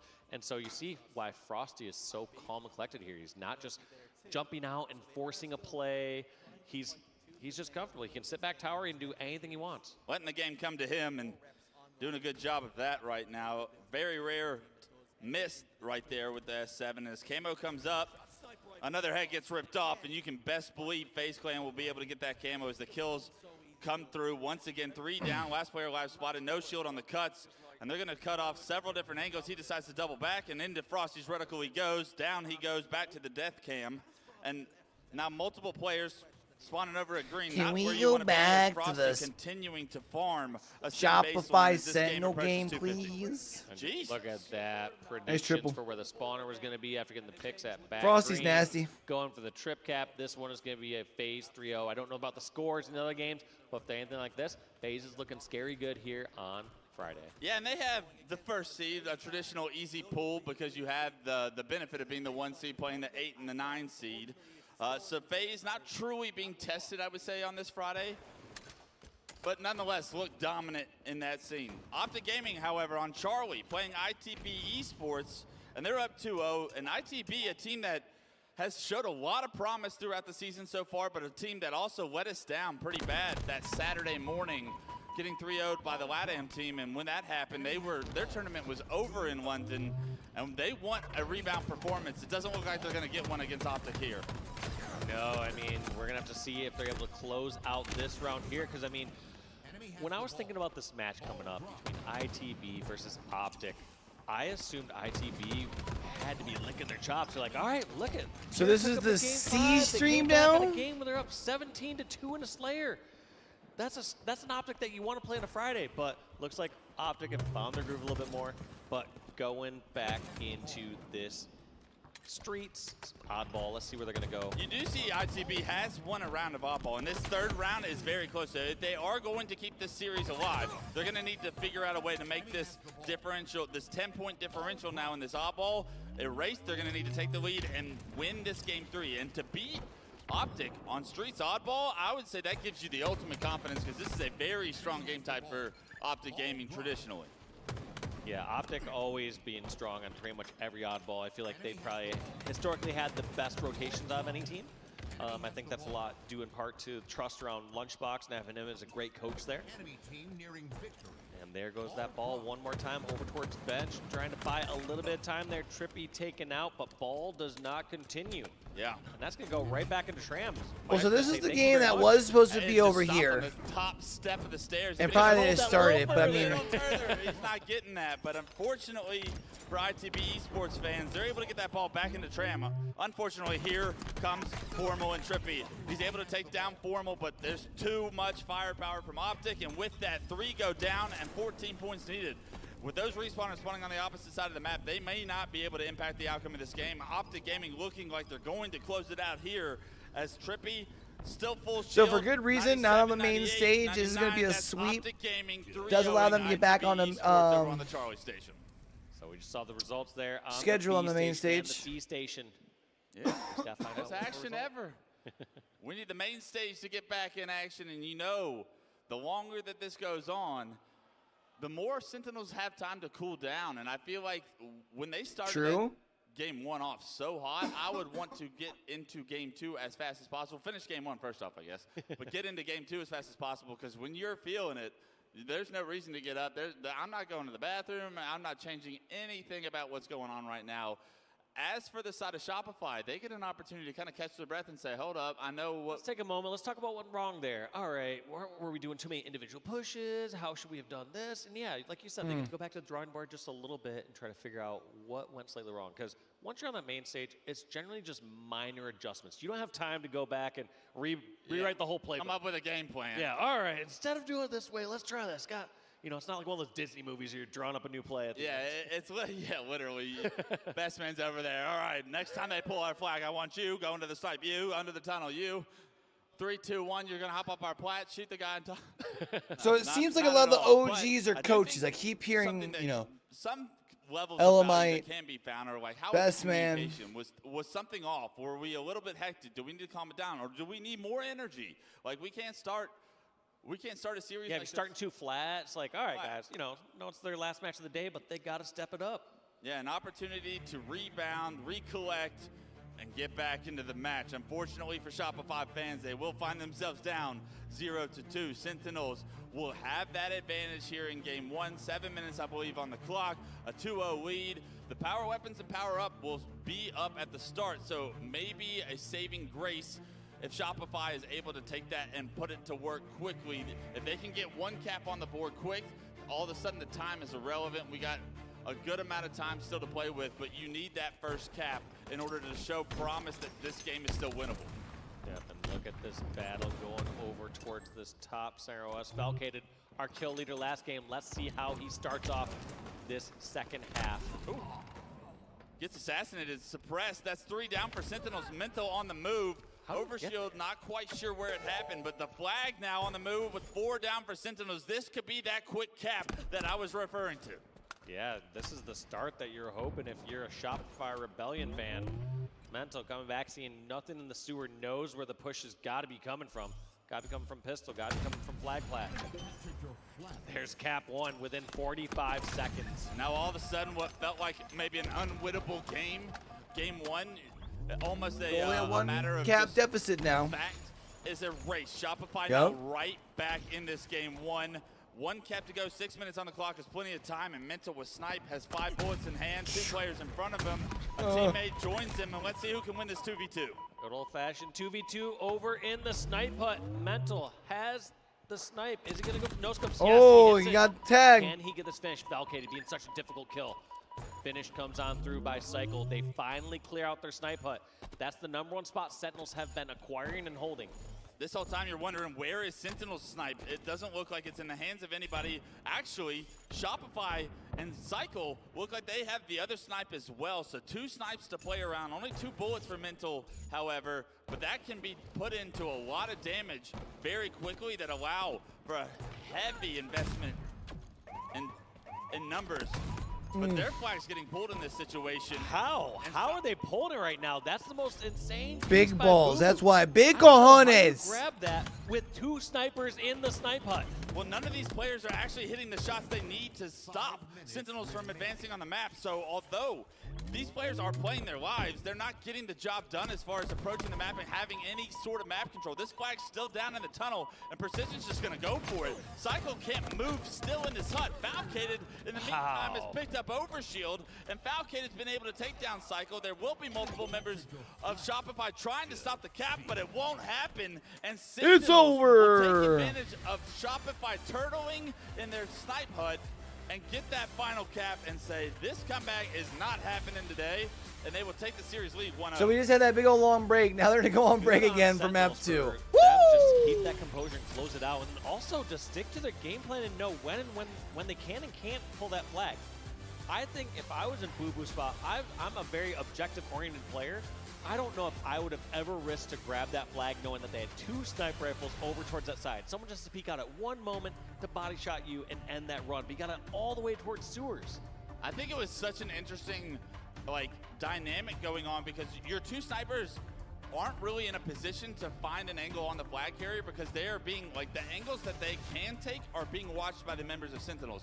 So the second you saw a cycle there, try to pop out and maybe shoot the flag guy, he was immediately under pressure, taken down to no shield, and had to play his life once again as that flag continues to get on the move. It's very concerning that you almost fell asleep into your hut on the side of Shopify.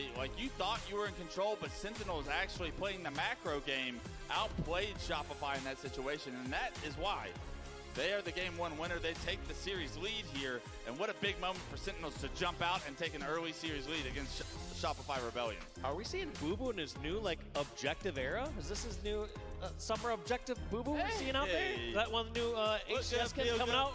Look good, feel good, run the flag, play the ball, Boo Boo. I love it.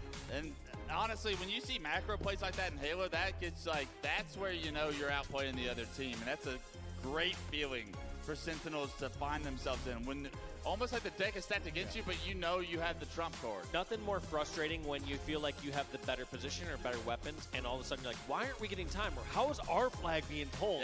Yeah, for real though. It's a pure rage and pure frustration. For sure. Couldn't agree more. And we're going to take a look at the series layout here. And we got Recharge Slayer coming up for game 2. It's Streets off ball for game 3. And if Shopify starts to rebound off that performance from game 1, then we will see a live fire King of the Hill and potentially an Aquarius Slayer to end this one. But as we take a look at game 2, where our eyes will focus next, Dave, what are the standout dynamics that you're looking for as to dictate who's going to win this game 2 on Recharge Slayer? I mean, Recharge is definitely one of the slowest Slayers that we got. So it's going to definitely slow down quite a bit. And go refill my water, before, champ. I felt like Shopify maybe a bit more comfortable and it's faster. Sentinels went slower, but I don't really know. I mean, at this point, they can all play at any paces of those. It's going to be who gets some of those entry slays or gets some of that entry damage and then collapses in right. Yeah, I think that camouflage is going to play such a pivotal piece to how this game 2 is dictated, how the pace is dictated. Because if Boobadooboo can find himself with camo like he so often does, he is so good at controlling the pace of the game and impacting how much the team can move around the map and how much information they're going to get without being punished. So that's a big storyline to watch here. As you know, his eyes and his focus will be on that camouflage. Who from Shopify will contest him for those camos? And will it come down to the battle, that bottom mid scrap battle that so often is chaotic, and who can thrive in those chaotic situations? One thing to note, Sentinels in that online throwdown tournament that they threw lost 4 Slayers by 5 kills. A total of 5 kills. You do the math, that was 50, 49, 50, 49, 50, 49, 50, 48, Dave, and that is unbelievable. You figure even with randomness, one of those times you ice those up, but no, clearly just things not falling in their favor. Can they change the story on how the Slayers have treated them? They lost 2 Game 5s last tournament in London, 50 to 49, I believe. Optic and SSG both beat them in those Game 5s. So can Sentinels erase the storyline that their Slayers are their weak point? Here we go, underway, 1-1 to kick it off, and Precision is the player to watch as Lethal picks up a double in the kill feed. Precision head on a swivel, doesn't even have to deal damage to have the lead here, but Suppress gets away with the first camouflage. But also such a great play there by Precision taking the route he did. By deduction, he was able to help find out where members of Shopify were. He jumped on over towards that bridge, went towards bottom control, didn't see anyone, nor did he just jump down, give a position, or try to fight something instantly. He said, okay, well, we control the center of this map. If anyone pops out towards batteries or Needler or goes towards camo, they are dead, and that's exactly what happened. Lethal cleaned up all those kills, and because of it, you saw the first round of slays go in the favor of Sentinels. Yeah, the lapse in the setup, though, was Suppress getting away with that camo, and ever since then, Suppress is on this 3-0 tear right now, really stalling any of the momentum Sentinels would have gained from such a strong start. 8-8, however, as the game does get tied up, Shopify will take the lead momentarily as Lethal goes down. He starts the game off strong at 5-1-2, but Suppress, still not having a death to his name, continues to increase Shopify's lead to 2. Good dish. Suppress not stopping, gets the damage advantage on that player, doesn't hit the melee trade from Falcon. He was just waiting for that one extra bullet. Yes, he could have meleeed and got that off, but he wanted to get the full trade kill. He almost did. The way he's moving right now, it looked like he was going to. Right now, though, Sentinels go 3 down, last player alive, Precision, and he's got to cycle with the grapple flying towards his respawn. Precision gets caught out, and this is the pace that Shopify loves to play at.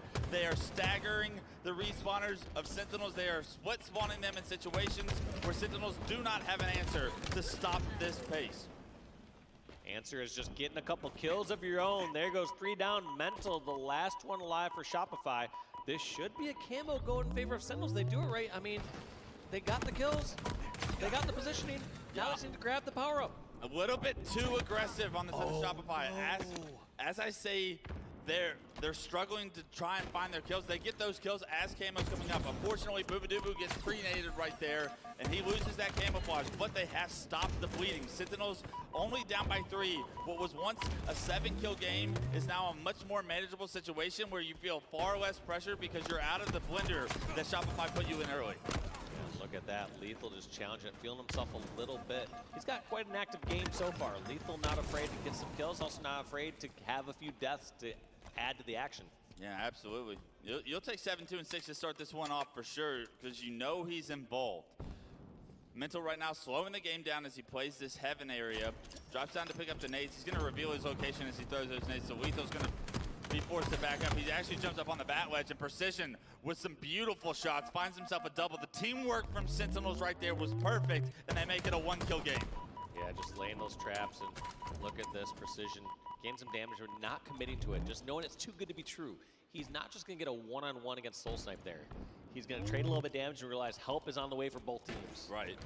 And it was Lethal that relocated on the bat wedge in order to get his assist there. So Precision and Lethal working hand in hand right there to make this a 2-kill game.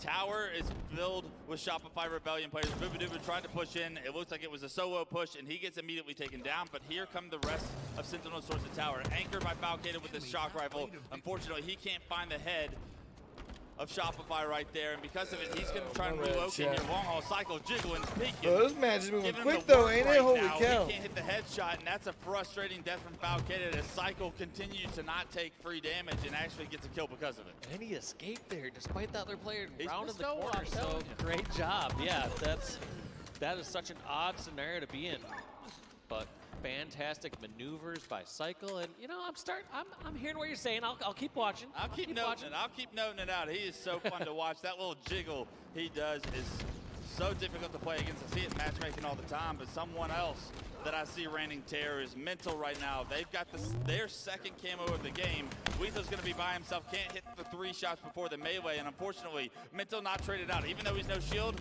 because he's invisible, he's not afraid of Sentinels. Looking to still push into the fights, but the green gun's going to slow him down. I love the idea of falling back here. Do not bite off more than you can chew. You have a 7-point lead once again, but this is where we saw Shopify make the mistake last time that made it a 1-kill game. Also, weren't they in a similar situation with Cloud9? Every single time we seem to get Sentinels back in this, they get a few slays. Just Shopify pulls away ever so slightly, like you called out there, Wes. What can Sentinels do here in this position? I mean, feels like, is it just getting that camo and going on a run? Is it mitigating your losses? It feels like every single time it's Sentinels playing catch up outside of that initial round. What you can do if you're Sentinels is have boo-boo-doo-doo. Not where you want to be caught out. Stop being so doo-doo. Batteries to save his life, but he's just intuitively exposed. Bro's area. 4 and 11. That life once again. The lead up to 10 now. Make it 9 as they approach the 40 kill mark. Oh my God. Beautiful plays from Cycle as he gets a stick as well on the Falcated up top glass. Boobadooboo does have a shock rifle in hand, but it may be too little too late. And there it goes. Every single time feels like these players getting weak, and those calls are being reacted to perfectly from the Shopify Rebellion side. They know where somebody's weak. They're not letting that person get away. I wouldn't say they're tunnel visioning by any means. They are just focused on knowing where somebody's weak and can get those finishes even all the way across the map. If Sentinels have anything to say about this game too, it has to be right now. 44-36, Camo is up, Valkated with the shock in his back pocket, but there's a player back blue they did not expect to be. That player has made his way through the blue tunnel. It is going to be a flank for Valkated, but trades are not what Sentinels can afford. They go 3 for 1, make it a 5-kill game. They remove Camo off the map, I believe, and this shock rifle could potentially make it a 4-kill game and much more manageable for Sent. I was going to say, this was their chance, and I felt like they had to press those spawn advantages, but you can't really do too much against pipes. You have to wait for somebody to overextend or make a mistake, and right here, they're just going to have to go for another pick and another push. So let's see how Sentinels decide to play this. I think He's going to back down. He saw everybody turn that corner. I feel like that's okay for a desperate last push to get the last Imagine you killer. turn around, But yeah! if you're trying to go on a run, you can't just be all in one spot. They get 3 kills though, and Boo Boo's the only one. What do I know though? What do I know, Wes? Sin showing Dave how to play Halo Infinite at the highest level right now. And Valkade is showing us that this game is not over. 46-44, 2 kills, 9 bullets left in the shock rifle, so that's 3 shots still remaining. And if Valkade can find some heads, this game can get tied up. Yeah, 2 shots left in that shock rifle. 2-kill game in the hands of Valkated. He got kind of shut down a little bit earlier. Not the kill leader that we were seeing earlier. Slow in it the down series. here if you're But 10 Sentinels. kills and 10 deaths. 4 minutes is time. Even Stevens for Valkated. Still time to play, still kills to achieve here, and it's a long haul push right now. There It's we not go. expected. Boo-Boo does There we it down, but so go. does multiple members once again to Shopify. Hold Making on. it a 1-kill game. Hold So on. Cycle no shield. Cycle Hold goes on. on the bridge, able to finish Valkated. It was almost a body block, perfectly playing by Sentinels, but Cycle able to finish that kill. 48-48. The game gets got all tied up as Mental goes down. Boo-Boo goes down, making it 49-48. Oh, bro, it's 1-kill game. Got a remote detonation right before. Ammo's up too. This is going to be a bait, right? Yeah, I don't you know if have anyone to. can go snag it. And look at this, just trying to scope out, see where these players are at, knows where the action's at, going in for the There trade, it is. gets the kill. It's another heartbreaking Slayer loss for Sentinels. The series gets tied up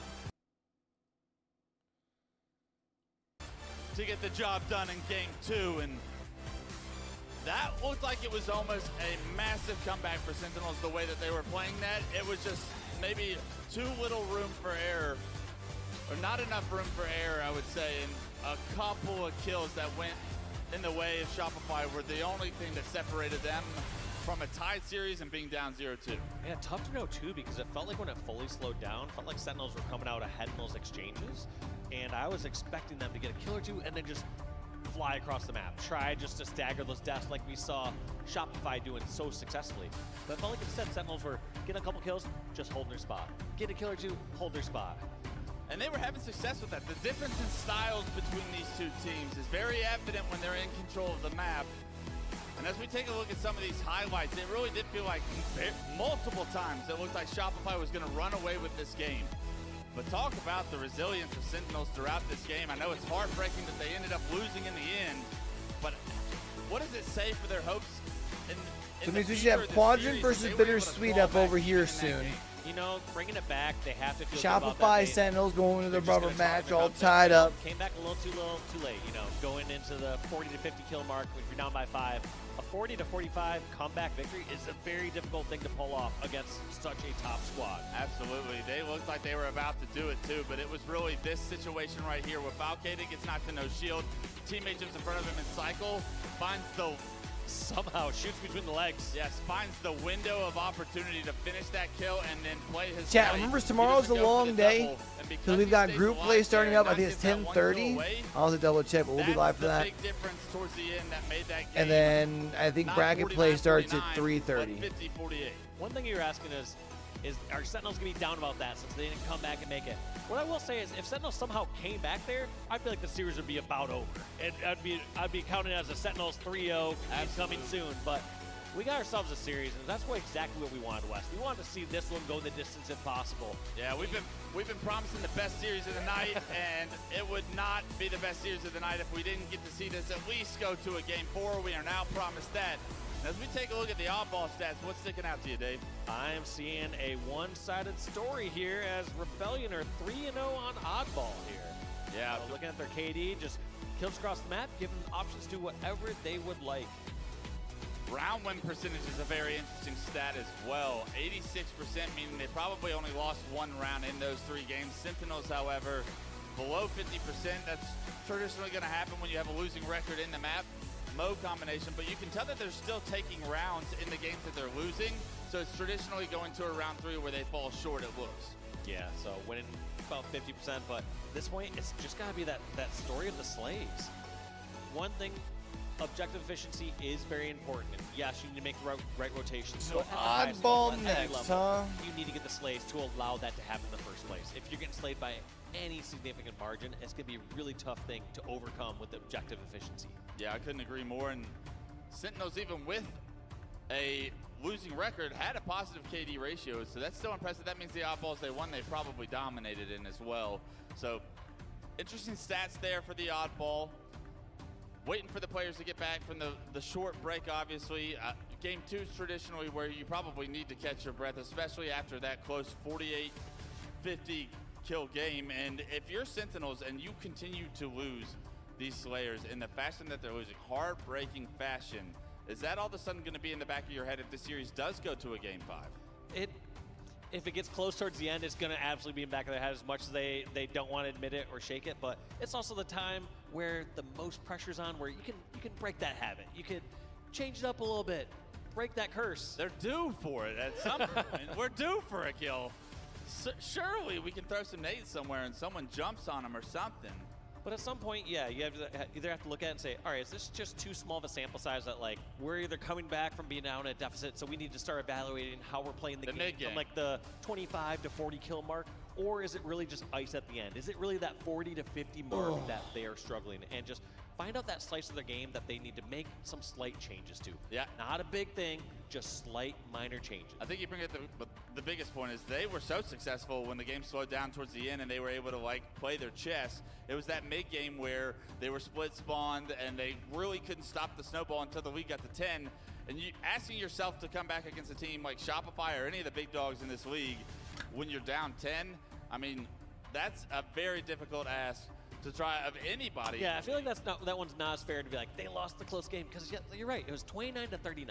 Yeah. And they somehow brought it to a 2-kill game. Right, that tells you when they can find their comfortability in these games against a team like Shopify, when they can control the pace, they can have success. They know the formula. It was very surprising. You even called it out in the middle of the game where you were like, I want to see them push and whatnot. I want to see them be aggressive and take advantage of this space like we see. Yeah, it's already 7 o'clock. That's kind of crazy. We've been live since what? That's not really Sentinel's bread and butter. A little before 2. But they clearly have a recipe for success because when they are in those situations, they're closing the gaps. Absolutely. All that matters is you're closing I know the we gaps. were down Sometimes for that a it's little bit more because of the apparent internet, and obvious but when Shopify are doing it, because you see them get a couple kills and go flying across the map and get a couple more kills, and it happens in rapid succession. Whereas the Sentinels one is like, yeah, they get a couple kills, and then like 20 to 40 seconds pass by. A couple kills, another 20 or 40 seconds pass by. Different methods to the madness, but both recipes for success. We'll see whose recipe is stronger here throughout this series, but clearly I think Sentinels in Game 1 looked like the flat-out better strategic macro team. In Game 2,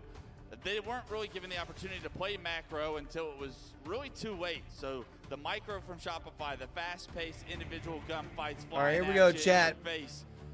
Map number 2, oddball. Success was on streets. Play It's a very small map. I expect players to be flying a lot more, and we will see if Sentinels are able to keep up with the pace that Shopify try to throw at them, or how will Sentinels figure out ways to create their own method to the madness and play their style of Halo and find success. Yeah, we're going to see also which team is going to have the patience to make a good push across the map when that ball time is ticking up.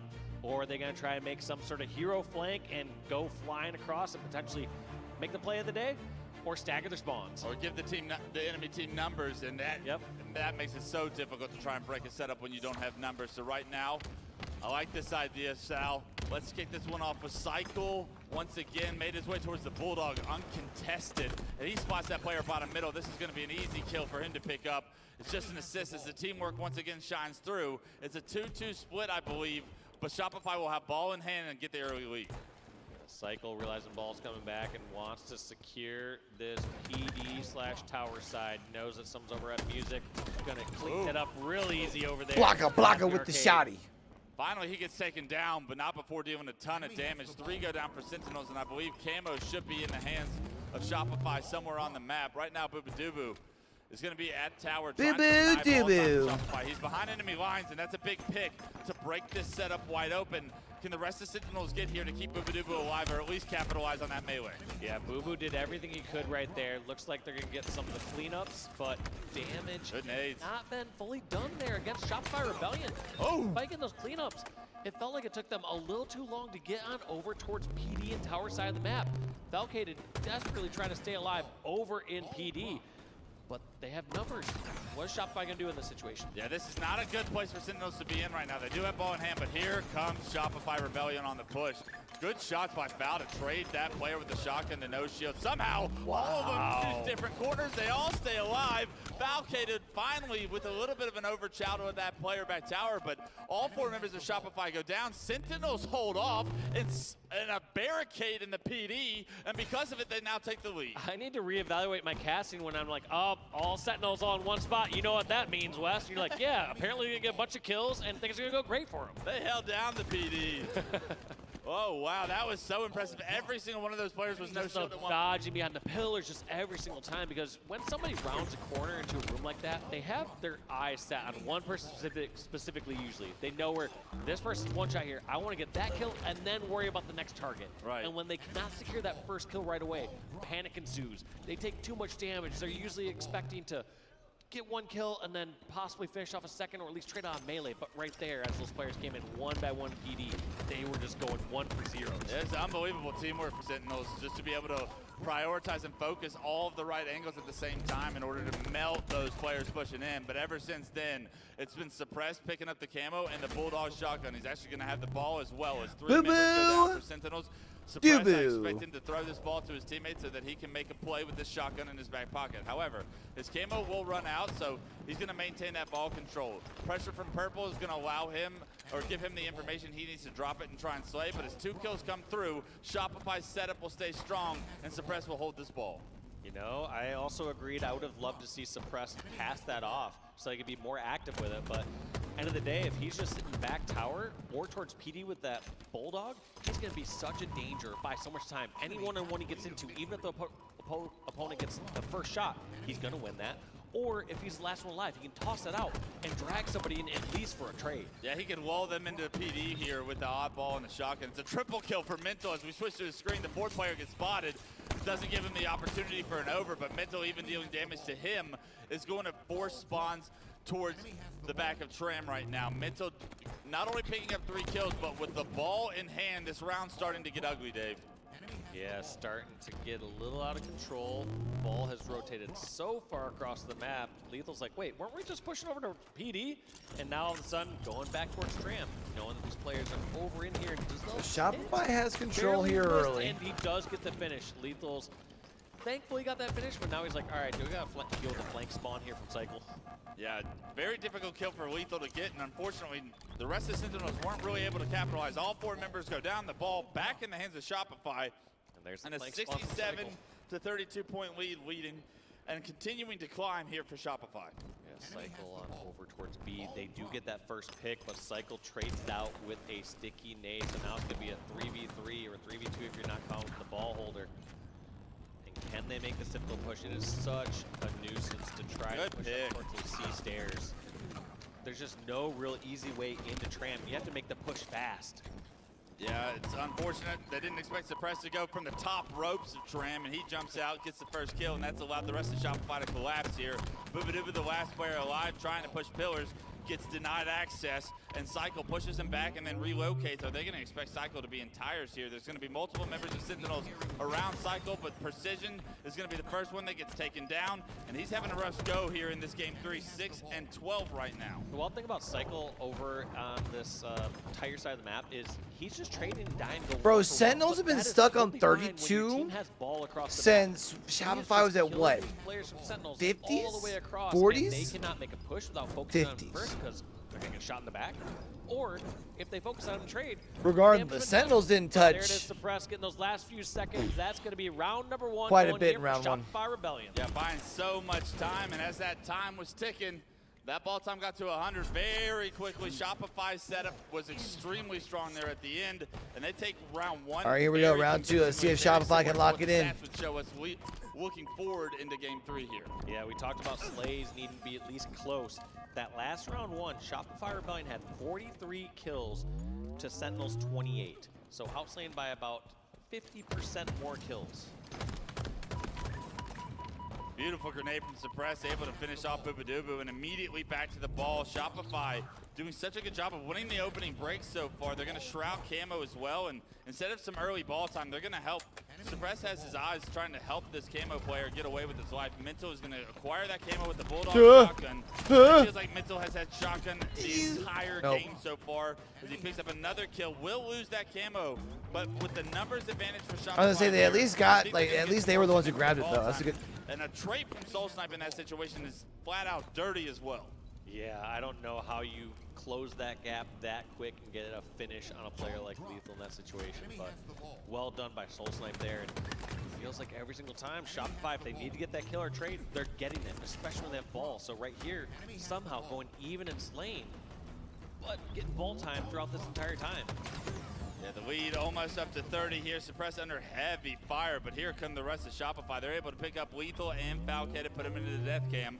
And Boobadooboo and Precision are going to be left out to dust here, because the rest of Shopify are surrounding Suppress, creating a barrier between him, or between Sentinels and him with this oddball. And although respawners are finally here for Sentinels, it's the Slays once again that appear to be going in Shopify's favor again.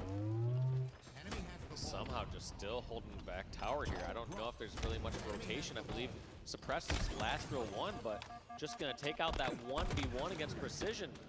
Eventually picked off, but bro, Sentinels, I was about to say, but they only get a second. Remember, they were stuck on 32 and they're starting to shoot in round right 1 now. Those are beautiful shots. Once forever. again by Soul Snipe to win a pivotal battle, and Nade will pick up a kill on the Lethal, make it a back smack for the double on the Falcated. Spots the Camo player by shooting the grenade on the ground. That was insane. This kid is cracked right now. That was one of the most impressive little runs I've seen from Soul Snipe in a long time. So well done, Soldier. And because of it, it's a 50-point lead here in round 2 as well. Look at this, just traps over on this half of the map. Not sure exactly where players are at, but just kind of both hiding in their own one-on-ones at back tower and towards PD. So even if they get the ball right away, they have to clear out 2 different isolated locations. It looks like Sentinels are able to do that, and now put some time on the board. Let's see what they can do with their setup, because when Shopify had their setup, they got about 40 points. You got to be careful here if you're Precision. You do not want to be the first death to this setup, and right now the red gun's staring down the barrel at him right now. Suppress has knocked him down to no shield several times, and that damage is finally capitalized on as 3 go down for Sentinels. Boobadooboo, the last player alive in PD, trying to figure out a way to try and win this one-on-one. Does so against Suppress. The ball carrier, however, is going to jump that ball up to heaven, and Boobadooboo, although he's buying a lot of time, Sentinels need to find a way to hold a setup stronger than just 15 seconds, because a 54-15 lead in round 2 where you got dominated in round 1 feels like a heavy burden to try and come back from. Yeah, that's tough, and you want to see a much bigger chunk of time throughout that setup. You saw how comfortable Shopify were when they had their subs. They had people across the map either getting a kill to keep their lead, or they'd at least trade out a kill. But like when Sentinels got this up, it feels like they're living as a team and dying as a team, which doesn't sound as bad when things are working in your favor, but when things are not going your way, look at this lead they built up again too. Does not feel great. Yeah, it feels like Sentinels are starting to struggle to find their kills Yeah, in these I mean, combat loops right now. Falcade is going to find a big one to open up the map potentially. 2 Hold go on. down, and this is the first time Sentinels have had numbers in what feels like this Sentinels second got 2 round downs so where they far. can try and take 76-16. control the All map. 4 members of Boo Shopify will be on boo respawn here boo. momentarily, but we need ball time. Sentinels decide not to put it in the hands of their Camo player, however, and Boobadooboo now needs to make one of those famous plays to get his team back into it. And look at that, even when that player is exposed at Cafe, despite Boo having Camo, just feels like he has to do the shots across the map to make these players go at bay. Gets a little light flank on the Soul Snipe. Great play by Boo Boo there. Also love that he scrapped up some time, but everyone else is still falling around him. I feel like Boo Boo played that great. Also, maybe even arguably a little panicked. And things are still just not working out for Sentinels. Cycle gets a double in that situation where he has no business getting kills. And because honestly, I might go to sleep after this series, champ. I ain't gonna lie to y'all. This round 2, I feel like FaZe should be able to walk away pretty decently on complexity. I don't really see how Sentinels are going to turn this one around, even if they miraculously somehow get a nade and get the stop here. They just haven't shown that they can string that together with a setup of their own here on Oddball Streets, and that's going to be a quick 2-0 there from Shopify in game Pure Pride takes down ITV. The stats would tell you that Shopify was the better oddball team, and the Man, let me get some good sleep before the gym was tomorrow. the better oddball team. That was a dominant performance there and a phenomenal way of rebounding from what was game 1, what felt like Sentinels really outplayed Shopify. Game 2, you felt like you let a massive lead almost slip away for Shopify. This is the Shopify in that game 3 that we all expected to show up here to Atlanta. Yeah, and it was interesting because both rounds, the very first round of that, Shopify outslayed by about 15 kills, so heavily outslain. Hey, congratulations, AR. 5 kills, but it felt like round 2 is more dominant than round 1, despite Slades going so much more heavily in Shopify's favor. It absolutely was. So how much longer does that mean you got? Are you just, so you're just starting 4th year? So like you got one more full year? Advantageous situation. I think they had one chance at a setup in that round 2. And as these highlights come through, look at how difficult of kills some of these Shopify members are at times. Cycle playing his life in that, in the back of Ivy there, and that was a jiggle for the world to see. Soul Snipe, a tough kill for Lethal at all times, it felt like, especially when he hit that slide towards him and got a trade in a situation where we were questioning how the hell does that happen. And then, where are you going to school for, if you don't mind me asking? Controlled the sandbox, but won the individual fights even with the Bandit as well. Because you mean uni, right? It just felt like every single college way, outside of a couple specific fights or engagements, felt like Shopify were just up-level. In fights that they should have just died easily, they bought a little time, got a little extra damage. In times where they should have bought a little extra damage, or got a little extra damage, they ended up getting a kill. And times where they should have gotten a kill, they got a kill and they got a double kill. Just felt like every single thing was up-leveled or up-stepped just a little bit. Just a little bit. We'll see if that's the story for game 4. We're going to transition to Live Fire King of the Hill. And now that all ball's out of the way, IT. Oh, okay. That's some, what do you want to do with that? To push this series to a game 5. And when you see Live Fire King of the Hill, Dave, you got the S7 featured for the first time since map 1, and we saw the work that players were doing with that S7 in map 1. Do we expect Live Fire to be dictated as heavily by the power-ups and power weapons, or do you think this is more of a positional advantage that we could see Sentinels try to gain here? I think, I'm not sure if the positional advantage will go in favor of Sentinels here, but I do think it's going to be a game of positioning on this one. If you have Sentinels just dying as a team, and they do that too many times, they're going to get punished so heavily on this. Whereas if Sentinels are okay to have one or two people die and then still hold like tower or prepare for a different push or allow Shopify Rebellion to make an overstep and punish them for it, we're going to see Sentinels be just fine. But from what I've seen thus far, it feels like Sentinels, when one person goes down, I see 2 more X's follow right after. One thing I think was super interesting in game 3, both starts of the rounds, we saw those players, we saw players for Shopify immediately play towards the oddball and pick up the oddball right after the first kill was taken. King of the Hill, I feel like, is a mode that you can do something very similar where you can get in the hill as that opening break. Do you prioritize the objective that strongly rather than the power on the map? And if you do, a lot of times you can get large progression chunks on that first hill. So I'm very interested to see how this opening break goes and if Sentinel reprioritize the objective over some of the map control around the objective rather than. Yeah, I agree. I do think that, I personally think prioritizing the hill is the way to go. I feel like yeah, I mean, you definitely have a bunch of options. What would you say would be like your, do you have something that like is your preferred route? Like, if you had your choice sort of deal? You force them to not only have to get it, but also do something with it. Right. Whereas you can just get that guaranteed time if you're all focused on the right spot. Sounds like it's coming back to us. So one thing I do want to talk about is, yeah, I think you just made a brilliant point as far as Camo 1, it's delayed for 30 seconds. So you can go get that camo if you're coming off respawn even. So playing towards the hill doesn't necessarily mean you're counting camo out. But also getting camo doesn't necessarily guarantee you anything, right? Thanks. If you get spotted out, if you shoot and get forced in a trade situation or an enemy team focuses. People got eagle eyes. People got great vision these days. Yeah, it's actually unbelievable. So I don't know how these young kids do it because I can't see it for anything. And when I have camo, I guess I'm kicking up mud or something every time I go somewhere because I'm definitely spotted out. I feel like I have the old flaming helmet from like Halo 3 when you had camo and you're walking around giving it away. I swear that's my Spartan in Infinite because of how consistently I'm spotted out. Maybe I just take bad routes on it. But I think that that's such a brilliant point because guaranteeing yourself the actual objective itself, the hill progression, rather than the snipe, rather than the camo, it just seems like an easier No, once this series done, I'm I'll going take fucking that every bed. day of the week, especially if it involves 30 seconds before camo coming up. That's 30 seconds of a hill that you could have gotten potentially, and that 30 seconds could kick your game off the right way, and that's such an important first hill, I feel like, to like start the game off with the lead and be able to kind of dictate the pace from that. Yeah. And also I want to see how this plays for Sentinels because I feel like when we saw the other objective games, we saw taking that last oddball. Felt like Shopify were able to really know when to pick that up, when to Depends on toss how the ball long, up, if when to Shopify can King of finish the it hill, out on this next you don't have map to or make those not. tough decisions. Kill, jump, and hill. Because the rest Those of the are map, the only two things you gotta do. or Or jump in the hill and kill. other matches Exactly. left on the And you B can't be stream that's punished by running jumping behind. in the hill, And then the too last early, round as of badly as matches you all can should be by, pretty like, grabbing the ball too early. one-sided, so Instead, you can, like I said, jump in, secure that objective, and just fight. Really, the only decision you're making in King of the Hill is revealing your location of the area that you are. You know that a player is somewhere in this vicinity because the hill is controlled by the enemy team.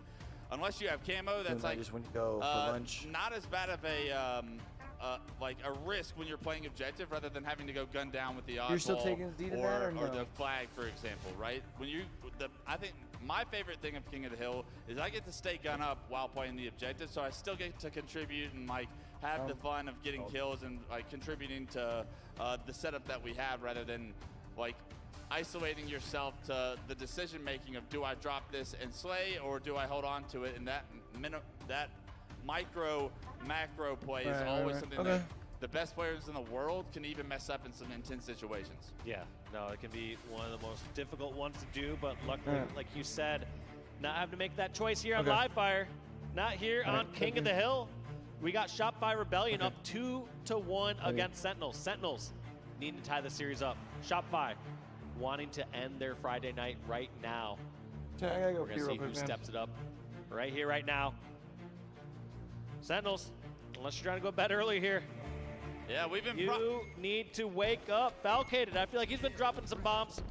Where's the rest of the squad throwing the kills that they need? It's been a quiet series for Precision, and I want an opportunity to focus on him as he does get the first kill of the game. He is taken down and traded out. It does look like Sentinels are in the hill momentarily, as it does get neutralized in the back. Mental is going to have the first chance at the S7 right now. The player spotted back tower is the one that's on the hunt right now for Shopify. The hill player is not to no shield. A great shot by Mental to deny that hill time, but he doesn't have a grenade to finish that kill, and he knows exactly where that player is. But this is a lovely spot for Sentinels to be in, even though Mental has sniped. Early hill progression goes to Sentinels. Cycle, however, has made his way to the camp. And this reminds me a little bit of that final cap we saw on Forbidden, where Cycle, they have Sniper, they have Camo, they have all these sort of things going for them, but time going in the favor of Sentinels. So Sentinels able to get about half that hill time.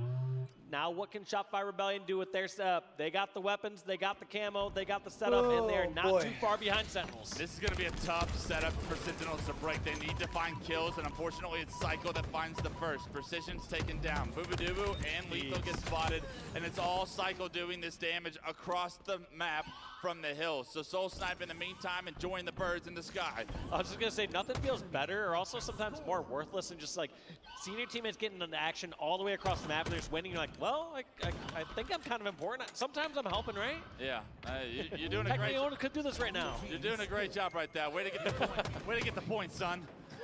As Soul Snipe able to acquire that point, Mental continuing to put that snipe to work. You see a head get ripped off right in front of Soul Snipe when you first think he's going to get into a gun So, fight. Chad, looks like we're probably ended up. This is ending it here, huh? Hill number 2 is perfect from Shopify. They're already set up. Yeah, and they know where the push is coming from over at green. Misses that last night bullet. Know the push is coming from Nest. What does Mental Side do? I like this play. Focus on towards dummies. Gets one pick. Soul Snipe, the last one alive. How does he regroup with his team? decides to double back and fight Yo, over what up, what up, what up? Stagger the spawns a little bit, but no! Soul Snipe wins the fight against Precision. Put him down, Soul Snipe. He is shooting so well today. Complexity And when another they're, big you're talking about pivotal that complexity? allows respawners the chance to have a numbers advantage coming right off spawn and to be aggressive and fly. What a Honestly, big probably momentum not. kill from Soul Snipe right there on the Precision. A terrible death, honestly. It looked to me like in the Ascend series that Ascend gave them like you said, enough issues where I just don't trust them against FaZe, if I'm being honest with you. From that last member of Sentinels, or one of those members of Sentinels, putting pressure on the spawners, to all of a sudden, no longer was Sentinels getting time. Somehow Shopfire still scrapping up time. Well played by Soul Snipe. I will unfortunately not be able to stay up for that because I am to know he can win that fight. Yeah, unfortunately, exhausted. I'm staying up for the end of this series, and I'm even though he's gotten the kill, he can't.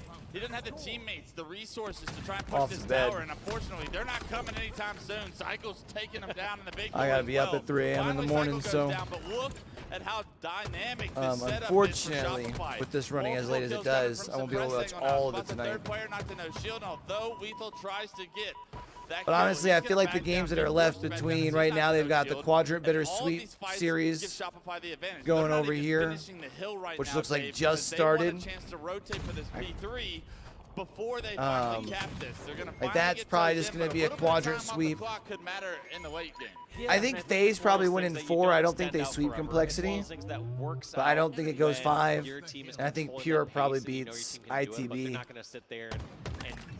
That forever. I don't want to say handedly, let's see if we can wait till but I don't think that they struggle necessarily either. Now let's finish off the hill and go for the third hill. Yeah, don't get too cute with it, but take a couple of seconds with you. Why not? Make the most. Min-max this situation as best you can, because time might not be a factor right now, but the game could be 3-1 and all of a sudden you're playing the clock here in just a couple of hills, and that all of a sudden becomes a factor that you made the difference long ago. And also Sentinels, they only have 33% of this hill versus Good news is with having to be up at 3, I should be done and everything by the time add up to that butterfly effect. pool play starts at 10:30 in the morning tomorrow. So Boogaloo gets taken down with Snipe and Suppress that takes him down. He can't quantum out before Lethal's able to take him down. But is it safe to assume that you are a Complexity fan then, Heist? Taken down, and it was all 4 once again for Sentinels going down. The Slays once again heavily on the side of Shopify. Yeah, once again, over 50% more Slays. There's 34 kills for Shopify, 22 kills for Sentinels. Starting to get ugly right now. Now you can feel the pace that Shopify are playing with right now. It's so fast. The pressure is there, and Sentinels look to be everywhere. And the teamwork. Like Heist probably advanced, or not Heist. Complexity probably advanced from group stages, but I just don't think they have what it takes to beat FaZe. Puts it into his chest. But the Optic, I love it. Where this camo play is going to be a little bit brick by brick, baby. Compared to what it would have been if he didn't pop it, or if he did pop it immediately. He's going to find that first kill, stagger more of Sentinel's opportunity to compete in this. I wish there was somewhere I knew where I could go to just like look at the open bracket and see where like who's going to be advancing. So I'm really hoping to see APG in the bracket. Let's go across screens, and there's the 3-0 lead here for Shopify. I don't really know how Sentinels comes back from this. At some point, you just need to outslay them so hard, and you need to do that over and over again to not only just get 3 hills in a row, you also have to get that 4th one. Yeah, 2 minutes and 30 seconds on the clock. It will stop as it's controlled, so Sentinels can play from the objective, but unfortunately, like I think it'll be close. To Again, I definitely no sweep. To break these pushes, and nobody knows where Suppressed is. The comms can't be there. The volume might not be there. Suppressed is here with a double kill. Pops the Quantum, has Snipe back in his head. Yeah, I heard they were frying, and I heard APG was talking his shit. I saw boxes and waiting to Jake Lucky showed a video of him just reveal themselves over at green. They have the luxury of playing jaw the game jacking at a a slower little pace and very comfortable because things just going so well in their favor. You're allowed to do stuff like that. Oh, wow. Shoot him with the bandit twice, then rip his head off with a snipe. I'm not sure if that's the most efficient way to get the job done, but it was flashy and pretty cool, I might add.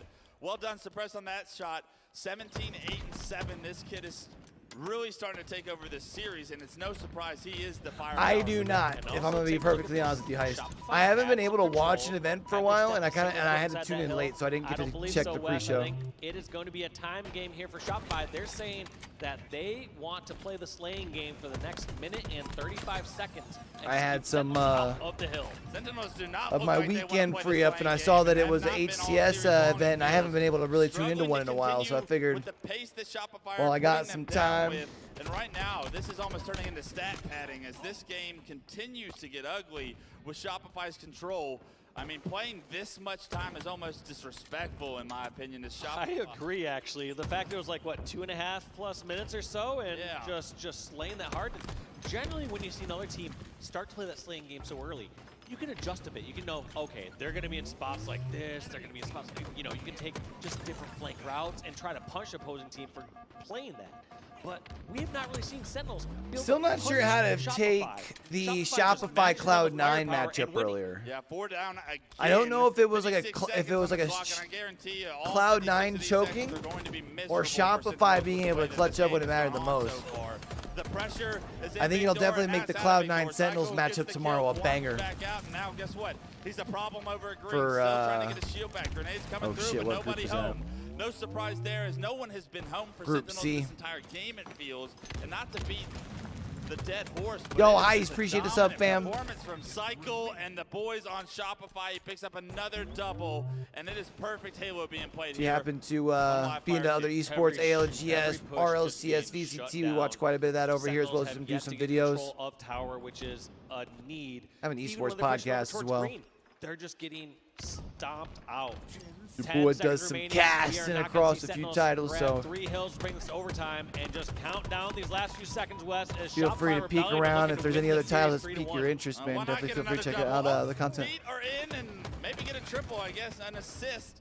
So now, the real disrespectful thing would be if Shopify now wait till 1 second left and then cap that 4th hill. That would be. All right, so Shopify Disrespectful. And move up to 2-0 in Group B. Do they have the other channel up yet? And once again, Bittersweet took map number 1 against Quadrant. It's all about what you do on lane, and Bittersweet are showcasing that. That's one thing about Quadrant and ITB and any team that comes over to North America to boot camp. They get valuable practice, valuable scrims that they may have not gotten back when they're over across the pond. Yeah. And they step it up. Yeah, CS2 for me is like one of those, like I'll pull up, because usually those games are like more like early morning, afternoon for me, East Coast time. Now, it's trying to do what it matters most, because so far you're down 0-1 against a Bittersweet roster that honestly. But that's usually like I'll watch it on the side while I'm like working, editing, whatever. That should have been their game easily. Oh yeah, this is an upset potential. I've been thinking about trying to get back into R6. I haven't really watched in a while. I watched one of the last finals, but I'm just trying to figure out best way to balance my time, because I feel like especially when like casting picks up in the fall, because I do quite a bit like high school and collegiate casting. Start off strong like that. You give yourself that confidence going into the rest of the series. We'll see if they can continue though. I'm not gonna lie, I looked a little crazy when you said that. I'm trying to just make sure I don't surprised all the overload people at myself. home. That's Hey, honest. you know That's what? honest Tim That's right there. That's right. I love that. Well, Stand on business. I'm glad that you. It is enjoyed the open to show and public. maybe enjoyed some right now, Bittersweet are only down 3. Now make it 2 kills after Vanny takes Today down was the first day Seeker that it was and open. Cypher. It's down at the Although he has Gateway Stalker, he's Center in the Arena. middle of 3 different members of Bittersweet, and Descendant was one of them. And is the right word to use. Beautiful shots by Snipe Drone right there. That Stalker potentially gets picked up once again. Doors by the side open of tomorrow Quadrant. at 9 if you're wanting to go down and check it out. King Nick with this camo, it gets removed instantly. That camo could have been used to potentially take this lead, but now Quadrant still lead by 2. Yo, I appreciate you. Yeah, I work across a couple of different titles. Across the map. Rocket League's kind of like the title I get booked the most in. But I'm really hoping Apex picks back up at some point. Just the tier 2 and tier 3 scene that kind of disappeared. 1-2 combo coming out of Bittersweet. Will they be able to survive? What a nice guy King Nick is. Coming to save collect. But yeah, I did I wish I had a teammate when tier list played video in today matchmaking for because Esports World Cup for never helped Apex. me. You just let me see. Oh, Tomorrow, I think, probably before the watch party, I think I'm going to be trying to record pick'ems for VCT Champions. My life is more valuable. I try and kind of do a little bit of everything. Okay, I am a national treasure, a global icon. Oh, my Your boy's kind of an esports fanatic, so. 22-22 right now, bittersweet. I kind of joke with people. I'm like, you know that one guy in real life that like knows or a little bit of every sport that's going on? That's me, but with gaming. Yeah, that was great by Quadrant. I thought Descendant was going to win that fight on the top of A, but he ends up falling, and it was 3 down for Bittersweet.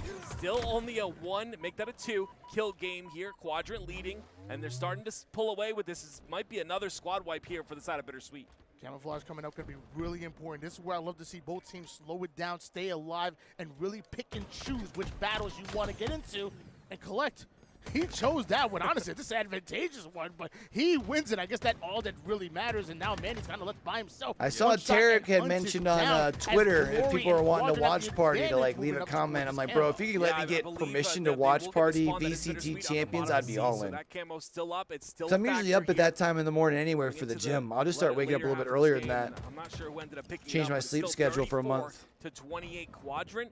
Running away with this one just if I could get perms to watch party VCT champs, that'd be so lit. You know, this is kind of where they start to take the series over, but Bittersweet are not out of it just yet, but they are 3 down. It's actually pretty crazy because I believe at one point it was either 24-23 or 25-24 in favor of Bittersweet. Yeah. They stole the lead like momentarily, but like you said, Quadrant ran away with it so far and don't look like they want to turn back. It's a double-digit Otherwise, lead. I'm just kind of planning on doing more video stuff for him. Side, and as of right now, Snipe says you can't hop the booth here. Oh no, he doesn't. Oh, he still gets the stick. Are you kidding me? He got the stick on the tip of the gun. So That's if Quadrant would have been able to take seen. map 1, but great job again. Snipe Drone. We could have been potentially looking at that sweep. Exactly what wind down the night. I guess there's still one more game over on here. The side of Snipe Drone. It has given them this lead, 44-33 now. This lead is getting out of hand here. I don't think there's any storyline whatsoever that Bittersweet comes back. So with Legend being stolen from that SSG roster, it feels like the best player in EU spot was open. And Snipe Drone, so far the way he's been playing, he's been kind of stepping into that role. He's been the man right now since London, and now going into Atlanta, one of the best players, if not the best, out of the EU with the way that he's looking in 45-38 lead for Quadrant. And it seems like it feels like it's only a matter Sniper of time Drone sitting at over a 2.0 KD right now.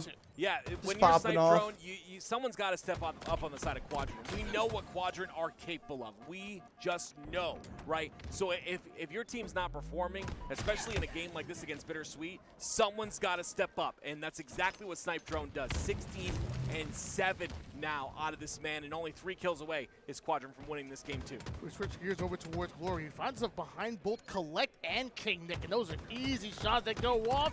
And an easy headshot to take down Collect for the 50th kill. Your final score line, 50-39, but it's one of those games that just feel even wider than that with the way they took over towards that The question is, do we think that is going to be what allows for Quadrant to get back into the it just gives them that confidence going groove that they should be in against Bittersweet, because Bittersweet don't look that good. A little bit more confidence when one of your teammates goes off. I mean, to be fair, they are kind of like on that like bubble that's always been where the fall off is, right? Like right around that 7-8 mark. 16-8 with 5 assists. That's a 9.7 KDA coming out of the baddest man in the EU right now. Those are the stats that actually, you want to see. It's not even really 7-8. Bittersweet's really kind of more around like the 12 mark, huh? On this side of the monitors, they tie up the series, and eventually we'll go to a swing game number 3 after a short break. Guys, don't go anywhere.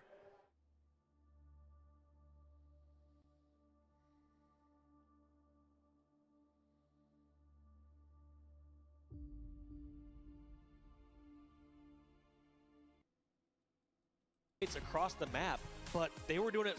They were just finding members of Sentinels, shooting them in the back, fighting all the way across without their objective player. What getting really is the punished. best website to stay up to date during games? Like, cause I know Liquidpedia does a lot of updating in like Battlefield for Apex, but what does like cutting off those angles, making sure there is no room to breathe or move? That is exactly what Shopify did, and that to me is how you're going to be taking down some of the, I would say, more experienced and kind of well-rounded teams that we have here. And I think to break that top 3 yet again, like we saw in London, and they're going to have to continue that. We're looking at the Because stats I right see now up on your screen, and Wikipedia, because they're on the alpha Gamer side, it's not cycle kept up to date. had one hell of a series. He's looking so good, but following behind him though is his teammate Suppressed, and I do have eyes on him. That final game, some of the stats, I mean, before the end of it, I caught a 28-9. I mean, Miquin, that is just unbelievable, especially when you're trying to, you know, drive your team to a win here, to push the boundaries, and doing that against Sen, it's no easy feat. No, it's not easy at all, and I think it's one of those things where Cycle's Mr. Consistent, but Suppress is their big guy, the big game guy. Like, I think you see him drop 30,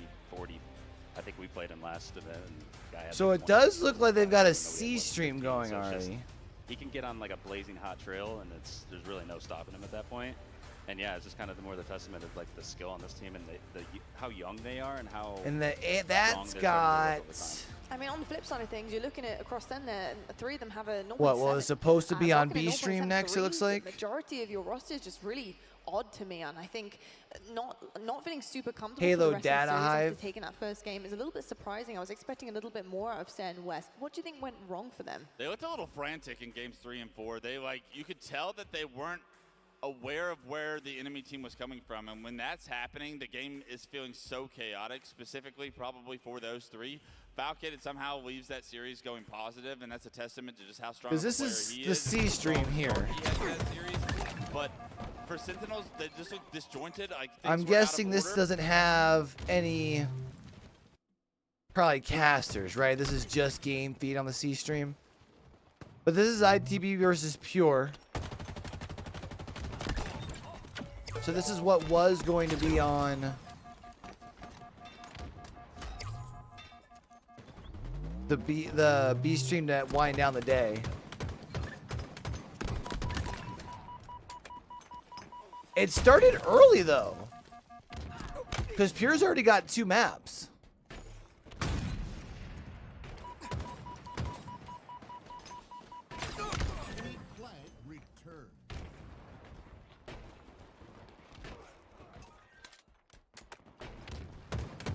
I doubt they'll use this tomorrow, but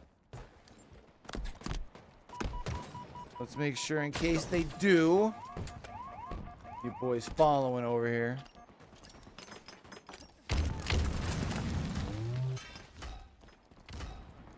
Flag drop, flag taken, flag drop, flag taken. Flag score.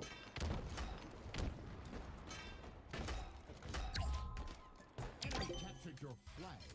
Defeat. All right, so ITB take game number 3, keep the series going. So it's probably gonna be a minute till they're back. Looking pretty good, and we saw Pure early on. Did you manage to catch the game with Pure earlier, Miquin? I was on the drive here. I saw that. So you got the defense, now you just have to hit the Here we shot. go, now we got Body Quadrant on the Bittersweet Manny, but over him in here. This position on top tower, so important. And I love the awareness to check the runway. You have to make sure At this you rate, I check might as well every just stay up angle, for the and last Glory's series, does huh, just Chad? that. Now, it's going to be 2 dead for Bittersweet. If you want to be in the position that Quadrant are in, you cannot ignore your flanks. You Might have as to well be just watching stay on every up. single angle like a hawk. And obviously Glory was on that, and Quadrant are on that flag. Collect thought he snuck over from training to training. Nope. Glory's is still watching every angle on the map. Yeah, it's just really tough. Collect goes down. Manny's going to go I have down always here as loved well. this the map, last man. player's going to be on that Even sword back in side. Halo 3 days, Oh my man, Pit was always my gracious, this is favorite. Glory's now. We haven't talked about this man at all. I know this most series people 'cause loved we haven't Guardian really and seen Arrows. anything crazy out of him, but he's already starting off 6-3. Shots from across the map here. SLG pushed up. I was also a big Onslaught Onslaught fan. Provide some kind of reinforcement for Snipe Drone, but Snipe Drone ends up going down. I mean, and really seeking any of the destroy his Foundry life maps as well. that were Luckily, SLG in a MLG perfect maps. position to grab a hold of rockets. Really try to keep this flag alive. Like even though. low key, I was a big I like the Being amplified. handled right here from SLG. Maybe too much, maybe more than he could chew. Yeah, it was a trade for Rockets for OS, but he gets back smack. That's a big back smack by the side of King Nick right here. He'll be able to get this return. Snipe Drone's going to play a bit slow, but the Rockets will be true. He makes some waste one, gets a trade. That's not bad. Multiple going down here for Quadrant, and Bittersweet are already in the base of Quadrant. Snipe tower control for Descendant. That should mean a training side run, but Nope. Snipe Drone, I don't know if he spawned there, but I know he flew up over towards tower. to break the setup that Bittersweet had. I thought it might have been an easy run, but I guess not. A couple failed attempts for runs, but I'm glad they're running the flag, right? It's just, you can't get too over-aggressive. You can't get too scrappy. Make sure you're running with that numbers advantage, because if you don't, it's going to be a flip of control like we see here with Quadrant pushing. So is that still called Mauler? Of course, a potential another flag pull here for Quadrant. Sticking with the challenge. Okay, Nick, you know he wins those. But Descendant with the angle, how did he catch that one? That's beautiful by Descendant, utilizing this snipe to get that 3 down. Now they can pressure on the map once again. And this is exactly what the side of Bittersweet is looking for. You got to show life in this series. I know you ended up losing that Slayer, but show life in this game number 3. Oh, bro, so imagine he tags the one on the left, too. Only 2 shots left in the sniper here for Descendant. He wants to push up over toward the training side. I think I saw an opposition sniper as well, and it looks like he has to double back. Sniper has made it over towards the base of Bittersweet, and collecting Descendant needs to stop this flag from moving forward. Look how many resources Bittersweet send towards him. Oh, bro's like wasted so many of the sniper shots here. Staying alive on the back end. He ends up going down now, but look how much attention he drew. Should have went to 3 down for Bittersweet. It's more than attention. And right now, they're drawing blood at the moment here. Bittersweet don't have the defenses in order to get Quadrant out of the base. Like you said, Snipe Drone makes a huge play, and it may turn to more than that. It may turn to a flag. Yeah, the spawns come out on the Snipe side. It's up to Seeker to stay alive inside of Shotgun. He's in a very important position. Look how Snipe Drone's waiting for him to put pressure down. Now, he's going to end up getting double pushed here, though. If he can get 1, it'll be good, but no, 3 down for Quadrant. Back in my day. With the way that Bittersweet dedicate resources. It's kind of weird when they did it onto the defense, but right there to clear out their base, that's how you, that's the good nice way play. of doing it, I guess. And now Glory with a clutch kill, a clutch overshield grab, and you notice how Quadrant, they are all together. They are looking to play out together and push the base of Bittersweet. Rockets are a deterrent, but it doesn't stop Glory's. Glory's lives, Quadrant gets kills, and Bittersweet are about to be infiltrated as far as their base goes. Yeah, it's Snipe Drone in there again. Look at him. He's in a position to try and pull this flag. The spawns are going to come out, though, and Quadrant's not really fast enough to help Snipe Drone, but him getting that flag inside of Needles could be enough. We talked about his ability to slay out that game number 2. Yeah. Now we're talking about his objective play here in game number 3. Snipe Drone, again, the baddest man in the EU. And a large reason why that flag has made it so close to the long haul side is because of him. Glory may have it right now, but Snipe Drone was the one who started that. Yeah, I was talking to Onset earlier. He said that Snipe Drone. I have a long time been a big Halo fan. I was really excited that I was going to be able to watch like a... The moment that flag cap goes in, more SLG than like just a championship Sunday. Another one. It's a flag trade. It doesn't stop. It keeps going. And as of right now, Bittersweet find himself 3 down. Collect. He makes it down the green hall side, but you are a mile behind. Quadrant, Quadrant take game 3. Put themselves on the series point. Of Bittersweet. Yeah, that was just beautiful right there. Again, it gives you that belief and kind of wakes you up a bit and lets you realize that we are the better team. Night. It is going to be a banger. It's going to be your FaZe hometown team going up against another team who are looking to take this one off them, an upset. Complexity, let's see what they've got. They're going to a break, aren't they? I hate it here. Oh wait, is C-Stream back up? Pure and ITB, we'll tune in over here.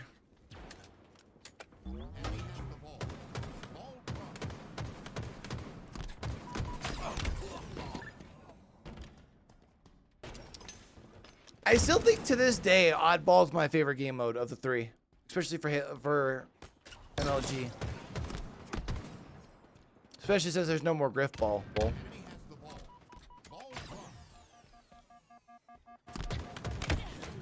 Always been a huge fan of the Oddball.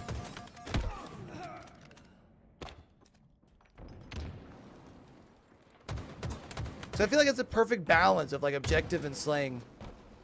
I mean, I guess you could make the argument the same thing with capture the flag when it's done right, but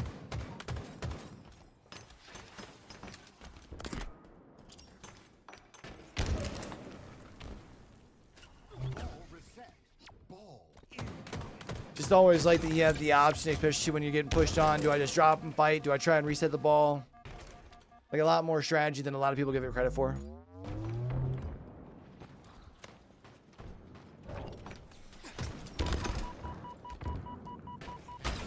Especially now you've got the abilities to go along with like the power weapons.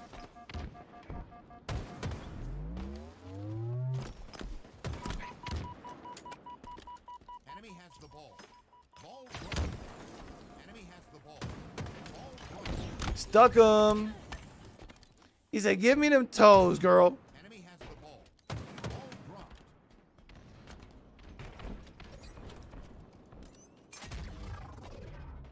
Enemy has the ball. Ball dropped. Is the counter broken or are we dead ass at only a second on either side? I think that's dead ass. We were at a second on either side.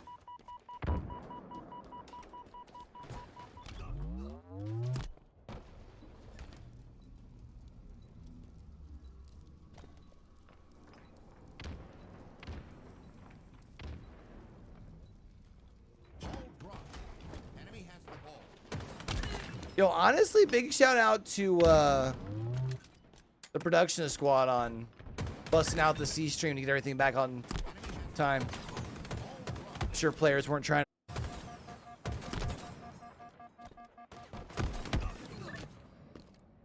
Enemy has the ball. Ball dropped.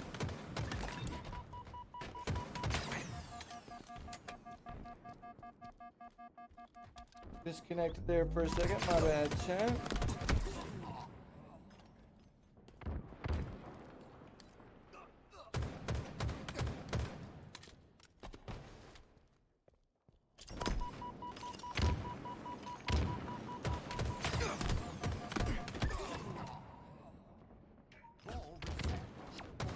Incoming.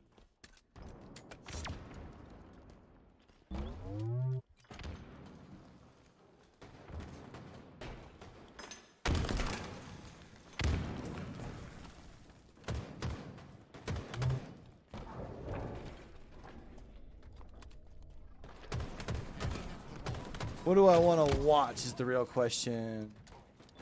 Looks like this is what? Also oddball over here.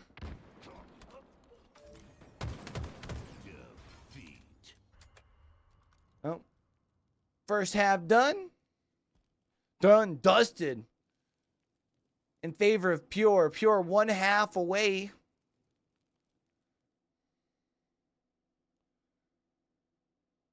From being 1-1 on the day.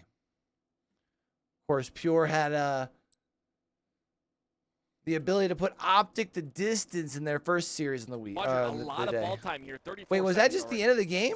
Bittersweet. I thought they had another half. Bodies over toward that backseat center, forcing Quadrant to play that ball. But 34 seconds and counting here for. Bro, are we back to having the static on the casters on the B stream? Couple shots on the Sika. Back-to-back kills here for Bittersweet. It hurts my soul. To them, and more than that, it's 3 down. 4 down for Quadrant. Yeah, that was really good. I mean, this is exactly what Bittersweet need to do. They're going to get a bit of ball time off this, but the question for like me it really hurts is my that heart. right there. Will Manny be able to stay alive with the camo, with those spawns coming out on the C plat? And he does just that. Now, they got to see what value comes out of this camo. Will he get a couple kills? Will he stop this push? Got to use that movement to stay alive with the camo, and now getting a bit of value off of it. A kill wants a snipe drone, some damage. Can't manage the clamber properly there. And eventually, camo is burnt, and ball ends up in the mid-back. Yeah, I mean, 34-16. Bittersweet were only able to get 16 points off of that. Oh my goodness gracious, Collect. Look how much damage he's able to do. The question for me is that damage going to get cleaned up? And as of right now, it doesn't look like it is. It's going to be 2 down for Bittersweet. That's a great point there. You get damage coming out of Collect onto 2 different players, but what does it mean if the cleanups don't happen and Quadrant get their kills and they get themselves some ball Bro, time? I Now really, like, Bittersweet, I they can can't. stop It hurts Order my head. on themselves with a 20-point advantage in favor of Quadrant. I love this by Sika. Once again, gets that off spawn towards the bottom of Like the tower. static, bro. Like, chat, I hope y'all are okay with it if we just don't listen to broadcasts. Are y'all cool with that? Because that's like, bro, man, it's the last broadcast. We probably Pretty just loose do it. setup here with 2 down. Collect over toward the A side. Sika already wants to watch the gold. Couple early nades in case anybody pushes up too early. And meanwhile, I saw off the screen Manny. It's weird. I think what's been weird is like for the B stream is it's been on and off. Man down, make it too, because Sika don't miss. Like it has not been a consistent issue. Back. Ego chow bit. Whoa, whoa. Whoa, that, hey, be careful, Sika. He's not the one you want to mess with. You mess around and find out. I love the confidence, though. Even though there's a player with shock rifle there, you still attack and you still chow that fight, knowing that you can pressure the ball from other locations as well. Regardless, though, it doesn't matter. Quadrant, hold that ball on the glass, and they're able to get more time because of it. They are going multiple down here, so you notice dropping that ball immediately, go right into the fight. We switch gears over towards Seeker, maybe down to one shot, but throwing nades left and right. With camo coming up, both teams want their hands on it, but Quadrant So dedicated. chat, how's y'all's week been, man? While we're listening to fuzzy casters here, while Quadrant looks to be pretty dominant against Bittersweet. Glory's the only one in position. He goes down as well. And with the spawns coming out on the pipe side, this is going to be a camo here for the side of Bittersweet, potentially. I'm not sure if they ended up picking it up. Snipe Drone might have just scooped it up going towards the blue pipes. Yeah, he was being very aggressive with that curb slide toward the triple stacks pit. Maybe Bittersweet didn't know the camo was down there, and maybe, like you said, Snipe Drone might have been able to get away with that camo. I know he at least got a kill, and he's challenging Manny. Oh, it takes two just to take down that man. Yeah, I mean, like I said before, I was talking about him. He's got aura. This guy has been grinding. You know, I talk about Sika being at 37-37 in terms of CSR. Bro has 8 assists. Yo, finish your kills, dude. About 3,400. So, like I said, these guys are putting in that work, and it's being showcased here. It is though Manny and Bittersweet that have finally got a little bit of control here. It's again, a very loose setup here out of Bittersweet. We'll see how long they can hold it. I'm too old to know what aura means. I don't have the ticky-talks. I don't know what that is. All I know is that everybody says I have negative Riz. Is that a good thing? No, it's bad. No? That's bad. I'm pretty sure Riz is, no, you don't want negative. I have negative charisma? No, it's not charisma. That's not. We'll have a lesson later, Tony. But anyway, regardless, Quadrant doing a great job here of continuing to get this. Yo, chat, I'm in so much trouble in the gym in the morning, man. My legs are like still sore from Tuesday. 88 to 43. Tomorrow's another leg day. Quadrant have control, and the moment Bittersweet go for the break, that ball's off the map. No ball time for you, Bittersweet. I mean, this is just great by Quadrant, being very efficient, even off a spawn. Look at the attack onto the pipe side. From SLG. Now if he can potentially stay alive and that kill on Descendant goes Like, it's almost gotten worse. Like the fuzziness on the casters. They need more kills. SLG doing so much on the map. He's on cross-map shots, ball being moved, shots onto Manny. The man is literally doing it all, and with only 10 seconds DDR for Quadrant, Sika's forced to back down, but also so are they restarting Oddball? 14 seconds on the clock. Will that matter much in this matchup, or do you think Quadrant? I'm so confused what they're doing on the C-stream. I'm not sure if they'll just play time here. I think it's going to come off of the Slays. They end up going 2 down, though, so, I mean, maybe things get a bit mixy here for the side of Quadrant. Bittersweet going to take that ball over to that elevator side, but look who's ready to attack. It's going to be Sika with a double. What a play out of Sika. That is a confident play, and the ball was right there. I don't think, you know what? There was an angle from that doorway from Mauler. Maybe he's trying to avoid that, but I don't know. I think we start styling a little bit there.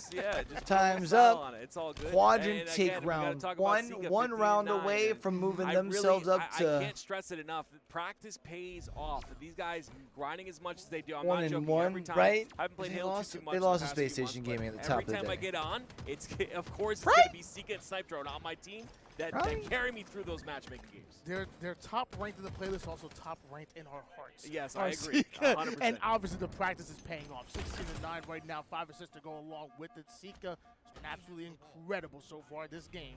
I'm pretty sure. And Bittersweet early on that ball time. Will the early bird get the worm? Oh, that's a big kill on the Manny. That's exactly what they kind of want here for that entrance into pipes. They have that those elevator kills. I thought I had something that would show me. From the gold side as well, but let's see what Collect can do with this camo shot. Yeah, it's a huge combination come out of Collect and doesn't even want to go in for the challenge. Instead, targets the one shot, then goes in on his terms and fights Sika. That was beautifully played by Collect.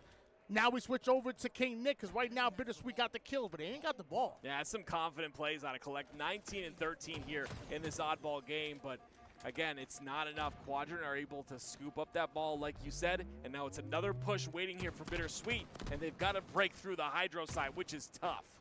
looks like they're trying to do some cross-map entry damage before they really commit to pushing up. There's some good damage by King Nick, but Snipe Drone All right, Quadrant's able to take the lead here now. SLG takes down Descendant. That must not be what you want to see. There's just a lot of pivs won by the side of Quadrant. They're just winning their 1v1s. I think that's a big factor here. And not only that, you don't win that 1v1 if you do win that 1v1 if you're Bittersweet, another member of Quadrant's going to come in and clean it up. They're always playing together, but winning your pivs just makes things a lot easier. That being said, it is now 3 down for Quadrant.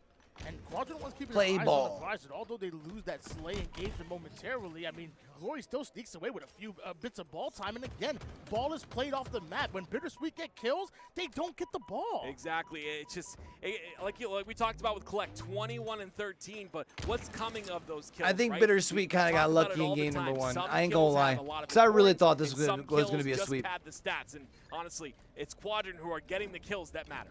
45-13 lead. Quadrant already have a 1-round advantage. This is Bittersweet's final opportunity to stay alive in this series and potentially get themselves a better seed going into bracket play. Honestly, this could be fighting for their bracket play lives, because if you lose this, you are not guaranteed to make it into Saturday. You will have to fight an open bracket team. This is a valuable and a very important match that we're seeing right now, and one that Quadrant have a huge advantage on. Yeah, they are making a statement here. Look at SLG once again, making sure to clean up these kills. And I'm seeing that a lot. I'm seeing a lot of these kills out of Quadrant are a lot of one-shot kills. They're cleaning up the damage that's done. That is very efficient out of the side of Quadrant. Is that what it is? Just and they're the getting that lowest ball time ranked all team? the while as well. So you just end Plays up the in open a scenario bracket? where we're very close to that 2-0 like I talked about. The only thing that makes sense with them starting at 10:30 and starting The best teams in the world just actively multitasking. bracket play at 3. They're getting ball time. They're getting on those call-outs. Yep. I mean, look at SLG's stat line. 17 kills, second most slays on his team, and 105 seconds worth of ball time. Crazy. Hey, 505 seconds worth of ball time, I'm goosing. I'm getting negative kills, so I hear you. I hear you. Hey, I team grenade a lot. I'll be off the map. I don't know. Regardless, though, I mean, it's 3 down for the side of Bittersweet. Tony, I think this is over for the side of Bittersweet as this rotation comes through. Very close for Quadrant, closes this out 2-0. The moment Bittersweet starts to take advantage, starts to take control of one side of the map, it is a full-on rotation and almost a pivotal win coming out of Snipe Drone right there. But once again, Quadrant end up going 2 down, and there's some life being shown by Bittersweet, but a mountain to climb if they want to take this one. Yeah, Bittersweet's only. Imagine they turn it around here and send it to a third round. This last break will potentially happen. They've given him that pipe side because they're like, you know what? We want this camo. Now the break is the important part. Will this break be successful? Collect. He goes down. I mean, he clearly saw somebody from across the map, but didn't see that there's a ghost right behind you. That's Sika. Sika gets an easy kill right there. And now it's Sika looking to get value out of this camouflage. Going to check the A spawns first, and now wants to push up through gold. Yeah, this is a very important push here. I like how patient he's being, but it's just because his teammates are a little slower on the push. You constantly see, though, teams that are unhinged. They go by themselves. They don't have that timing down. You see he slows down the pace when he needs to, gets a kill even, and does damage to another player, but they end up 3 down once again, Tony. I feel like it was a good strat to attack from that glass side, that battle side, every side of the map, but Bittersweet, they won some battles their own. They know what's on the line right now. They know that Quadrant are 14 seconds away from taking the win and taking the series, so they're fighting so hard, tooth and nail, in order to stay in it. All right, looks like we're about to be getting started with our last series over on right main channel. Quadrant are getting Complexity Empty phase. that tank and empty it quick, because at this point you're giving Bittersweet a little bit more life than you would like to if you're Quadrant. Finally, they get that ball. You see the rotation towards the bottom center, but that's a nasty shot once again, and it's only 11 points for Quadrant to win. I mean, we said it was going to be really tough to see Bittersweet come back on that one and make this a round 3, and that's just uncalled for. That is disrespectful. Sika, we don't have a talk after this. You don't do that. All right, Quadrants. Ladies and gentlemen, 28 and 16 out of Sika again. Taking the dub. That's still on. So Atlanta, get ready to throw it up because the boys in red coming to the stage to throw it down. Get ready because here comes the 2023 World Champions.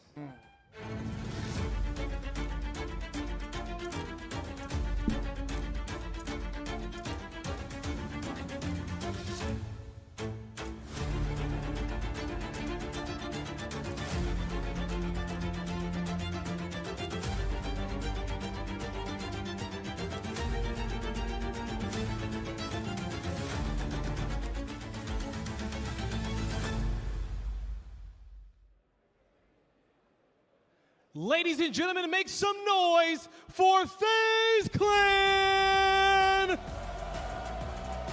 We got Royal 2, the Captain Snakebite. Have we had him introducing all day? Renegade Have I just not caught it? Coming to the stage, make some noise for the champs, FaZe Clan.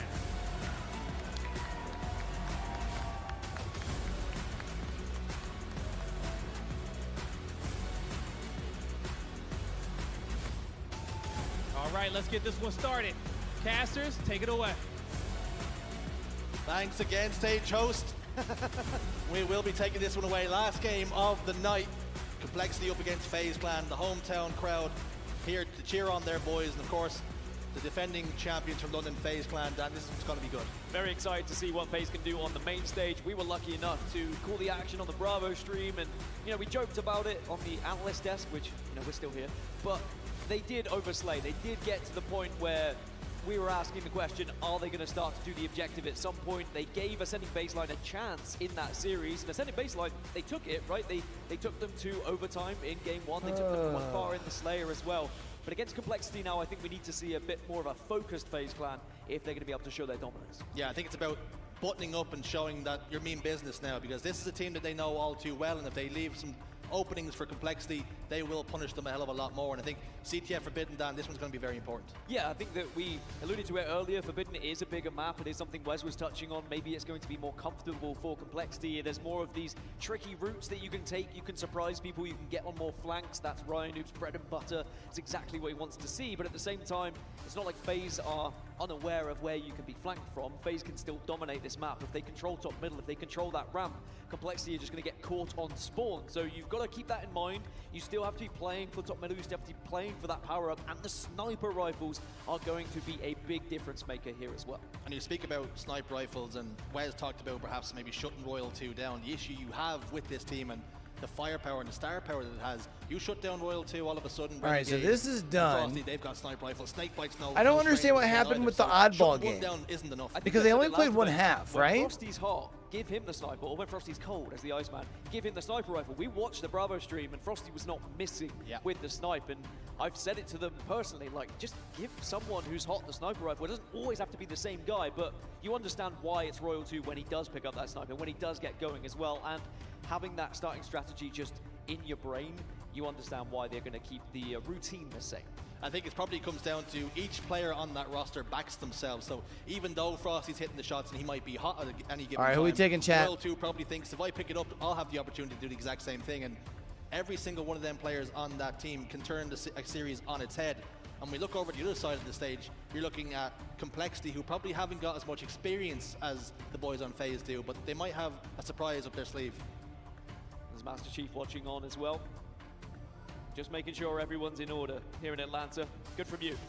I will say, snipers, in terms of on Complexity's roster, like, I don't know if you've got anyone that can really match up against Royal 2, against Frosty, and that might be my concern here for this team is, yes, you've got a bigger map, yes, you've got the chance to try and take those routes, but are you going to have the opportunity to win in an individual gunfight if you've got someone on the other team who's absolutely blading you with a sniper rifle? There's that a concern and maybe even perhaps a criticism that although they might be a well-oiled machine, Complexity, they don't really have that sharp edge, that player that can pick up the sniper rifle, hit the shots at the right time and create openings. I'm sure they can do it. I mean, you could probably put it in Rain's hand, you could probably put it in Huzz's hand as well as you see him on your screen, but I don't know if it's as efficient as some of the boys on FaZe, but maybe they will show us something a little bit different here today. We need to see something more impressive from Complexity. It was a surprising performance against Ascending Baseline. Again, I don't want to take any credit away from Ascending Baseline EU. I'm delighted they were able to take a team like Complexity to Game 5, but it's concerning all around that it went that far, especially when Complexity are a team who realistically should be pushing top 8, if not top 6. Taking a look at the series layout then, we spoke about how important CTF Forbidden is going to be. Listen, every map is going to be important in these series at any given time. But Dan, you're the stats man, you usually can tell me what way a series is going to go. You're usually a pretty good indicator. What do you see? Well, it is arguably one of FaZe's worst CTF games. I mean, they don't really have bad CTF games, but if you had to pick one out, it would be forbidden. A 50% win rate is not necessarily the win rate that you would expect from FaZe Clan, but there's always going to be one bum map, right? And I would argue this is the one for FaZe, but it's also a chance for them to turn those stats around right here, right now. Suddenly with a win, it becomes a 70% win rate, right? So I think that FaZe know that this is a good series layout. It's not the best series layout for them, but what that does mean is when they get to the later rounds, when they get into bracket, they should start to see some of their better maps and modes turning up. All right, here we go, chat. Up, weapons up. We're underway here at HCS Atlanta, hosted by FaZe Clan. And of course, Frosty on our screens now. Breaking shots, picked up a couple of kills. Damage being done. Frosty down 2, no shields.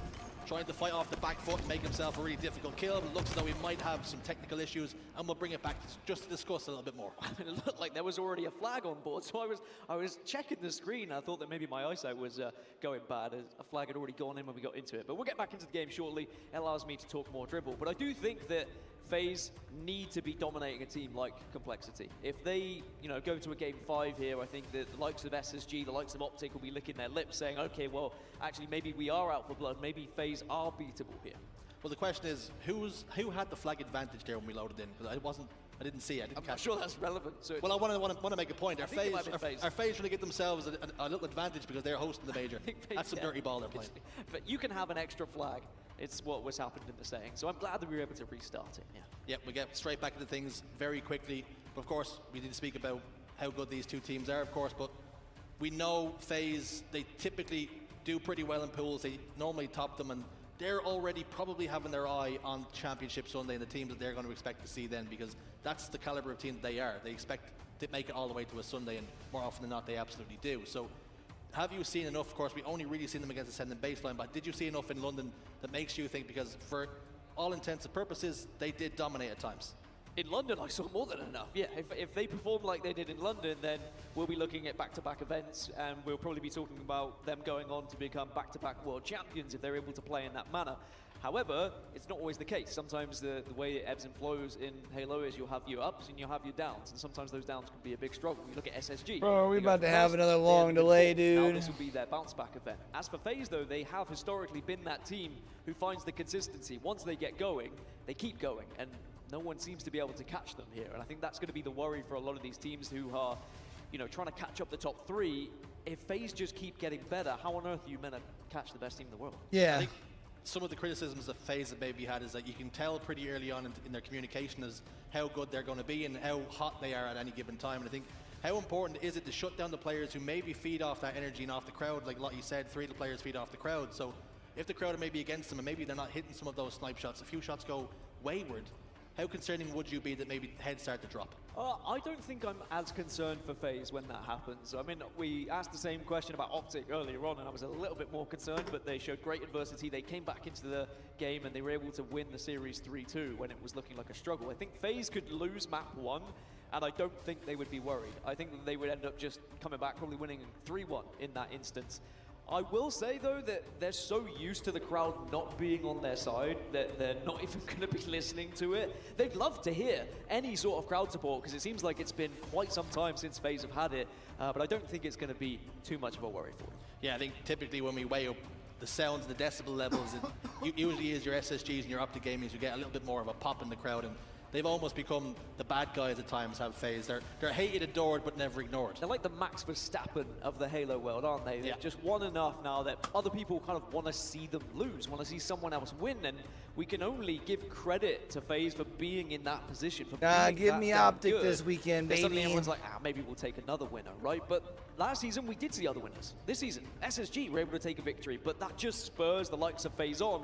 They want to be the best. They want to be perfect. How many times have we heard in any of these clips, any of these videos, these montages about FaZe Clan, Snakebite wants to be the very best. All he does is eat, drink, sleep, Halo, make sure that everyone's at the top of their game. And I was surprised against Ascending Baseline when it was evident maybe they weren't calling out as much. They were kind of slacking a little bit, because a team who really wants to be perfect, they allow themselves that imperfection. Are they back over on the C stream? So that when they get to bracket play, it's already gone. It's already done. They can just focus on what they're best at. And you speak about, how SSG, Optic, FaZe, they can win a championship, win a tournament at any point. I think something that's indicative is how close the talent, the quality is between these teams. Is any single time a I talent got prediction is Ravage put on out this. and we're predicting one team, people get on our back straight away. Remember and who's say, "You up don't right really know now? ball." Pure, Optical right? is So if SSG we go are back winning and this, they're they very quickly let us know.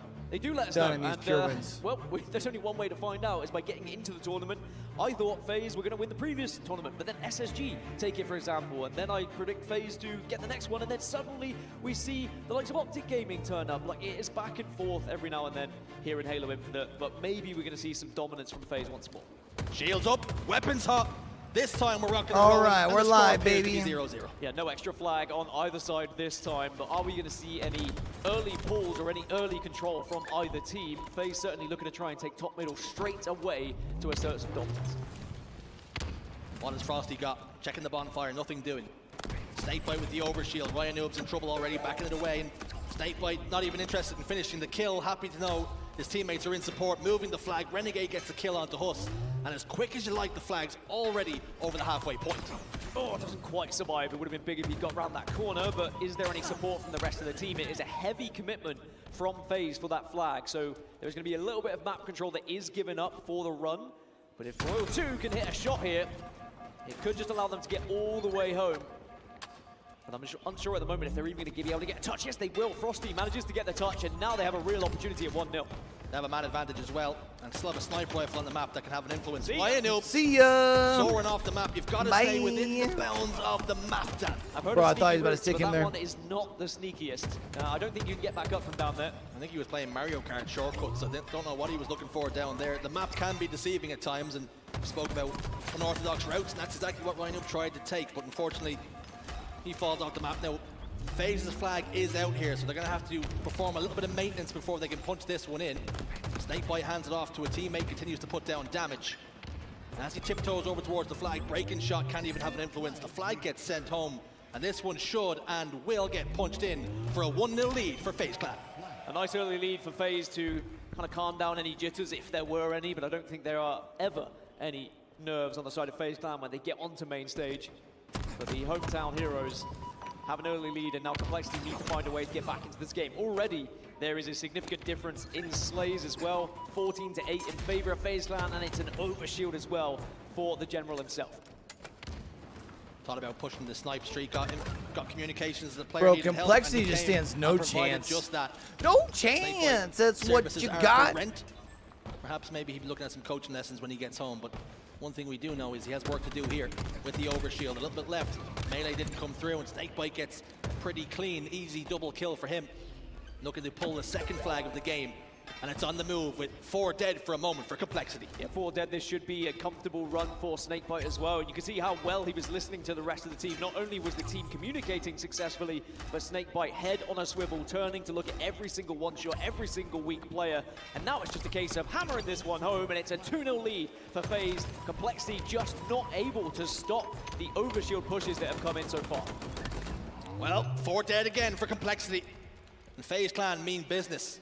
Wes talked about having dinner plans and Royal 2 over slaying, but perhaps the FaZe boys have some dinner plans of their own. I think they got it out of their system against Ascending Baseline. I think that they have that one game in pool play where they do excessively slay. They almost use it as a warm-up against some squads, and it will be against that lesser team that they face. Ooh. And I said Frosty's been hot so far today with a sniper rifle, and he's looking pretty good in this game too. Those wigs do be a wobbling. Hold on to your hats. Ryan Noob over towards the snipe put. Frosty could be about to find him. Trying to get the counter snipe. Ryan Noob answers back and hits the face of his own. Jiggle Peek and trying to clean up onto Renegade. Cannot do so. That sniper rifle will fall. I'm gonna go switch to that other one, man. This is that's the first map, and it's in favor of what are we doing? What are we doing?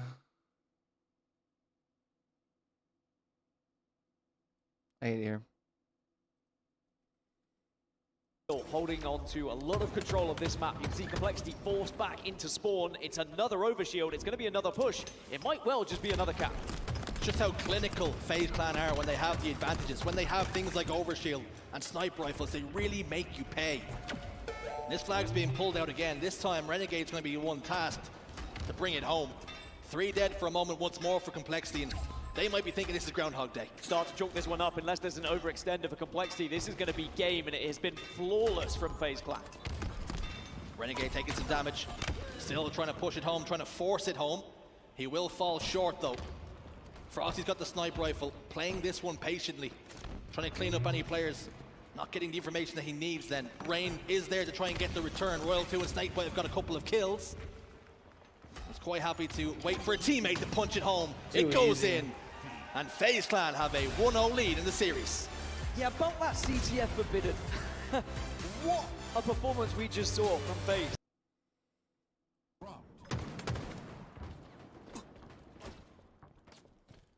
All right, so I guess they just restarted the whole game here as far as for the oddballs. That first bit before the break doesn't count.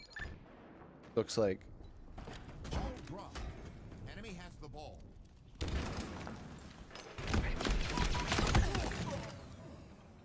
Enemy has the ball.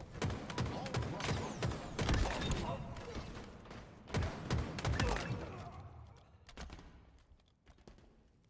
Enemy has the ball. Ball dropped.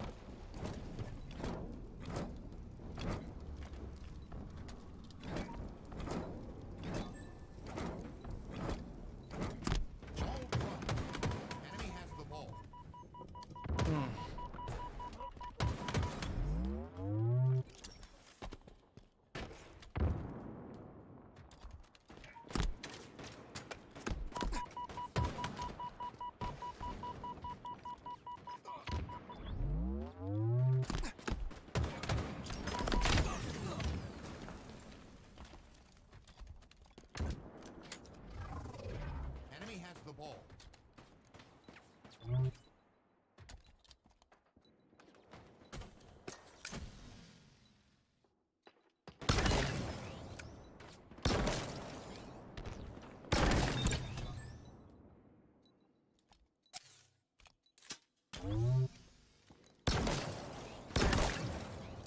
Pure looks like they're just gonna roll this, eh? All of our end of day matches are the ones where it's just like, bro, it's hard to keep an energy for. Look at them, bro. They're already up almost up to 50.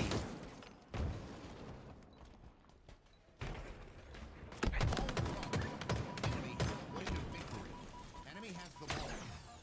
Ball dropped.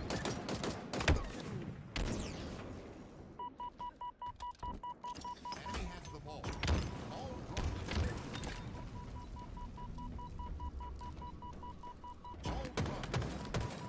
Has no problem sticking his head back out and being like, yo, sit back the fuck up, bruv.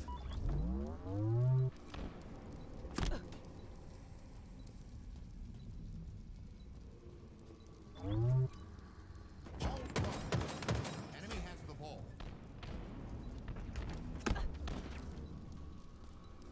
Ball dropped. Enemy has the ball.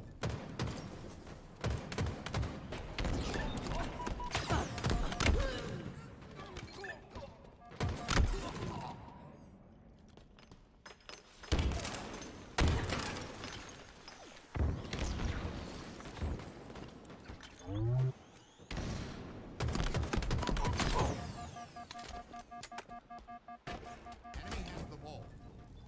Enemy team nearing victory. Ball dropped.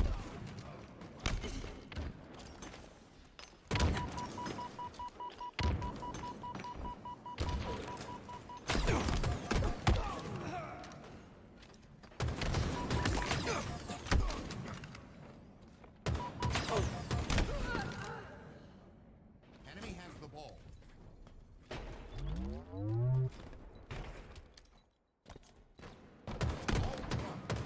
Enemy has the ball. Ball dropped. Doing just enough to prolong this thing, huh?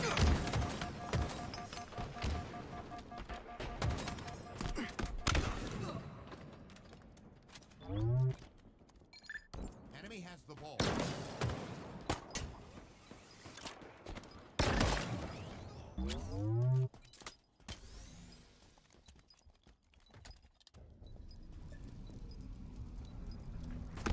Ball dropped. Enemy has the ball.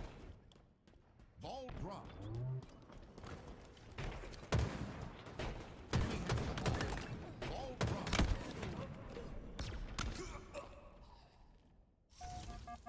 Enemy has the ball.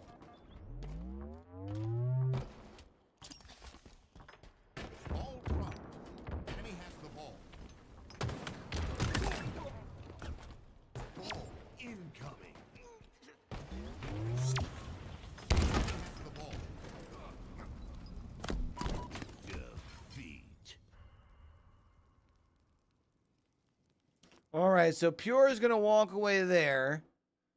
Not really a surprise. In their hands, camouflage is no longer an issue, no longer a problem. When Renegade's got this in his hands, he can really make some inroads into the enemy faces. Yeah, we talk about Frosty playing well with the sniper rifle, but you mentioned it. You give it to anyone else, the shots are still going to be very dangerous in the hands. There might have been a couple of missed shots there for Renegade, but it doesn't matter in the end. As a team working together to push here over towards Elevator. A couple of big kills from Complexity to get them back into it, and if Renegade can't secure this one, Complexity will have made it 3 kills back to back, but just out of nowhere, Snakebite turns up to assist Renegade right off spawn, and that's what FaZe do at their very best. They are very quick to assist one another here. Right now trying to get close, trying to get a trade, perhaps does manage to do so in the end with the help of a plasma grenade. Royal 2 is going looking and sniffing for the shock rifle, and you can see it. Look, where is it? Where is it? Drawn to it like the ring. Unfortunately for him, it's no longer in play. Rhino pushes over towards Tower. Renegade's got the backstab, gets the kill as well. And FaZe are taking up positions and just catching the Complexity members off guard. Next camouflage. Bro, Snakebite is 6 and 2 right now. Complexity got it off spawn, but how are you about wrestling map control away from FaZe to try and get the second one? Because if you give that away, if you start to give control to FaZe Clan here, they will run away with it. It's already a 6-kill advantage.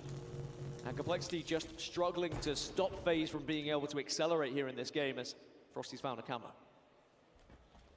Snakebite up on bat ledge, just trading positions with a teammate. Frosty's still sitting in that corner, so perhaps either he's making a really, really sneaky play or he's got some issues. Yeah, it might be an issue there. We'll, of course, get it checked out, but at the moment, players still playing whilst admins take a look at it. But it was a 6-kill lead when we did see it happen, as the game is going to be restarted, and we'll get that one sorted out. But FaZe Clan, I mean, looked pretty good. The early camouflage for Complexity, but still didn't change things really too much. Rhino so why are we going to restart here then? Advantage of it, got caught out in the end because the camo disappeared. Yeah, I think maybe Complexity look at this as a godsend, a little break in play. They can reassess and look at the strategies and go again. And perhaps maybe, like I said, some of those routes were taking them off guard. Renegade getting the backstab quite often. Perhaps that's something they need to look at. Not really playing as a team, not really in tandem with one another, and that's really starting to tell. I think it's tough though for Complexity. I mean, you know, you make these changes, you try and build a new team, you try and start to catch up the top 3, the top 4, but then you need that chemistry, you need that practice, you need to have games like this, you need to get slapped around a 3-0 every now and then to just learn a little bit as a team. But it's such a harsh reality every time you come to these tournaments, because you will get 3-0'd and then someone's like, I don't like this player on our team, he's the reason why we're losing, and we don't see enough teams sticking with it, event after event after event. How are you possibly meant to match up with FaZe, who've been together for however long now at this point, when you are making changes every single time? I'm just trying to, the whole time you were talking there, I was thinking to myself, when was the last time I played matchmaking? And I was thinking to myself, do you know what I need in this game before we get going? A real slapping. Not something I really seek out for, Dan. I mean, you get slapped around a match. I do, but I don't go seeking it. But you don't go seeking it. It just gravitates towards you. It just happens. Yeah, sometimes I'm on your team. It's an event horizon that I seem to be. I get slapped as well, sadly. I don't know if it's my fault or your fault at that point, but I'm just going to go with it's your fault. You're in Vegas, I'm in Dublin. There's ping discrepancies. Whose fault is it? No one's really pointing fingers. Anyway, what we can say is Complexity maybe needing to point some fingers of their own, because there's nobody really taking accountability and trying to grab this game with the scruff of the neck. It's tough to do, though. I mean, even if you want to try and make a play individually, you just walk around the corner and Snakebite and Frosty are both staring at you, and you're like, bad business. Like, there's no chance you're going to be able to do something as an individual against FaZe Clan. Are y'all going to hate me if I just, like, go to bed? Working together as a unit. I kind of told myself I was going to go to bed after the last one, and things kind of kept going. Otherwise, you are going to be punished time and These time delays again. are kind of killing me. And we all know FaZe is going to win this. Y'all ain't going to be mad at me, right? Y'all going to be back tomorrow? 10:30 a.m. Eastern time? Yeah? What do we think? Yeah, because it looks like they're taking some headphones over on the Complexity side. Yeah. You know what, guys? I think I'm going to go ahead and we're going to call it a day on that, all right? Just towards the end of the day. That way I can still get a good 6 hours of sleep in before the gym in the morning. I got a long day tomorrow. Try and get some editing in. Try and get a video done before we go live at 10:30 after the gym as well. All right. So I'm out of here, man. Appreciate y'all. Till we catch y'all back here for the next one, man. Don't forget, with everything crazy going on in the world today, be true, be you, be sincere. Game hard and love hard, all right? Y'all check out the videos over on YouTube, man, if y'all haven't yet. I'll catch y'all tomorrow. And if y'all got a chance, check it out over here tomorrow. We'll be over here on Sunday as well, all right? Peace.